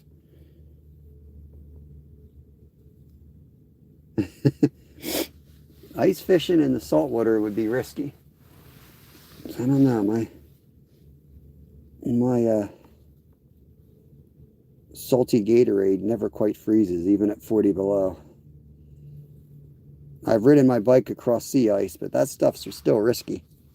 Let's just dead stick that a minute.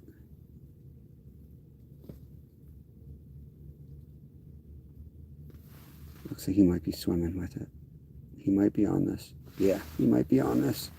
We'll give him some time to eat it this time.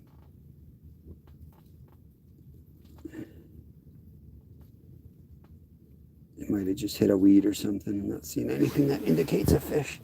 I blow my nose again.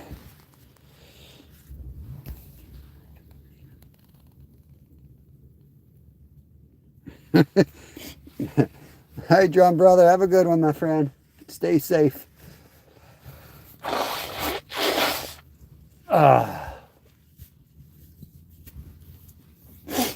Anybody else still hanging tough? I should ask King Killer. I don't like to call out people.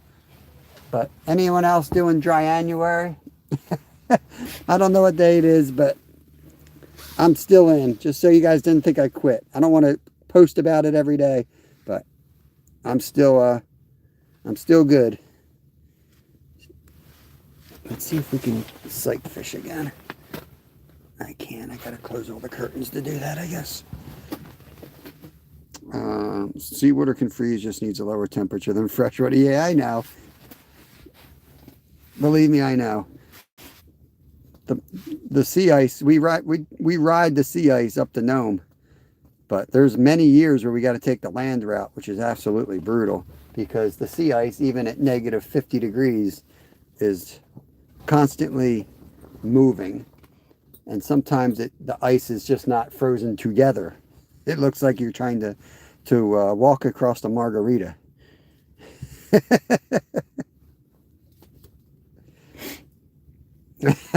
Gotcha. So if you want to go, Tyler, let me tell you, it's like ice fishing on a margarita. That's all I'm going to say.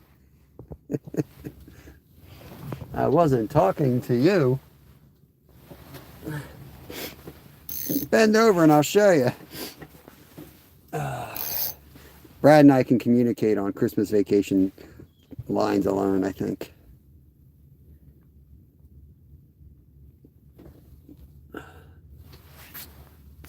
All right, let's go dark in here a minute and see if we get this joker to bite. If not, I'm going to switch to a little red worm and do another trick that Kevin uses. There we go, we're on the bottom, we got contact. No pike in here. We don't have a lot of pike where I live. Yeah, Christmas vacation in Seinfeld. Bend over and I'll show you. You got a lot of nerve talking to me like that, Griswold. I wasn't talking to you. Let's turn the heater off. This is crazy. Like, so you guys saw me out here last week, and it was a good 4 inches. Now, we've had single-digit weather, and this ice has really not gotten any thicker. And it actually has gotten worse in some spots. So that's why I don't really do a lot of ice updates, because I'm afraid somebody will kind of get too brave and just walk out. You never know. And this water has current, so, you know, for whatever reason, if there was rain upstream and the creek rose, you know, you could be 0 degrees up on top, but still losing ice from the bottom quicker than you're growing it on top. So got to be careful. Bring it up off the bottom a few feet. Try that. Appreciate that. We try to keep it positive, light, and have fun here. That's what we are all about on our channel. You caught a turtle ice fishing. What the heck? I've seen turtles out occasionally, and they're usually just like frozen in time, you know, hypothermic. Just, well, that's not the right word, but they're just waiting for spring to come and slow their bodies down. If I caught one of those live, man, you guys never would let me live it down.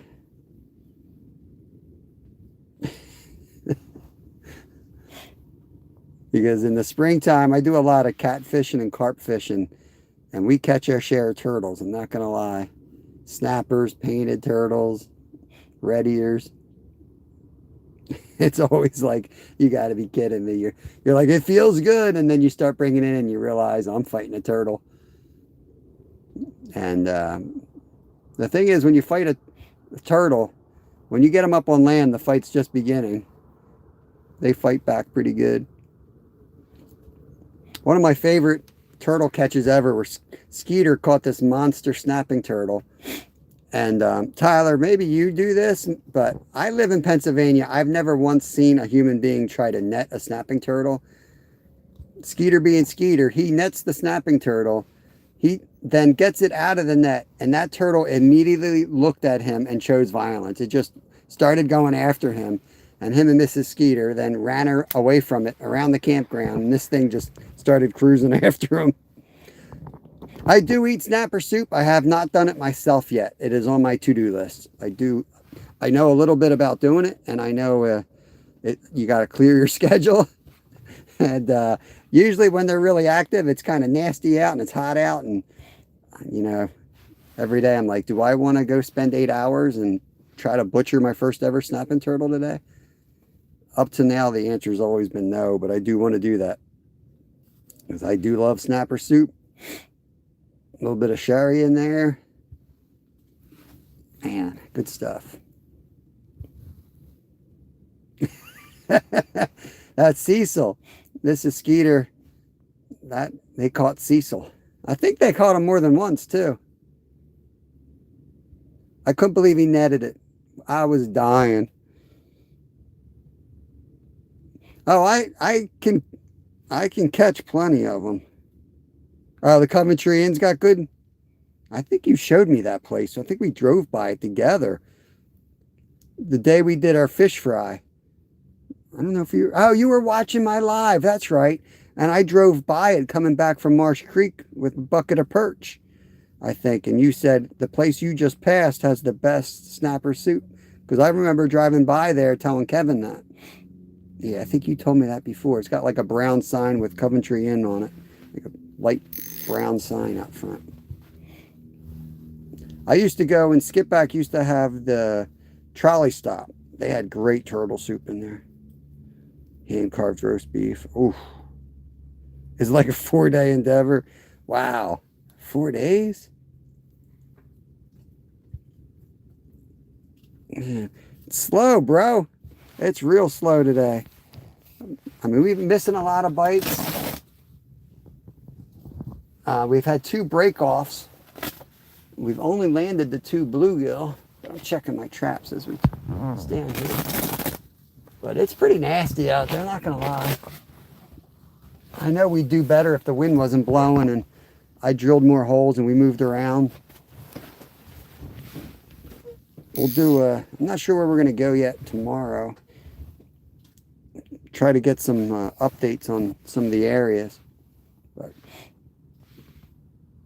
we don't have that many options close to us, Gerald. And this place has been getting blown out, unfortunately. Oh, there he is. That's a good one, guys. Good fish on. Good fish on. Good fish on. That's going to be a pickerel or a nice bass, I think. Oh, no. Oh, pickerel. We got one of those pickerels. There he comes. If he doesn't break us off. Come on. Don't take my jig. Come on. Come on up, bro. Come on up. We got you. Let's see if he's got any other jigs in his mouth. There he is. Come on, bro. You got any of my hardware? One of these jokers ate my lures today. You got any jigs in there? No? All right, don't bite me. I just want my jig back. I just need this back, bro. Don't you bite me. There we go. Open up. Do you have my jigs? I'll bet you ate that jig. Did you eat that jig? Let me see your mouth. I don't trust him. He looks like a shady character. Don't go over. You're not going anywhere yet, bro. You got my jig in there, throat? Here. Come on. Come on. Okay. Chill, chill. We're going to let you go. I just need a little... Say ah. Say ah. All right, he's clean. If he did eat it, he hasn't eaten it in a while. Oh, don't soak me, dude.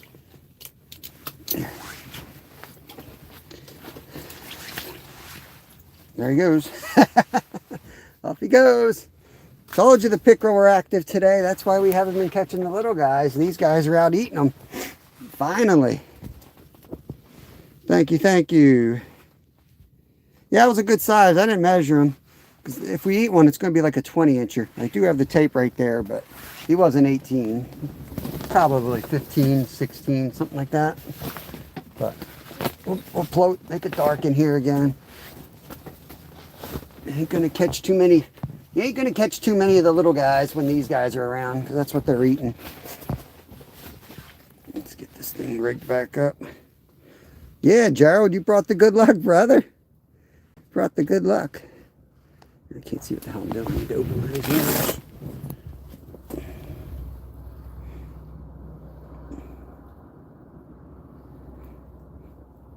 Alright, a little smushed, but I think that'll still work.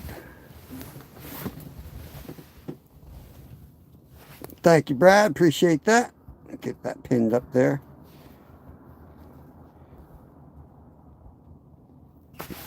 If it'll let me pin it up there. See, sometimes when these things get smushed a little bit and their eclair filling starts coming out, they work even better. So don't be in a rush to change your butter worms out. I'm telling you. They got a little cream filling on the inside. They look good. My hands must be wet or something. Let's get that. Of course, I just had a hit. 4 hits all day. 3 of them come when I'm playing with the heater. Okay. Let's get that back down there. So you see how quick they pull that line. You just got to be careful because they'll break you off real easy. And they'll pull fast on the side. You can break off on the ice as well. So I kind of use my arm to give and take a lot as well. And if they take a late run, you got to stick that tip of water in there so that they're not pushing the line on the edge of the ice. You can break them off easily. I'll pin it up as soon as my screen lets me. I guess it's like damp in here. It's going crazy. Won't let me scroll. Here. Let's do that and do this again. See if it lets me. Nope. Stupid phone.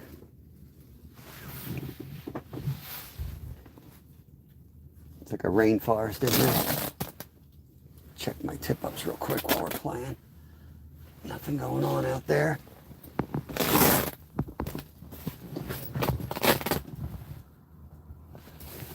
Yeah, the time to harvest a pickerel, if you want to harvest them around here, is in the winter. Because you rarely catch one in the summer here. You guys see all the lives I do in here on my kayak. And we catch a lot of beautiful bass in here. Some weird catches like the shiners. Some perch, some good bit of crappie. But we rarely catch a pickerel. But in the winter, it's almost like all you catch are pickerel. Sergey, what's going on, brother? Belarus checking in. I cannot scroll today. My screen is doing something it's never done before. As soon as I touch my screen, it wants me to zoom or unzoom. It won't let me scroll my own chat. It's always something. I tortured it. I took my phone out in 20-degree weather. It's dying.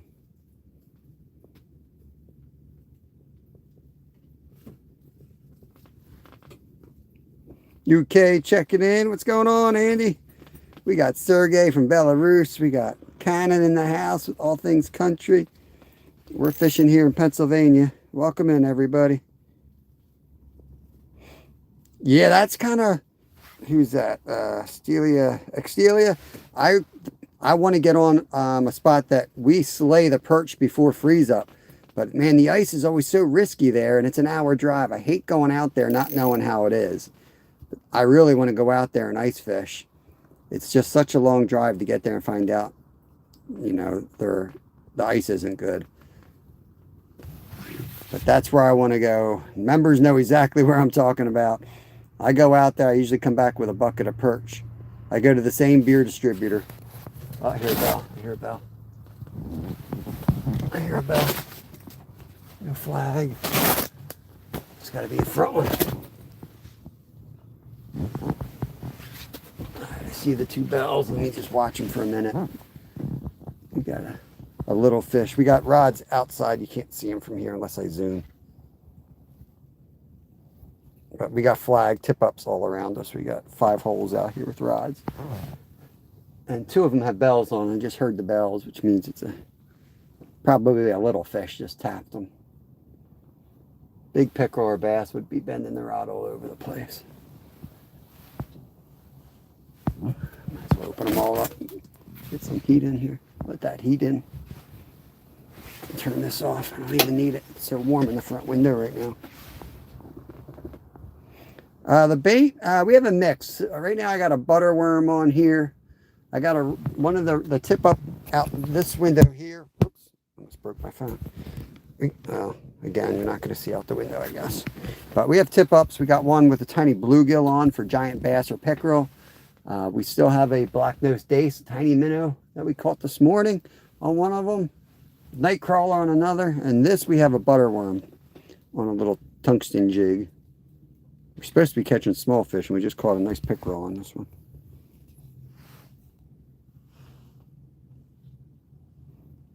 Nice, Extelia. We have a lake near us, not that close to us, but where we were this weekend, we did an overnight trip.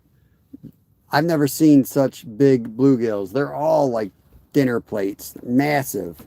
It's a trophy-sized lake. They have to be 9 inches to keep, and we've only caught a couple under that. They're just monsters. And awesome, awesome. Look at this. The heater is off and I got steam coming off my pants. That's how much heat's coming off that sun today in here. Jesus Way, Truth, and Life. Welcome in.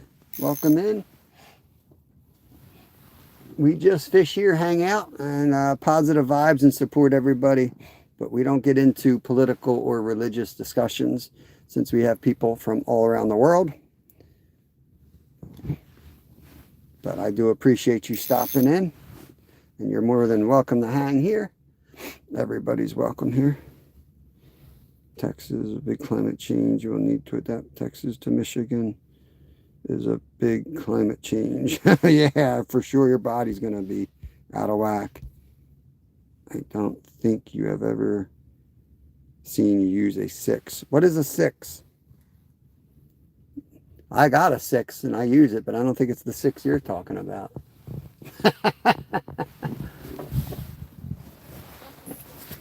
Yeah. We're in Pennsylvania, James, Southeast PA. Have you ever ice fished Struble? Yes. Yeah, we've had some luck there. That's about an hour. I fished that a lot in a kayak. Yes, that is on my list to go out and do. That's a great crappie and yellow perch lake. Again, I'm not sure about the ice. I would imagine it's good, but I've been kind of waiting to see somebody else out there. I don't need to pick off spots. I just don't need to drive an hour in the wrong direction. Get out there and not be able to go live, not be able to fish. You have a 9 for that? Gotcha. Hey, Paul, Bass Fishing 336 in the house. What is going on? There's Mike W. Good morning, good morning. You probably been in and I just missed you. Chat has been flying today. Appreciate everybody who stopped in. Oh, there was a hit. Just had a hit. That felt like another bass or pickerel because he swam right to the side. Like he just picked it up and was on.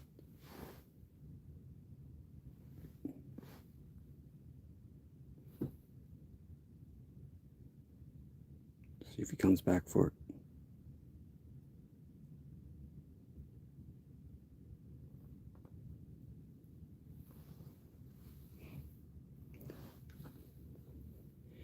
Six, a small lead or tungsten minnow body shaped eyelet on top. Curves down. Yeah, I mean, I don't know. That's kind of what I thought this thing was. I don't know. I buy these things from this dude. They're not labeled. This? I'm not good at reading and comprehension.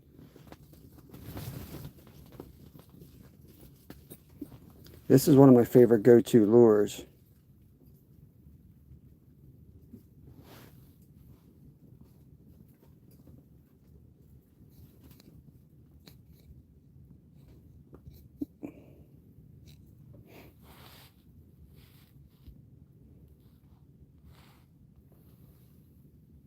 You're ruining your line. Stop pulling the drag. Don't you see the twist in your line? You can let him go. It's fine. I'm sure he has the best line around. Beautiful line. Big, beautiful, unkinked line.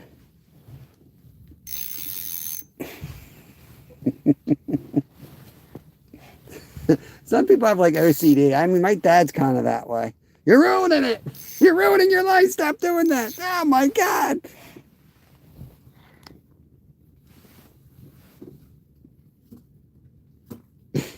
Yeah, but you don't need, we also don't need to be blocking people out. This ain't no cult. You know, I really appreciate you guys and what you do, especially when my son's in the chat, the 12-year-old kid, and my wife and my other son are in chat. But you can let it go, man. I don't mind dealing with some of that stuff. I really don't. If they're targeting me, I don't really care. If they're targeting somebody else in chat, that's a little bit different. But I don't care. I let them go. I let them go because you find out what kind of person they are real quick. Let them incriminate themselves. Gives you the time to go like, oh, I wonder what this guy's about. And you go check his channel out and you see that he's got 0 subs, 0 content, but he knows everything. Do you do? Yes. Yeah, let me get you wrenched up. Yeah, visit my channel. We have almost 3,000 videos. I got them labeled in playlists for you. We have a lot of catch and cook videos. Even on the tricky Y-bone type fish, we do, but there's a playlist. It's called Catch and Cook. There's an overnight fishing playlist, Camp and Cook. There are how-to videos on the fillet methods that we use. Yeah, we try to be the complete package. Where are we going here? There we go. Extelia. Let me get you a wrench, brother. There you go. Standard wrench. You don't have to do any mod work. King Kilo. How's January going, brother?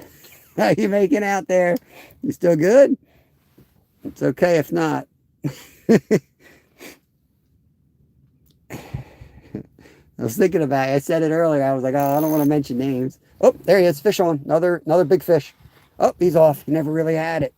Never really had it. Oh, I can see him swimming. He's swimming right there. He just swam away.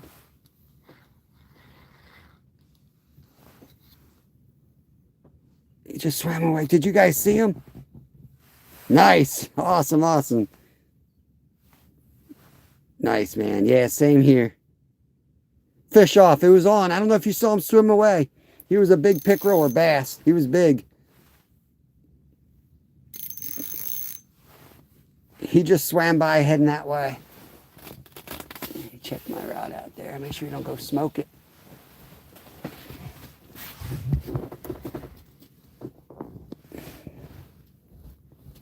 Did you see it a little? That's cool, man. I don't know if you can see the tail. You can tell it was a big fish.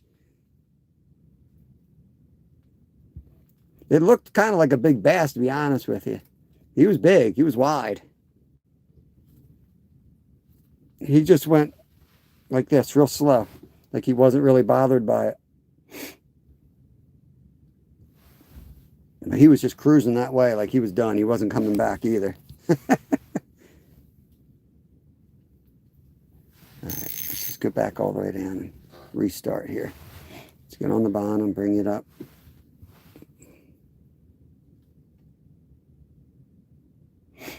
Back to work, Paul. Good luck, Skeeter. We'll probably head in a little bit here. Oh, it's already 2 o'clock. I started late, didn't I? Yeah, we'll wrap it up in a little bit here, but I'm going to see if I think I might have just had him again. I'm regretting not giving him a harder hook set now. We could get into some crap. Yeah, vertical for the crappie is similar. And yeah, we do get crappie sometimes. They don't move much, so you got to find them and stay on them.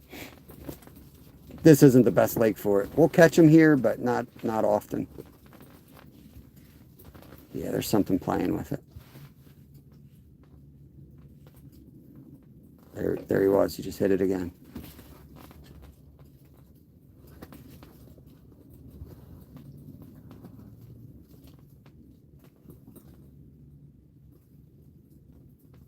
When we come home first week, start with 3 live streams. You going to go after sturgeon again, Paul?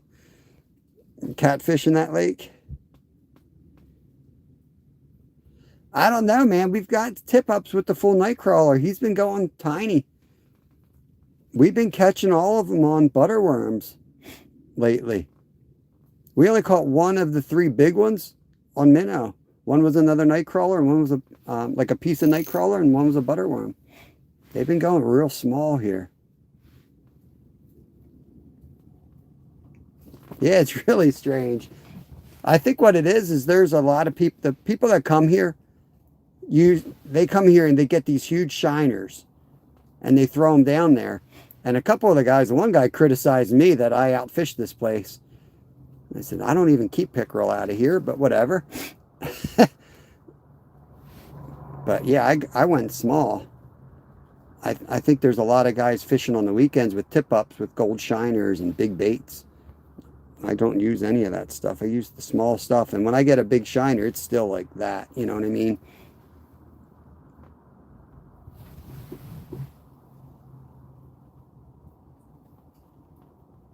Nice. 2 streams on pike. The last big stream. Whole catfish and the sturgeon. Nice. Yeah, I'm itching to do more carp. I'm definitely going to do more carp and catfish this year. My boys are getting older this year. They're doing good. Yeah, I've had some big shiners, but that's rare. Only when I can get them, man. We don't have bait shops. I got to catch them myself, so. Shiners are hard to come by. It's usually black-nosed dace and those little orange tiny ones I get from the pet shop.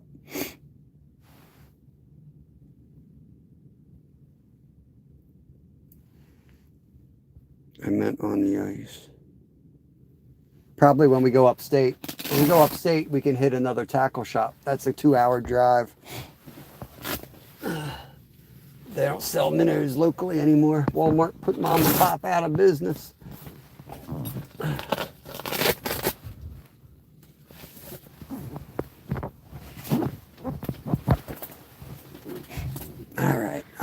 All right, Gerald. Hold on. I'll put a night crawler on for you. Oh, Lord. Gerald wants a night crawler.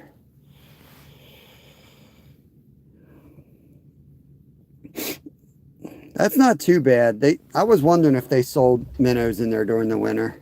They got big shiners.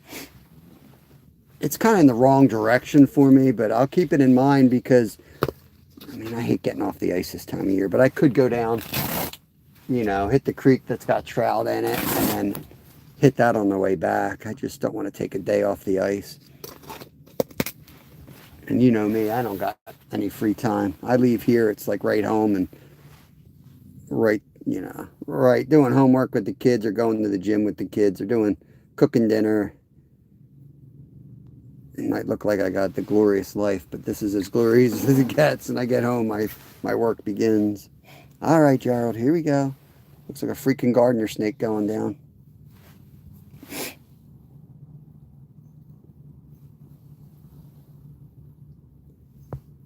I'll be right back. And we don't go anywhere now. I'm putting a night crawler down. Good Lord. Good Lord.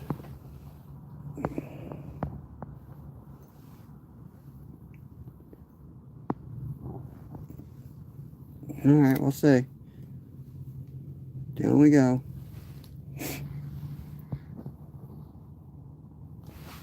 I'll tell you why I pull drag like this. If you want to know why I do what I do.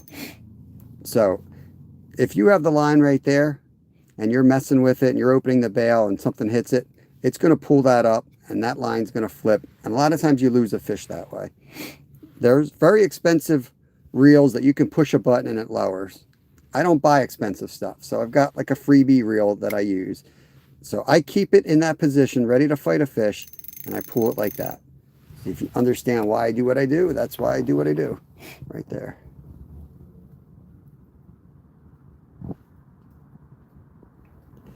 Yeah, it's funny. I'm a big red worm guy, and locally, the serious, like the tackle shops, when I tell them, like, oh, you don't have red worms? They're like, what? You don't use red worms ice fishing? I'm like, why wouldn't you? And they're like, I've never heard of anyone using red worms ice fishing. I was like, well, I catch fish all year long there on red worms, and then one day it freezes up. I don't understand. What magic happens that suddenly they won't eat a red worm? And he's like, I don't know. They just don't. So I went out and I caught like 50 fish on this dude's lake using redworms. And he's like, I guess I'll start selling redworms. We got 3 fish today. I got 2 bluegills and a nice chain pickerel. I can't pin the pickerel up though because YouTube's being goofy with me right now. I'm going to shut down the live soon, except we just had a big one on. I had him right up to the hole and he just swam off.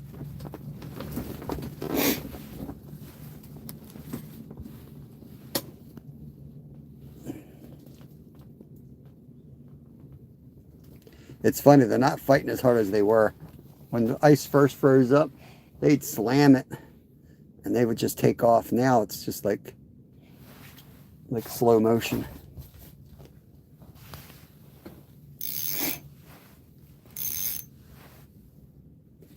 I told him, I'm like, well, you don't put the whole thing on like I just did for Gerald. I usually just use a tiny little piece. It looks like a maggot, right? You know, they're not that much darker, even though they're brown. They're still pretty bright in the water. They smell good. They wiggle good. It's like a fat, juicy maggot. And they're cheap. Like, why wouldn't they work? Right, they don't naturally occur in winter. Yeah. Like our big shiny spoons that we use are naturally occurring. Oops, let's knock this off. Yeah, let me open this back up. It's letting a lot of warmth in. I'm going to save some propane and let the heat in the front door. Yeah, right. As opposed to the power baits and plastic rubs.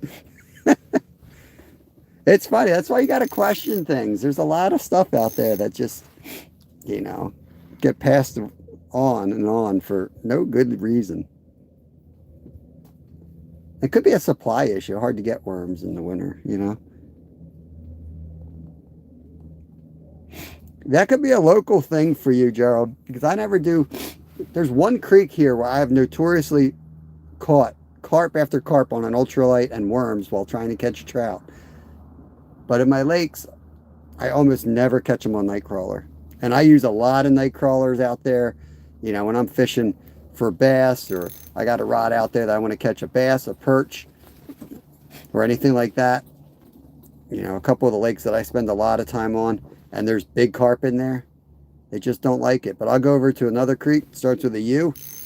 For the members might know that. I spend a lot of time on that little creek. And there's not a lot of carp in there, but I catch a lot of carp when there's damn worms there. So I think maybe it's creek carp. I don't know. There you go. Only in the river. Yeah. So I think it's the river and the creeks versus lakes. Now, the bass, it's not that they don't naturally occur there. I catch bass all the time on them in the lake. I catch trout all the time in the lake. But the carp, they want nothing to do in these lakes with a worm.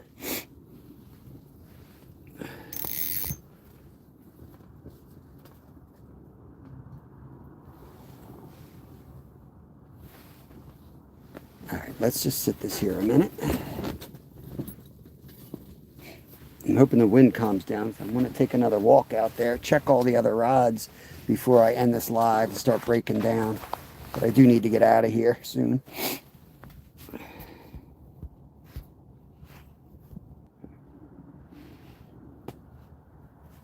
All right, I got that set up. Let's see, do I have another? There's some bells. Do I add some more bells?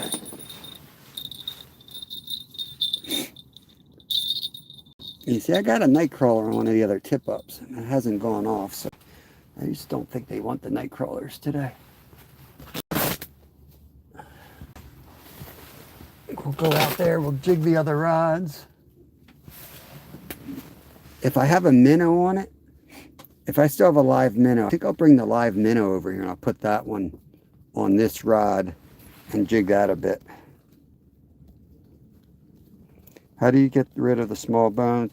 Well, I seen a blue, head. Dang, that's wild, Jimmy.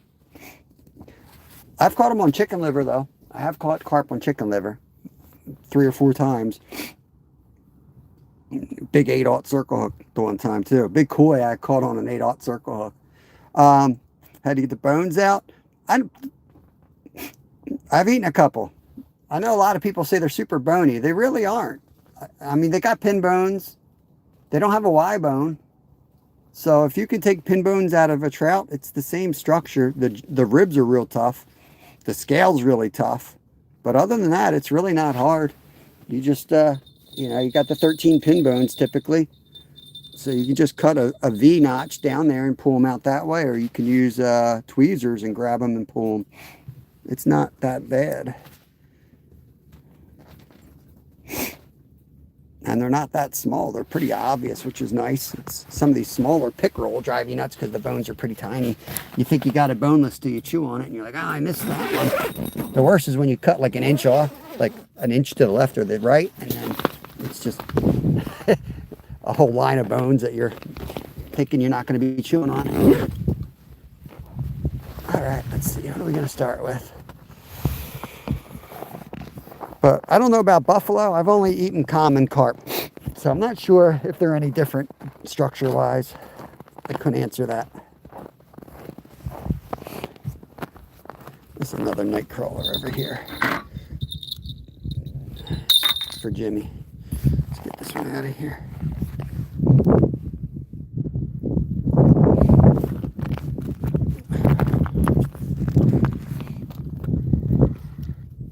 Snagged on the ice now. Don't get excited. It's just snagged on the ice.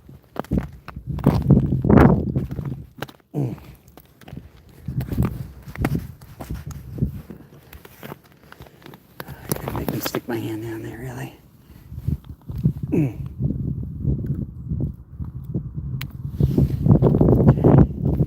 We got it. Something chewed it off.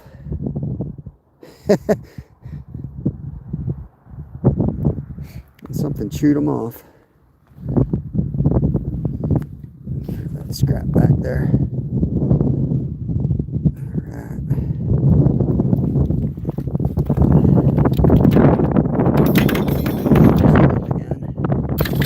Let's go pull this one. We're gonna start breaking stuff down here.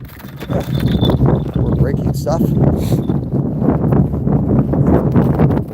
Walk around jigging those holes. That's kind of what we always do. When we're getting ready to leave, we'll move around a bit. We'll get everything kind of organized, but we ain't giving in. We almost always catch a fish while we're doing this. And honestly, it's a great time to catch them. And when we're not live, we do it all the time. We pull everything out and we walk around jigging all the holes that we created instead of just putting a bunch of rods to sit there. Oh, this is so wet. Can't believe how much water is sitting over here. Let's give this a few jigs. Woo, baby. Man, nasty out here.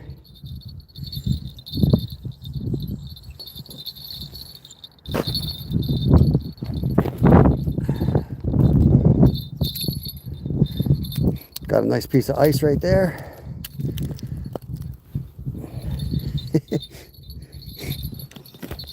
How do you get, oh, Chad is frozen. Or as Brad likes to say, Chad might not be frozen.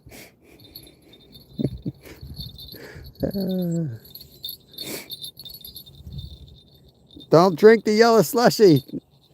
Do not drink the fierce lemon slushy.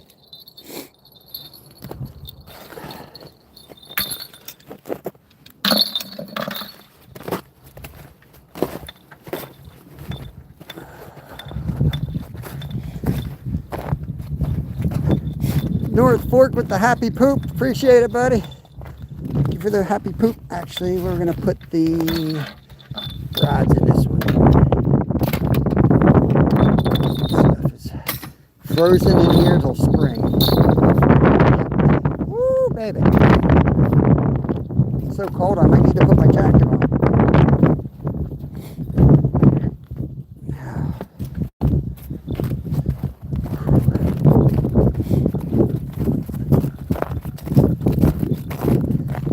This has got the bluegill on it. Now there's always hope that the fish is on it and the trap never worked. Sometimes that does happen.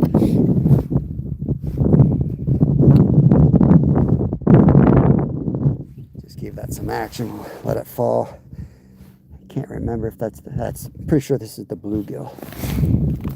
He might have gotten off. He didn't really feel like he was on there. But this is heavier line. That'd be still on there. Okay. So did the lip hook so he can have a nice normal sunfish life. Off he goes. He's got stories to tell. Let's get that out of there. Try to put this away neatly so I'm not bitching about it when you watch me at 8 a.m. tomorrow.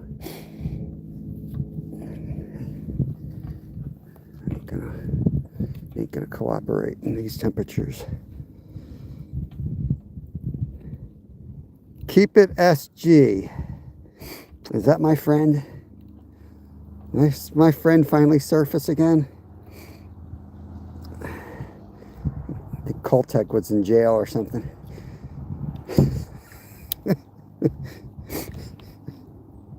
What did you, bro? It's windy and cold here. Oh, shop. It's probably 80 degrees. Why is that sticking out?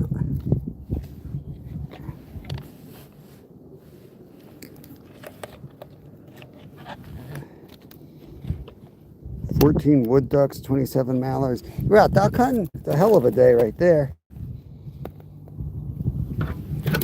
Oh. All right.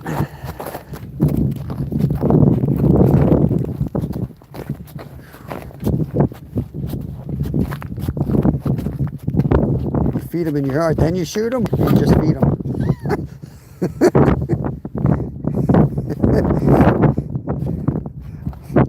I don't know if you're shooting them or feeding them or shooting them and feeding them. Oh, my hands. Whew, you guys should wear gloves if you do this. And you should bring an ice scoop so you don't have to put your hands in the water. Oh, you just watch them. You don't shoot them at all. Okay. I guess you can do that. Now this is our minnow. If he's still in good shape. Use this guy on another rod. I don't know why this hasn't gotten hit when we've been getting broken off. Pickerel are out and about.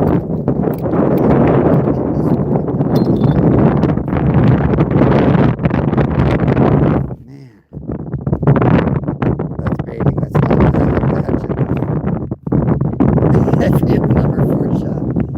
Right, we still got our bait here. Let's put this down real quick, and we'll go back to the tent and jig this in the tent. See if we can get something to bite on this.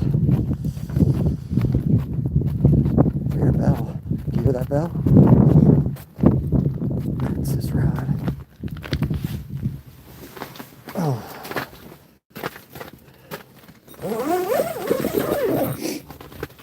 Okay.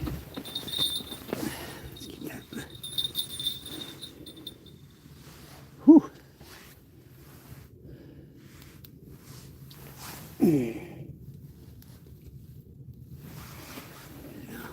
Hook. This thing's so small. I'm just gonna hook it by the lip. I hate doing this to black nose days. They're like my favorite minnow. They're my favorite minnow. Oh, come on. Fire this baby up, warm our hands up before we go home.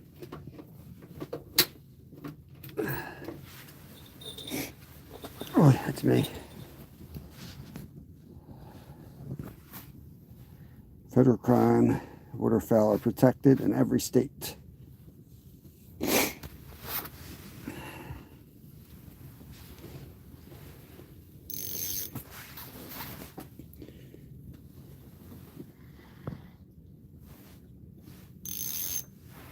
have had a hit there.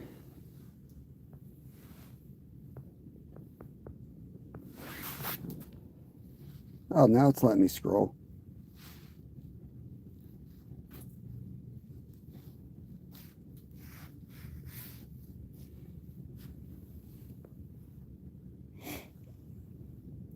Hope you're doing good, SG. I was trying to remember who the heck you were. Wasn't sure if you were my buddy from Florida.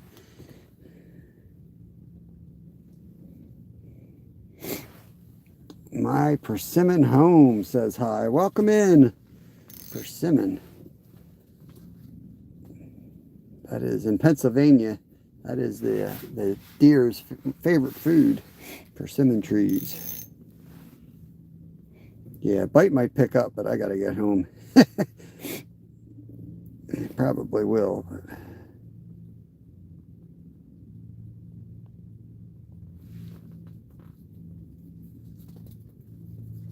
yeah.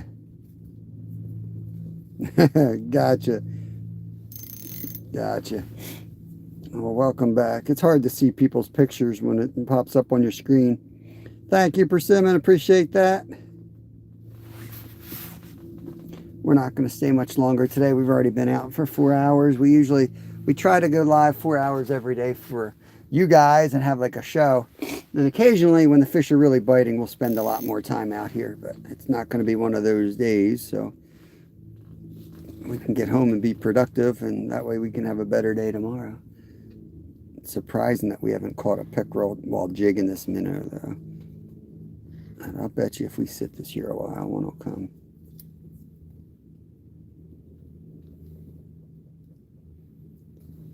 Make sure he's still on the hook. Like, how can that not get smoked? You know what I mean? Drop that at different levels here before we call it quits. So we've had 3 good fish on the rod. Well, we've had 4 good fish on the line today. We've landed one of the 4. One of the 4.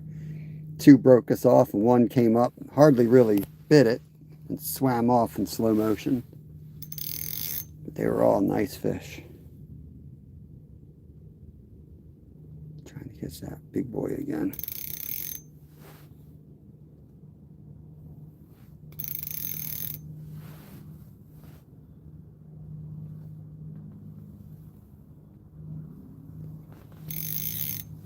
Just working my way down. I think I'm down. I'm all the way on the bottom.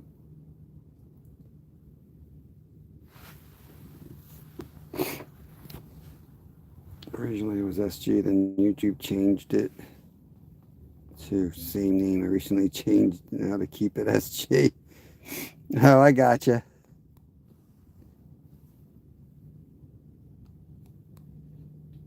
$10 more to 400. Dominic, so what I do very smartly is I measure and then I mark my ice ladle so that I can stick that in there and measure it. I forgot that today.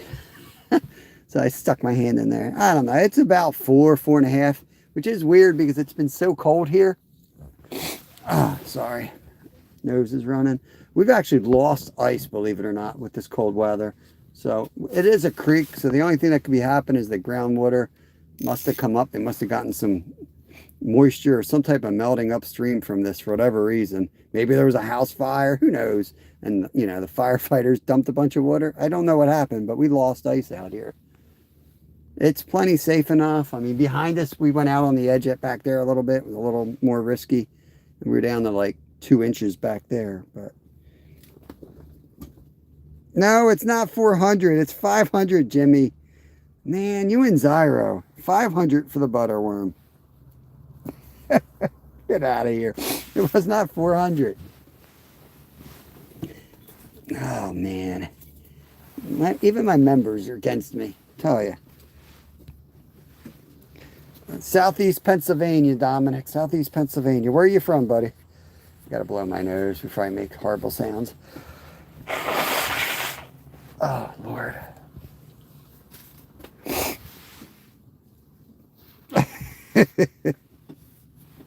I'm eating a butterworm at 500. That's the deal. It's got to be the best. We've done 400 before. I'm very appreciative of 400 likes in a day. It's been an awesome stream. Huge numbers. All right. We got All Things Country from Ontario. Welcome in, welcome in. We're in Pennsylvania here. Oh, man. Yeah. I think I got to go. Not sure if my wife's home or not. She was working from home, but I think she's got something to do today, so I got to get home. It's 2:35. As much as I want to keep jigging, I know we're going to hook up here. I think I got another rod to bring in anyway, don't I? What am I doing? I got the other tip up to bring in. So I'll sit this here while I break that down. We're going to start aggressively breaking down now, for real. Throw this night crawler down. Put this bell on it. Now, if you guys disappear, I appreciate you guys coming in. We still might hook up on this one while we take, oh my God, while we're taking down here.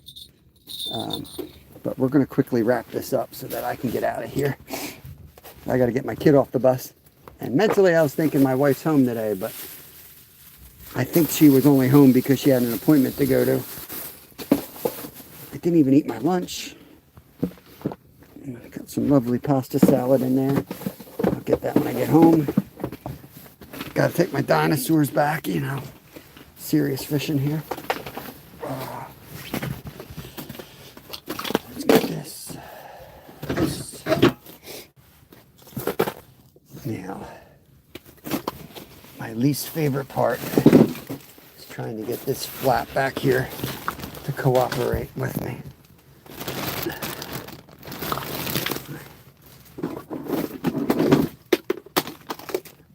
I've got one tool that works really good for this, and I can never find it when I need it.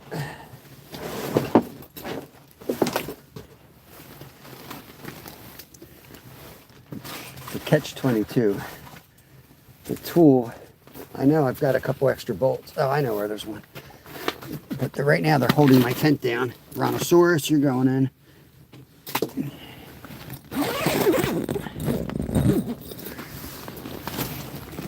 Let's just unzip that.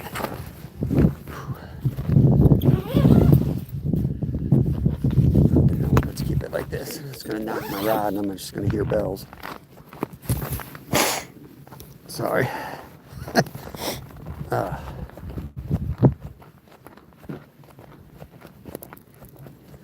Let's get this wrapped up and then we'll grab the other crap I'm looking for.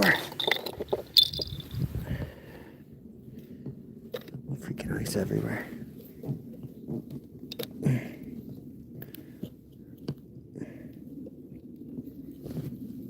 Oh, shit.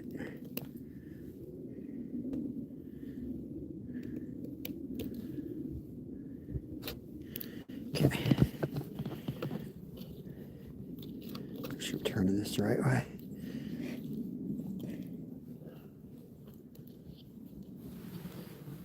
It's calm now. Go figure. As we're breaking down. Well, we did catch 3. The pickerel was awesome. A lot of fun landing the pickerel. 2 break-offs are always kind of fun. It sucks to lose lures, but at least you had something tugging away, half decent. That's the way it goes. I really think right now it's the big pickerel are out and about on this lake. I've yet to find bass, except for a couple little ones here and there. I know they're in here. I catch them a lot. You guys see me on the kayak. We land some good ones, and when we have the floods, they go back up into the creek, and they go up there. But I'd be damned if I can find them in the winter. I'm guessing they're back in the real thin ice. I don't know. There's a beaver dam back there. So once this freezes up a little bit better, tomorrow, it's going to be cold again tonight. If we come here, we're going to go way back there. Put tip-ups in a straight line going out. But today was a tough day. Kind of recovering. We camped out on the ice this weekend, so mentally and physically, I needed an easy day on the ice. So this is our easy day. It wasn't really that easy if you guys were on the member live this morning. We started by hatcheting the ice, falling in the ice to get my minnow bucket out. I need the screw.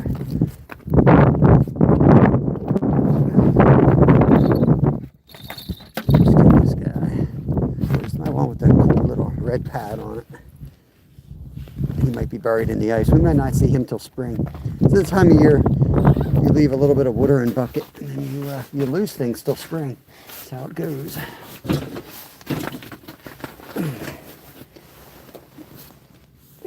freaking piece of crap right here drives me up a wall. Oh, good. It's not going to be a jerk today. Some days it's damn near impossible to get that thing in. And that's the only regular one. All the rest I've re-rigged with screws. Go figure. We're shrinking. We're shrinking.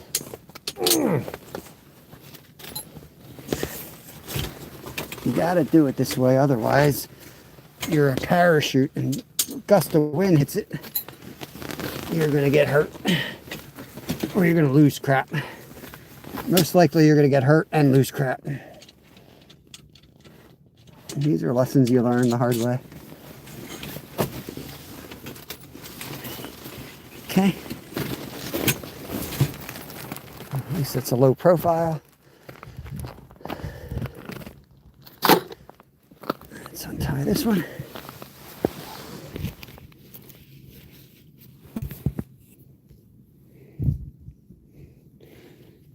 Now he has to add butterworms to the pasta salad.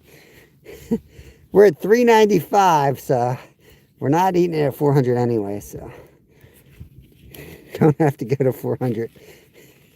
It's 500 anyway, so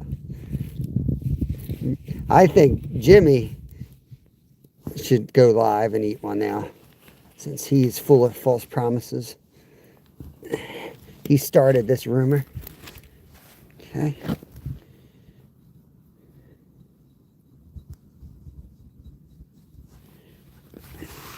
We getting anywhere? The lunar fish bite, a little bit. We did a whole barometer thing for like 2 months where we kept track of the barometer. I didn't honestly find too much from it, especially on the ice, because we were like this. We had Nolan even stumped. Is there any such thing as barometric pressure when you're fishing through ice? I mean, I know with the ocean, because of the tides, that it's the tidal part, that's the physical part. So maybe in brackish water, I don't know. Yes, there's definitely stuff there, but it gets so much more complicated that you're more likely to misinterpret it and just say, I'm not going to go fishing today because of this, and you could be dead wrong, and because of something else, it was the best bite. So I don't worry about it too much. But occasionally I will get bored and we'll do a study, especially with you guys and the members. We'll be like, all right, I'm going to post the barometric pressure every day. We'll see if it leads to better fishing. It's just something to do. If it motivates you to get out there, do it. If it doesn't, if it motivates you to stay indoors, don't do it.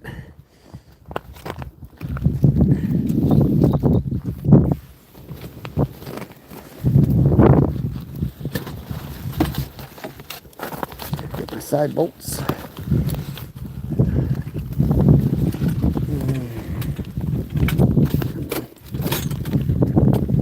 Just lay it back and get it another way.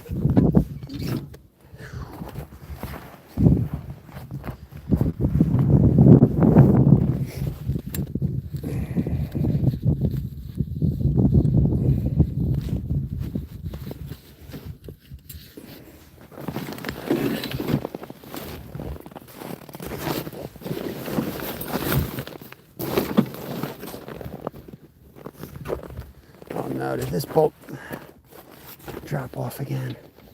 Oh, Lord. No. Hold on, I just lost that very important bolt. There it is. Need a stop for it. It might be in this tent. So that'll go through here.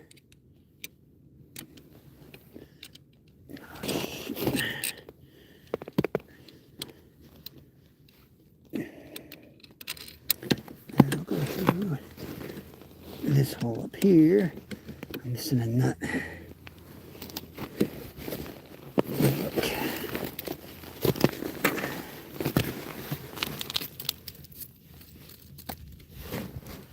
Not there. Just want to see if it fell on this side before I mess with it anymore. Oh, there's my glasses. interesting stuff you find.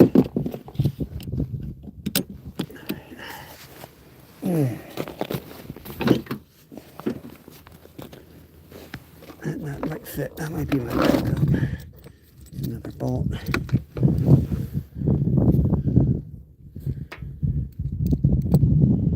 Probably put that bolt through it if it doesn't fit. Stay right there. Sorry, y'all. Let me fix this now before I forget. Could be even worse weather tomorrow.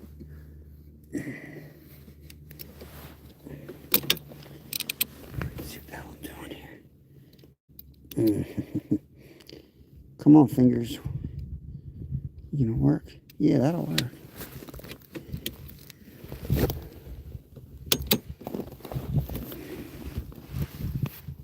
Try not to drop it. It ain't easy with frozen fingers. Try to make them work. They don't want to work. Oh, shit. Oh, there's the bolt line right there. It's got the stop piece on it.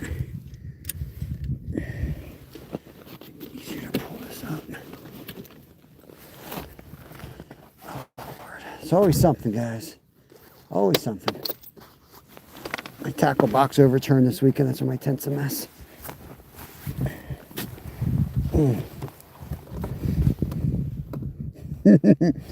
Thank you guys for the 400. You guys are plotting against me, trying to get me up to 500. Watch me eat a butterworm. I would do it raw too, you know. If you're going to eat a butterworm, I highly recommend sashimi butterworms.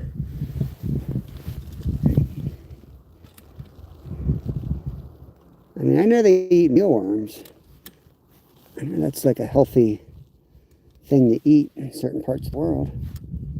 Oh, maybe. Okay. I should probably tighten that down. I know I'm going to forget to tighten that down. Somebody will remember and come in the chat tomorrow. Do you remember to bring your wrench? Nope. Nope. I'll just hand tighten it again in 3 days when it falls off. This is now a block of ice. Let's get this out. Wreck the blade. Come the butthead.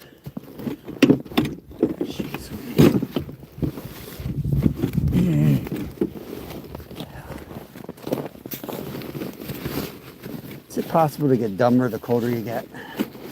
Brain doesn't work in the cold sometimes. Did everything ass backwards today.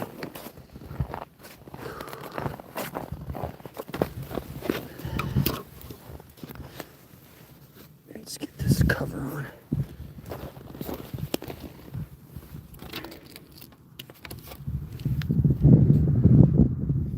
Uh-oh, Jim, we got a lot of people coming in the chat. Oh no. There's no fishing to be seen, but it is mathematically possible we could get the 500 thumbs up, and I would eat a butterworm for y'all. A deal's a deal. Deal's a deal. What's going on, Shaw? Upgrade the wing nuts. You call me a wing nut? Call me a wing nut, bro? These have been on there for 50 years. It got rocked in the wind a few times. I probably just need to use a tool to tighten them. My dad's probably watching, furious. All his stuff looks brand new, but he don't do what we do. We go hard. We take chances. We fish in blizzards and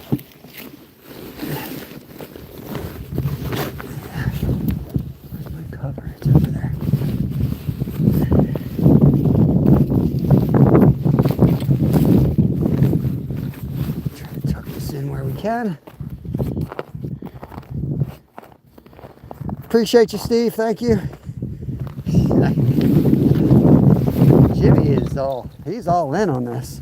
He really wants to see me eat my bait. Sashimi style. We're gonna get there one of these days.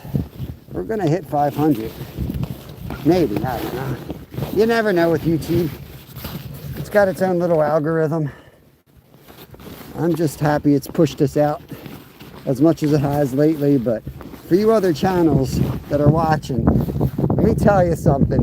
If you're like, oh man, if you only have 10, 15 people in there, let me tell you, you think you make more money if you have, 90,000 views? You don't. I've made less on my biggest streams. I've made less because everybody assumes that you're a big timer and you don't need help. People help you out when you're doing less. I'm telling you, somebody comes by watching a stream of somebody out there and they drop more money on you. I made more money when I was a tiny channel. And I'm a tiny channel, but I mean on those streams. So I'm not trying to say anything more than if you are one of the small guys, that's how you get started. And don't think because YouTube's not pushing you that that's necessarily a bad thing. Because when they're pushing you, look, our views will go down as I say this, but they're pushing you because all it is you're being pushed up on the channel list when people log on to YouTube. Now, if you've ever bought subs and bought that crap, yeah, you're never going to make it. You're going to be punished. That's how the algorithm works. But don't think if you're not being pushed by YouTube in this moment of time that you never will be and you will never make it. Just do your thing, man. People will find you and you'll build a community. Doesn't matter how big that community is. Even small ones can be really strong and supportive. I really want to spend more time jigging this minnow, but I'm afraid my 12-year-old's getting off the bus and I'm not going to be there, and he's going to be like, where's Dad? So I'm going to get my ass out of here.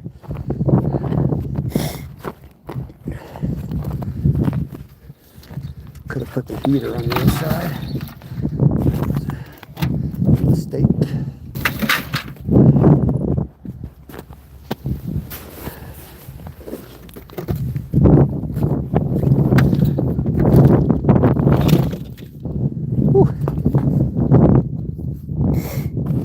Holy crap, yeah, I'm cooked.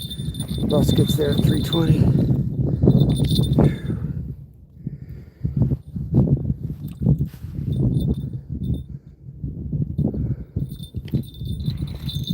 I'm cooked. Let's get out of here.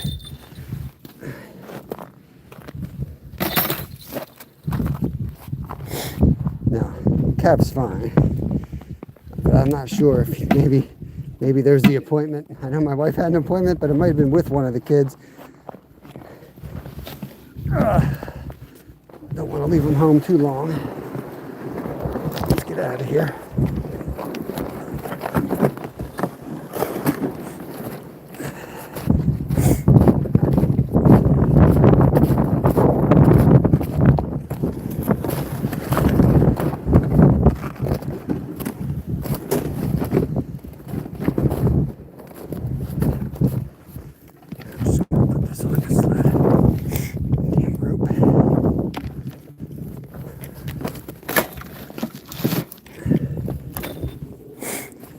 Yeah, as cold as it's been, I'm shocked there's as much water out here as there is. The ice is a mess.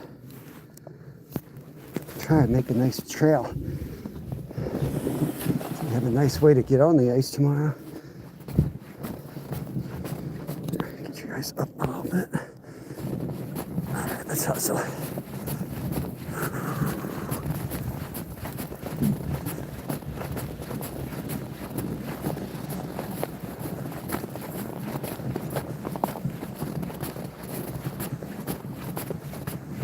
We're probably going to dump half our crap going up this hill.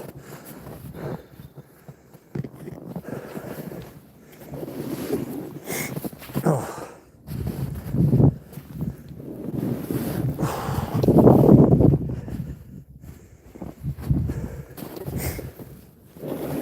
Oh.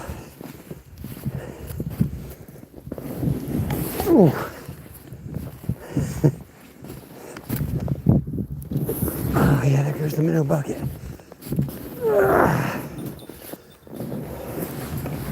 We got her.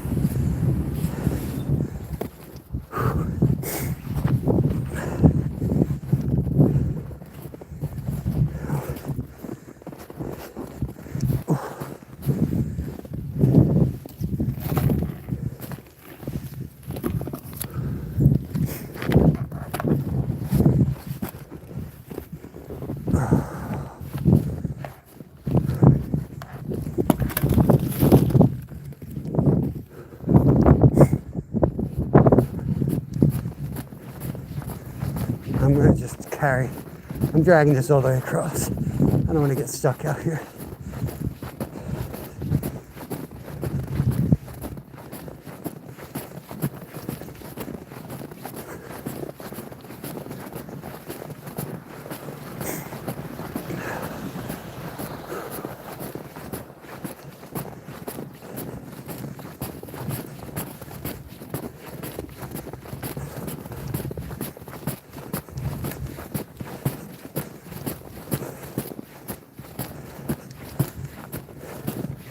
Lanternflies.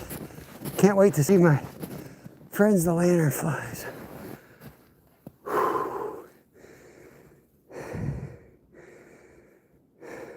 If you just came in, we're heading home.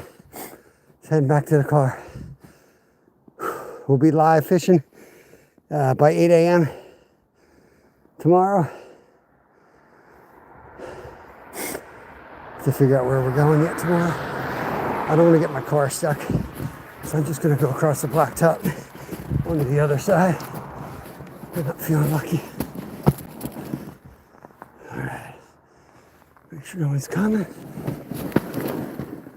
All right, we're clear. There goes the wax job, North Forks.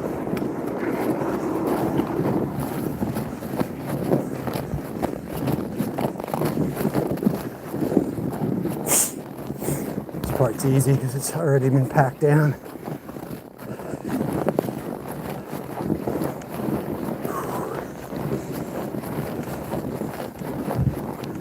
I could probably ride this thing downhill.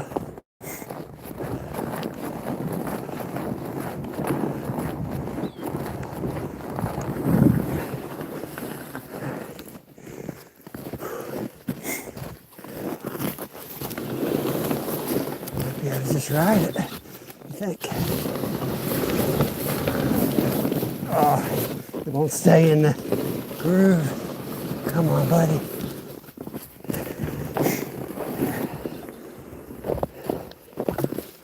Come on, work with me. Have a little bit of fun. Nope. Be that way, you little bastard.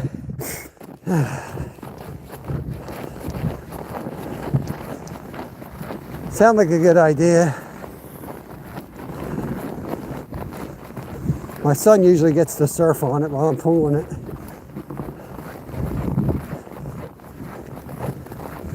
Zyro, told you, there's the bathroom, bro. Okay? I'm a professional fisherman. I always know where the bathroom is.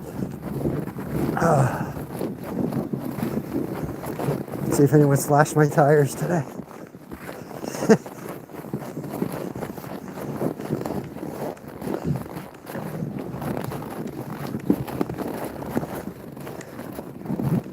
$500 thumbs up. I'll eat a exhaust colored icicle and eat a butterworm. Okay.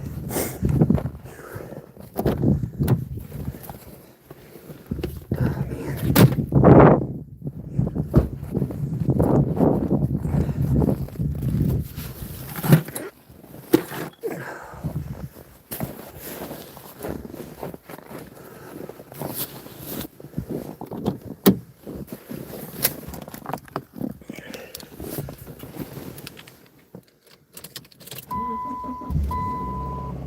Front defroster on.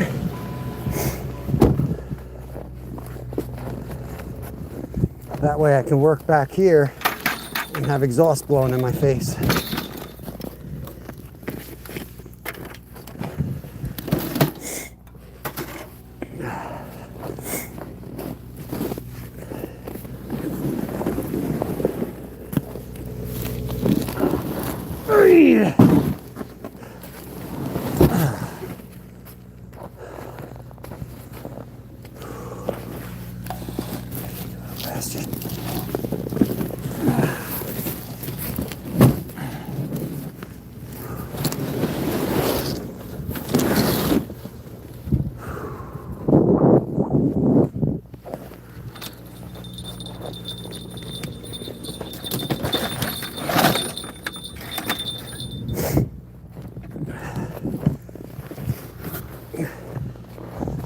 I do like the physical work. I might bitch about it, but I do like doing it the hard way. Feels good, it's good for you, keeps you in shape, because you never know when you're going to be tested. You know, I've pulled 3 people out of the ice in my years. It's nice to be able to actually help. That's all it is. Good to go. Get you guys out of here, shut down the live. Whew.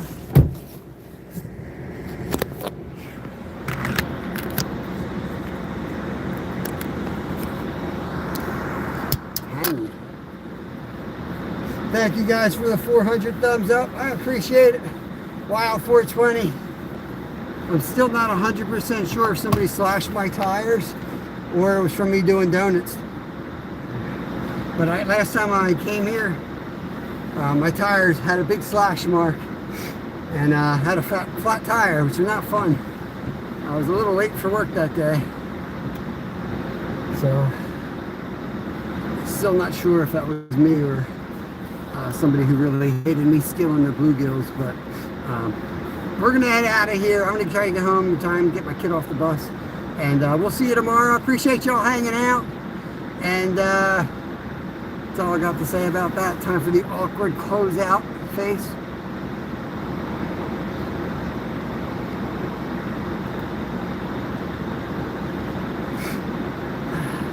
Peace out, y'all. Party on, Garth. Yeah, I swear I hit the X.